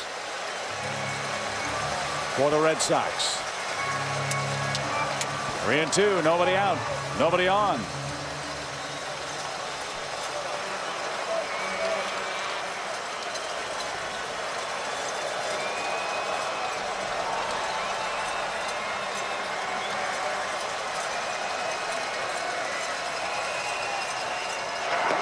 Just missed the outside corner by a razor's edge.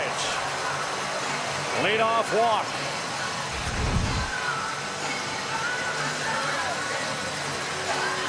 Good backdoor slider from Timlin, just missed.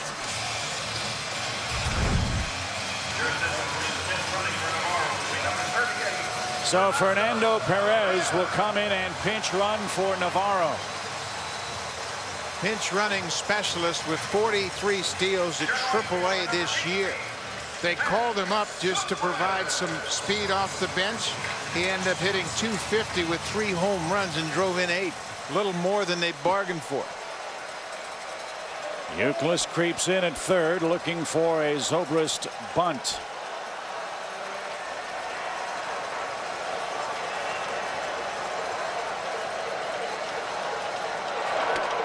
And a ball high, 1 ball, no strikes.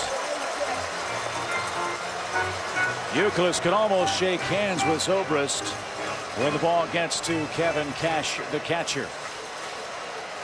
Well, Zobrist, you want to bunt this ball anyways to Mark Kotsay, the inexperience at first base.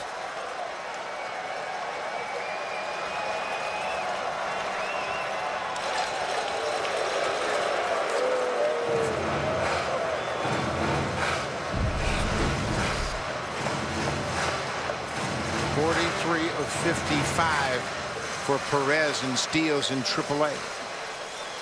Big lead.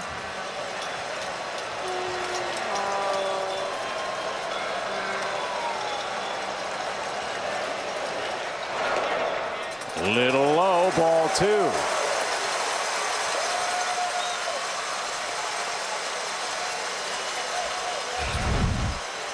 We'll see this pitch from Timlin. Catches the bottom of the pitch tracks, but Holbrook calling it low. Zobrist this season, no sacrifice bunts.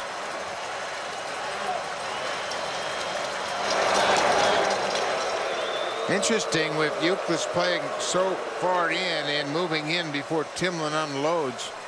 He's literally about 75 feet from home plate. Zobrist gets a pitch away. He's got a chance to slap it past him. And Bay well off the line in left, and a very fast man aboard with nobody out. Swinging, and oh, Youkilis froze there, didn't he? 3-0. Well, this is not one of the situations where you let the hitter swing 3-0. He will be taken.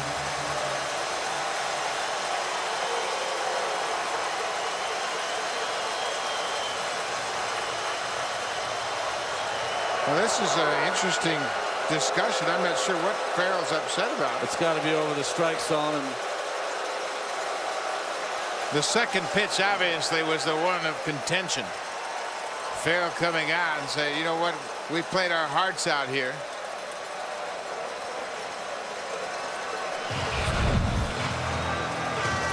This is the pitch on the second pitch of the at-bat that appears to catch the bottom of the strike zone, and the Red Sox didn't get the call. So a pitch later, they come out and argue at 3-0.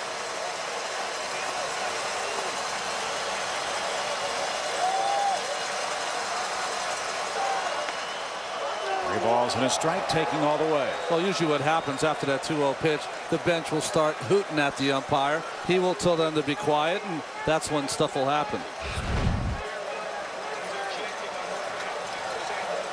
So Sam Holbrook did indeed eject John Farrell from the game, arguing balls and strikes.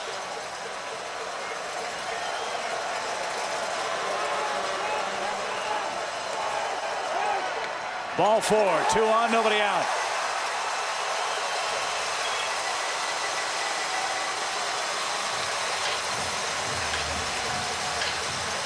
A game like this, with so many moves and counter moves, both managers having to turn to very either rusty or inexperienced men in critical game situations here in the 9th, 10th, and 11th innings. Yeah, that's why you make your best moves early, and that's why Papelbon was on early. Dan Wheeler was asked to pitch 3 1/3. Mike Timmons been in this situation many times, but not recently. A strike on a breaking ball. 0-1 to Bartlett. Here's where the strategy changes for Bartlett. He wants to bunt the ball to Youkilis, draw him away from the third base bag. He's got 5 sacrifice bunts this season. You point that head of the bat, angle it, the head of the bat at the second baseman. That'll give you the angle to get it to Youkilis. He got it down, but it's foul. And Youkilis charged in to make sure it didn't skip back into fair territory. Yeah, you don't have to be so fine with that bunt. You don't need to bunt it right on the foul line. Just make Youkilis come away from the bag. He's got a lot more room than just trying to drop it down the foul line. In fact, you don't want to kill that bunt. You want to hit that bunt solid, push it towards Youkilis. Will the bunt stay on with 2 strikes? Well, if anybody can do it, it's Jason Bartlett. They've got a lot of confidence in his ability to execute. Youkilis still has to guard against the bunt. Back-to-back walks start this 11th. Did he go? No. You've got to pay a little attention too, as you see. Did he swing here? Oh, awful close. That's pretty close right there. Also have to pay attention to Perez on second. Mando with that great speed. Lowry right behind him as Timlin glares in. He's trying for third. Ground ball to third. That's a fair ball. Throw to first in time. Runners at second and third.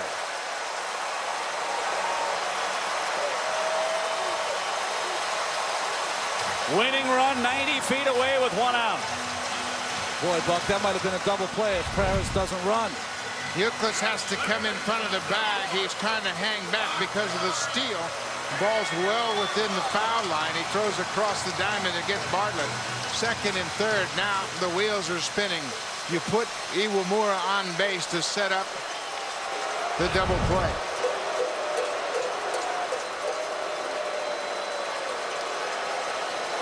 So Iwamura will be walked. The bags will be full. And this game then offensively goes onto the shoulders of B.J. Upton. Remember back in game 1, the Red Sox led the game 1-0. The Rays had 2 men on with nobody out in the 7th and could not get a fly ball deep enough to bring home the tying run.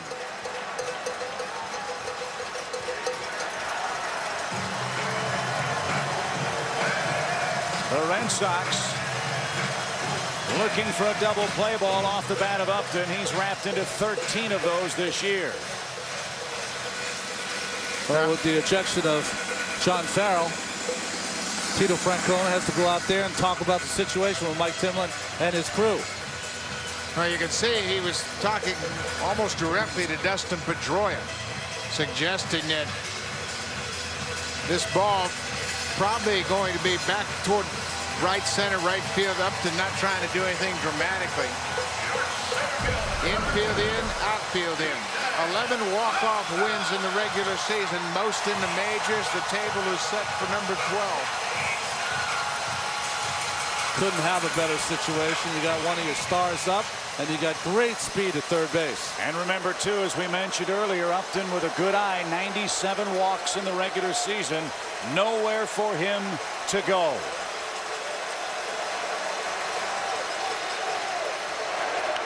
Swinging at the first pitch, rolls it foul. And you got to be more patient and selective than that. You need a ball up, and he's asking the umpire, good pitch, and he'll say, yeah, it was a good pitch, but it's not a good one to swing at on the first pitch. 1 for 9 against Timlin. You need to get a ball above the knees to keep it off the ground. You want to hit it over the infield into the outfield. The outfield is very shallow. Now he's down 0-2.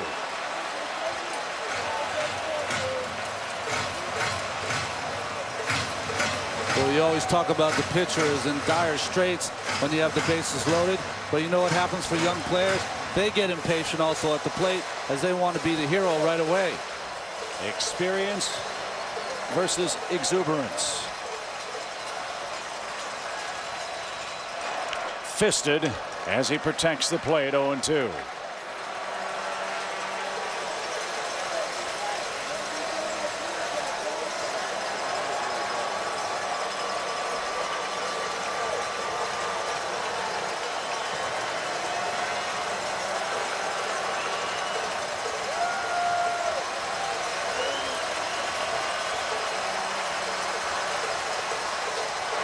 Breaking ball popped up right field. Drew surrounds, foul ground. Perez at third, tags. Here comes the throw. It's up the line, and the Rays have tied the series.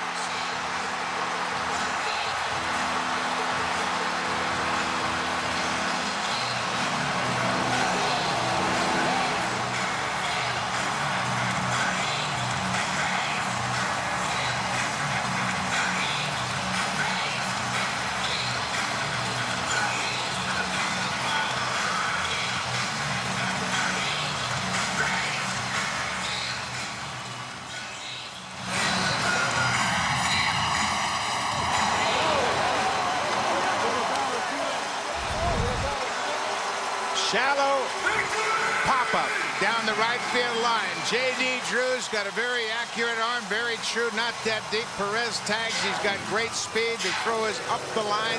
Perez packs home the game winner. Well, that throw is up the line because of the threat of speed of Perez. Probably one of the few guys in major leagues who can score on this shallow pop-up.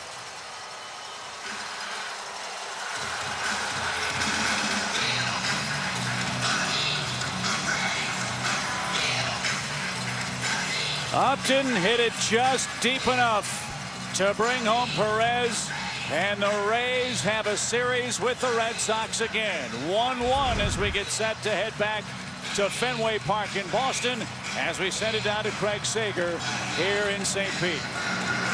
Well, BJ, I don't know how to explain what this game was all about, but all year long it's been 9 = 8. The final score tonight, 9 versus 8. What a terrific win. You've been having come from behind wins.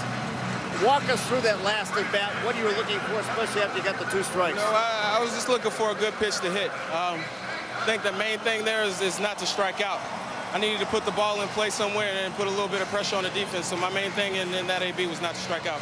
Chip Caray says experience versus exuberance. I saw you talk to your batting coach, Steve Henderson, before you came to the plate. What did he tell you? Look for a good pitch to hit. Gave me his pitches, so I knew what he had coming in. So look for a good pitch to drive and put the ball in play. Do you think it was deep enough when you hit it? I don't know. We got a pretty quick guy at third, Fernando. I was hoping it was, and he took a gamble on it, and it worked out for us. Well, congratulations. It all started when the team scored 8 runs off Josh Beckett. Evan Longoria, we talked about you were struggling in game 1. You took extra batting practice tonight. What does this win mean to you in this franchise? It's good. We didn't want to go to Boston down 0-2. We know they're going to battle us tough. They always do. It's 1:30 in the morning, and we pulled it out. We talked about the experience and how you guys would learn from game 1. Joe Madden said he had a conversation with you after the game or before tonight. What did he tell you? Just to relax, and I could feel it myself, yesterday, kind of pressing, putting too much pressure on myself, and usually when he has those talks with me, the sit down in the office, I do pretty well, so maybe he needs to keep having them. You also mentioned earlier in the night about the eye track, where you watch these tennis balls, where you pick up the number and the color. How did that help you? You know what? It just helps with tracking and seeing pitches and being able to recognize pitches a little bit earlier. I do it whenever I have a chance when we're at home, and you know, it seems to be working for me. What a rookie year. Ever experienced anything like this before? Never have, Craig. It's been awesome. Congratulations. Back to you, Chip. All right, Craig, thank you very much. What a ball game. 9-8. The Rays win it in 5 hours and 27 minutes. And this American League Championship Series coverage on TBS has been presented by Kia Motors. So the Rays are back in it with a 9-8 win. Off we go to Boston, where even the mascots hope to be awake for Game 3 of our series. For Buck Martinez, Ron Darling, and Craig Sager, Chip Caray saying good morning from Tropicana Field. Be sure to tune in Monday on TBS. It's Game 3 of the Rays and Red Sox. Coverage begins at 4 o'clock Eastern with TBS MLB On Deck, presented by Sprint. Now I invite you to stay tuned for Inside the MLB, presented by Captain Morgan. Remember to drink responsibly. Let's send it back to Atlanta and Ernie Johnson in our Atlanta studios. Good morning, everybody. All right, thank you, Chip. Hey, we're still here for Inside MLB, presented by Captain Morgan, albeit a shortened version of the show coming your way as we take a look at the highlights and you get the insights of these 3 mugs. So stick around.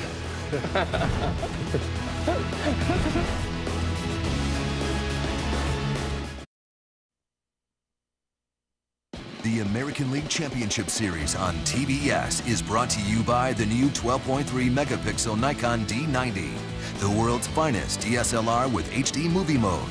By DirecTV, now get over 130 of your favorite channels in HD.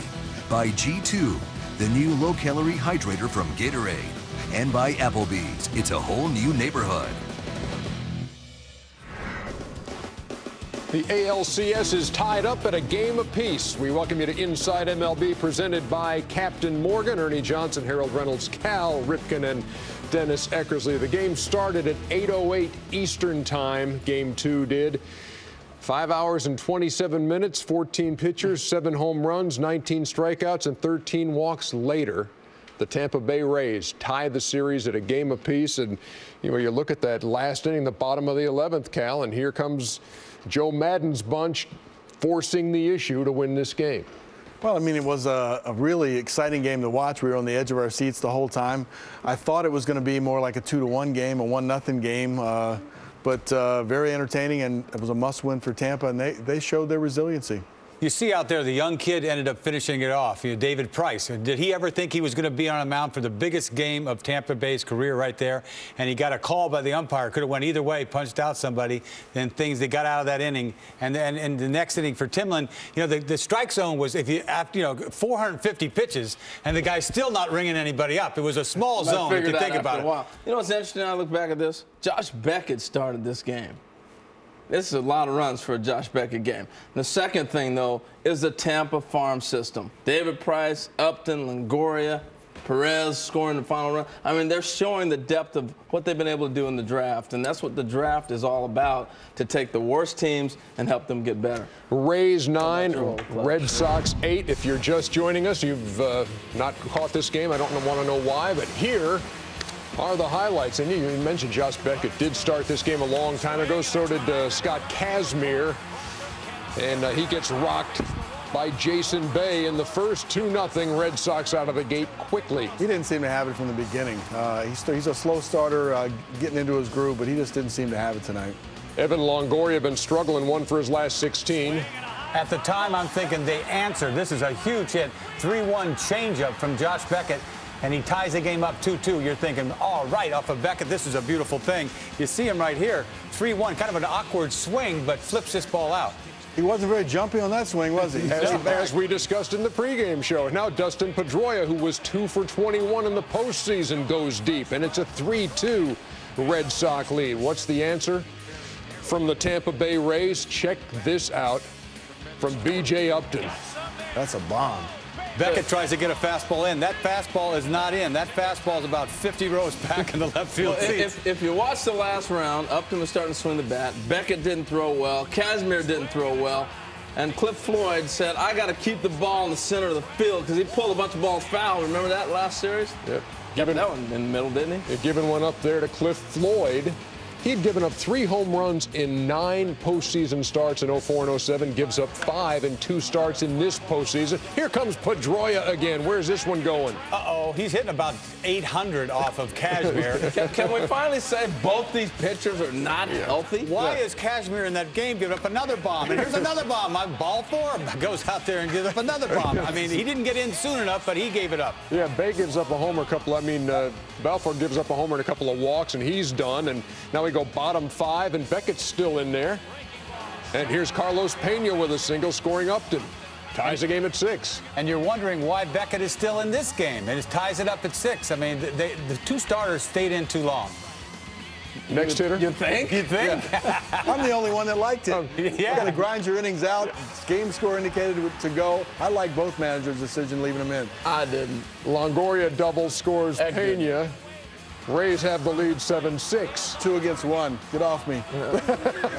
There you go. Literally, you really should see what's going on here in the studio. Now, Javier Lopez in facing Carl Crawford. And this will be the one pitch that Lopez throws as he comes out of the pen. Crawford greets him. 8-6 Rays. Adds another Ernie to finish off Beckett with 8 Ernies and 4 1/3. Top 8. Whoa! You hate to see that in this league. Wild pitch to tie the game. And then the catcher almost had an opportunity to throw him out. Navarro, if he gets a throw to the plate, they got to play. Neither one of these teams beat themselves, but that right there, you know, I don't know why. And, wow, that one hurt too. You wonder if this is going to have something to do with his arm. I think that ball got him in the shoulder. We'll find out. You never know in a couple of days. Papelbon said, I'm fine. Get out of here. We're in the bottom of the 10th. Score is still 8-8. And then David Price on in relief, the rookie out of Vanderbilt. Nervous at first, found the strike zone with his first pitch, and then couldn't find the strike zone. Scared got himself me. Right, yeah. Now we go bottom 11. B.J. Upton down the right field line. Do you send him? He's Fernando Perez. Why not? Of course you do. Look at this guy get it. Oh, my goodness. He was pinch running for Deoner Navarro. You know, that's who would not have made that move. No, I don't think he would have. You know what? That's how they played all year, though. Even in the last series against the White Sox, aggressive on the base paths. And yeah, you can talk about, oh, the manager. You got to have your third base coach have the confidence that he's not going to get chewed out when he gets back there for sending that guy. You send him. They're an aggressive running team. They had stolen bases. They had to go right there. They had the right person at third base. I don't know how many other people would have scored. Yeah, there's only a couple guys in the big team. Yeah. Joe Madden's guys win this one 9-8. Here is the Rays manager. You good? All right, thanks. Let's get the guys up here. There he is. Well, you know, he's happy. Our timing is absolutely exquisite. Here's a 16-minute highlight package. Hey, the manager's live. Now we do have some other guys making their way to the podium. Evan, you said yesterday, B.J. Upton and Evan Longoria. Sit still, guys. Answer questions. Was that homer in the first, the at-bat that did it for you? Yeah, you know, it was just, like I said, I just needed to get that comfort level back. And, you know, fortunately, it was the first at-bat. And after that, I mean, I felt like the old me, you know. It was just the struggles before, and you start thinking in big situations. And you just need something to turn you around. And fortunately, it was the first at-bat today. Mark, down here. BJ, you've always had 5-tool potential, and in the postseason, you're really showing 5-tool production. Has there been a change in your game, and how have you been able to step it up? Not at all. Definitely keeping the same approach. Can't get away from your approach. Been playing this way all year. Obviously, the numbers haven't been there, and the production hadn't. But I mean, that's what the postseason's about. It's time to step it up. We're in October, and everybody on the team's doing it. Tim? BJ, in that situation with a speedy guy at third, are you just thinking, just get this in the air somewhere and let that kid run? Not necessarily in the air, but definitely in play. I knew in that situation I couldn't strike out. You know, I wanted to put the ball in play and put a little bit of pressure on the defense, and especially with Fernando at first or third base. I knew either way it was going to be a tough play for him, and luckily I got the ball up in the air. Back there, John. Evan, all year you've had different heroes. It seems like every night, every win. Was this kind of the epitome of it tonight with so many different guys that came up big at different points of the game?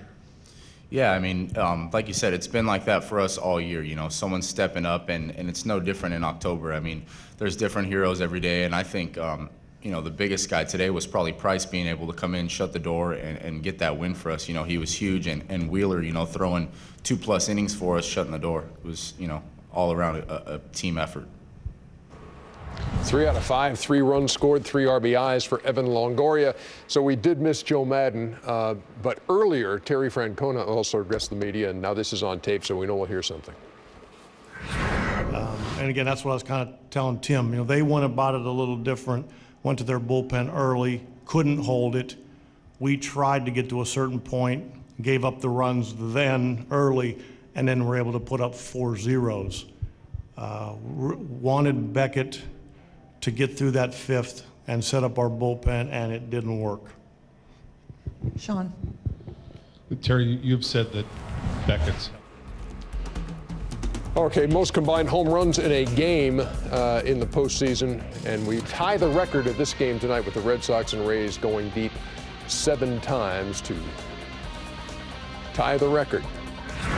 Which brings us to Game 3 in this series, and a change of venue. It moves to Fenway Park now. How huge was this? Obviously, it was huge for the Rays because you can't go up there down 2-0. But kind of a tone does it set for the series now when they win a game like Well, this? I think it's for the Rays. It means everything. You know, you can breathe a little bit when you get up there. You know you've got to go out there and you got to face Leicester, and they knew that going in. If they're 2 games down, they were in trouble. So they've got to go to Boston and try to win the series. Is what they try to do. I got a quick question for you. Yeah. All right. You, the closer. Papelbon and Wheeler both get stretched in this game, all right? Wheeler. How long? Papelbon, okay, we'll say Wheeler for sure. How long does it take for your arm to really recover? Well, you know, the thing is, you could pitch the next day sometimes, not Wheeler. I mean, 3 1/3, that's the problem here. You don't know where Wheeler's going to be in 2 days from now. But as far as Papelbon, he's fine. As long as you don't stretch it out to like 50, 60 pitches, you should be fine. But sometimes it takes a couple days to feel it. But, you know, in this series, you're going to get a day off. And is it going to be important? Wheeler's the guy to watch is Wheeler when you see him come out the next time. Papelbon threw 18 pitches, Wheeler 48 pitches. Wow. Maybe not Papelbon. So, Cal, as you look ahead to Game 3, your thoughts as an afternoon game at Fenway with Matt Garza and John Lester? Well, it shortens the series. Now you're 1-1. You still have the magic that you come from your home place in the dome or the pit, whatever you want to call it. Going back to Fenway, the Rays haven't played real well in Fenway, and the Boston Red Sox has that home field advantage. They play really well. Lester is pretty unbeatable. I think he's 3-0 in that ballpark. And so, again, it's still a tough road, but it's got to be a sigh of relief if you're part of the Rays.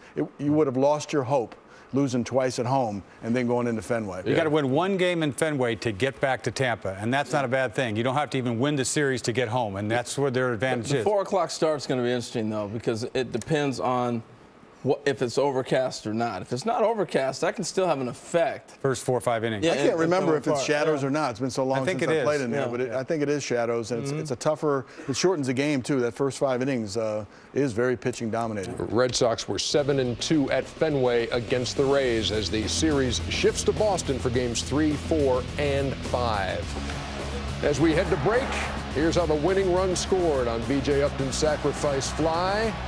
Fernando Perez. How far do you think that ball 9-8. How far do you think that ball 190 feet. 190? Pesky hole? No, that's 300.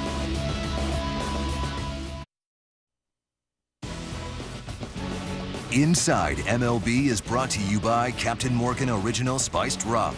Drink responsibly. Captain's Orders. Okay, I think we're done. All right, Let's get the guys up here. Once again, that was our exclusive post-game coverage of Joe Maddon's press conference. Okay, so here's the way the series stands. 1 apiece. Game 3, 4:30 on Monday. We will be on the air at 4 o'clock from Fenway Park, and then Tuesday we'll hit the air at 8 o'clock.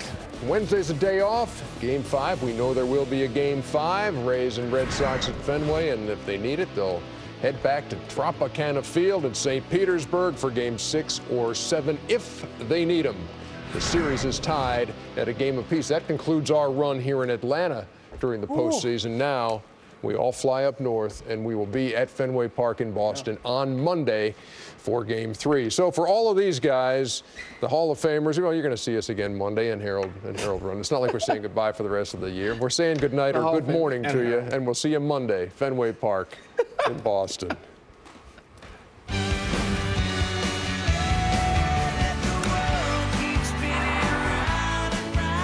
This is where it all goes down, down, down. That's why I love this town. That's why I keep coming around. Say hey, say hey, say yeah, say yeah. Makes me feel at home somehow. That's why I love this town. That's why. That was brutal. That was terrible. Say yeah is the second one. Let's say yeah.